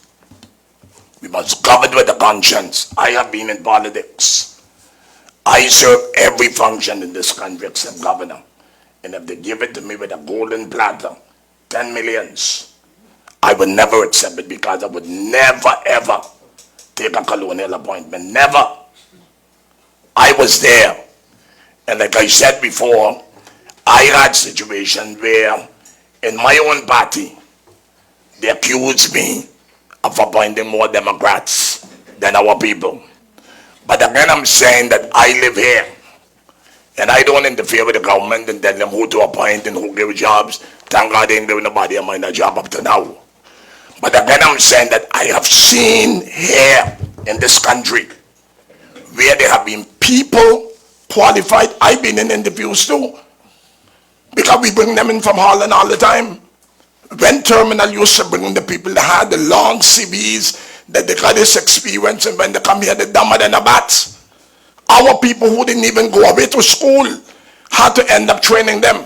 And I see a lot of it going on here now. But again, I'm saying, I don't have a problem if people figure that I call them out and they're being demoralized, because it is true.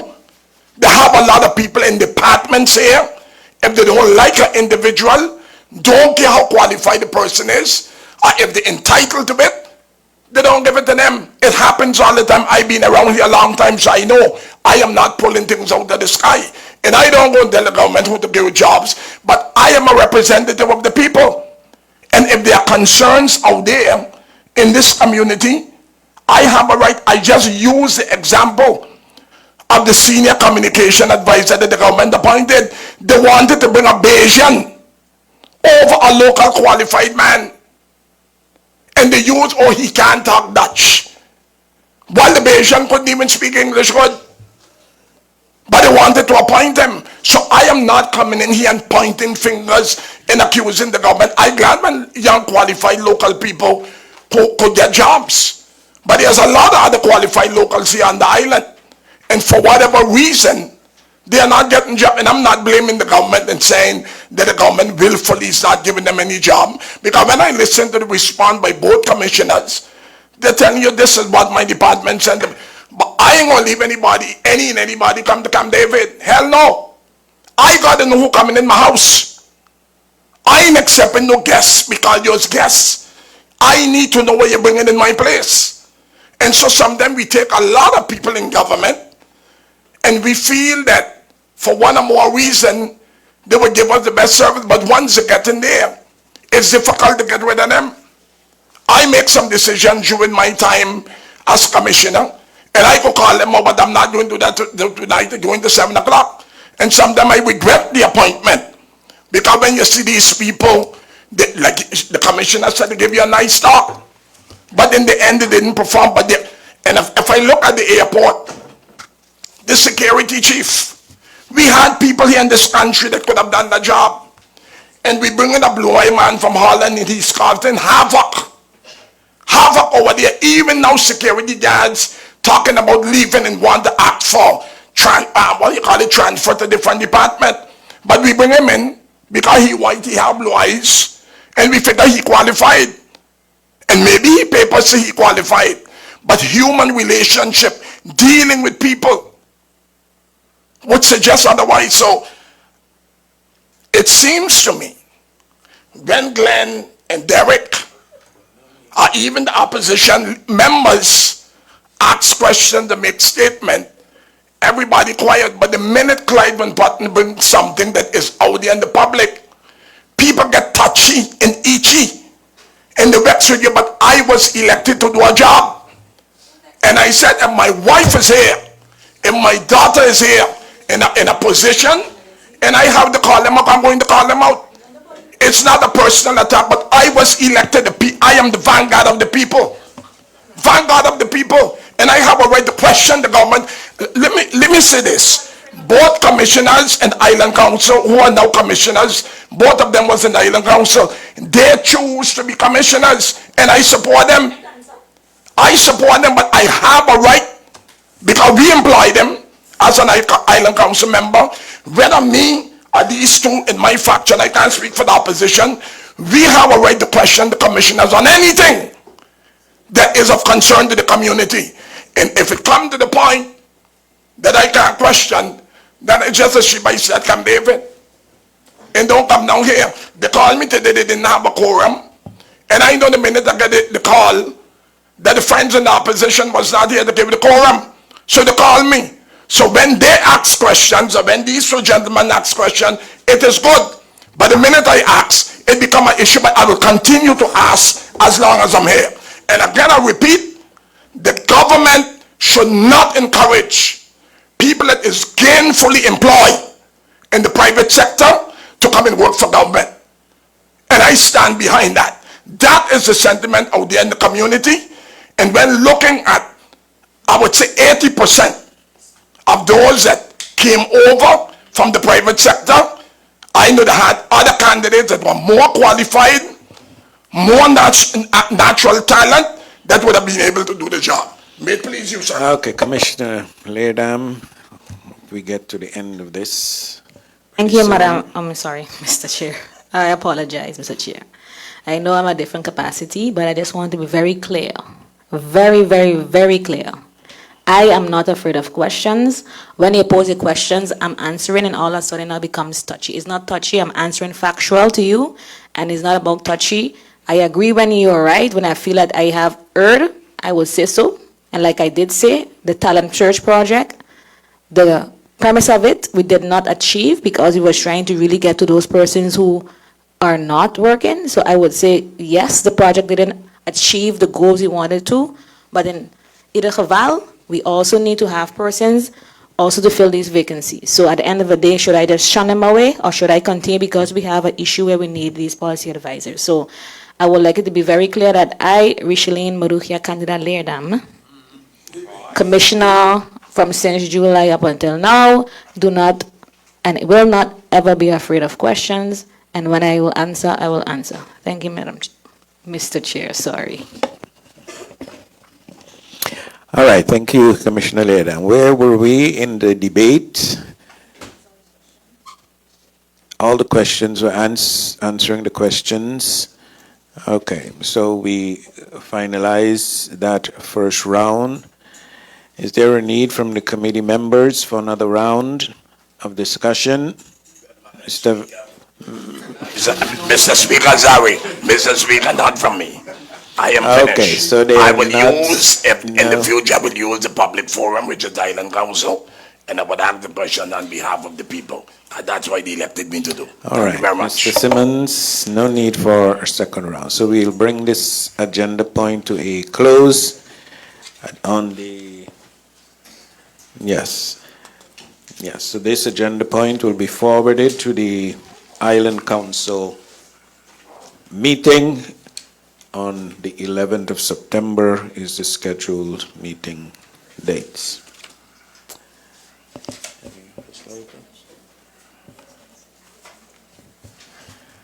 Okay, as mentioned earlier, we're going to have a closed-door session after this. So at this time, the commissioners from the Executive Council, if you have any announcements at this time, you can share your announcements at this time. Commissioner Merkman.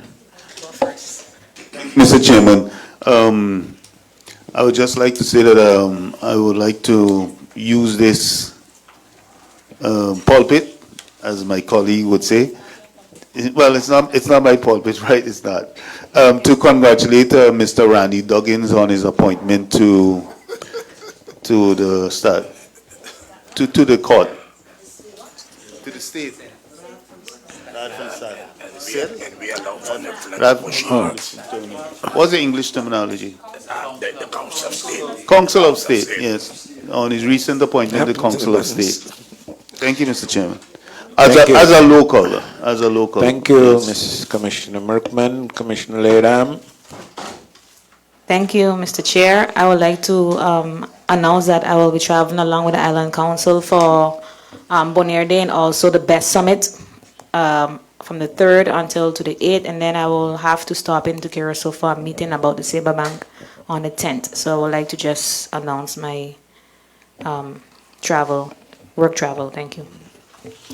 Thank you. I just want to announce at this point too that Council Lady Lopes-Spanner was in the meeting earlier but had to leave for personal reasons. That's why you did not hear her during the meeting sessions. Okay, so I want to thank commissioners and the advisors. And at this time, we're going to close the meeting for a closed door session. Thank you.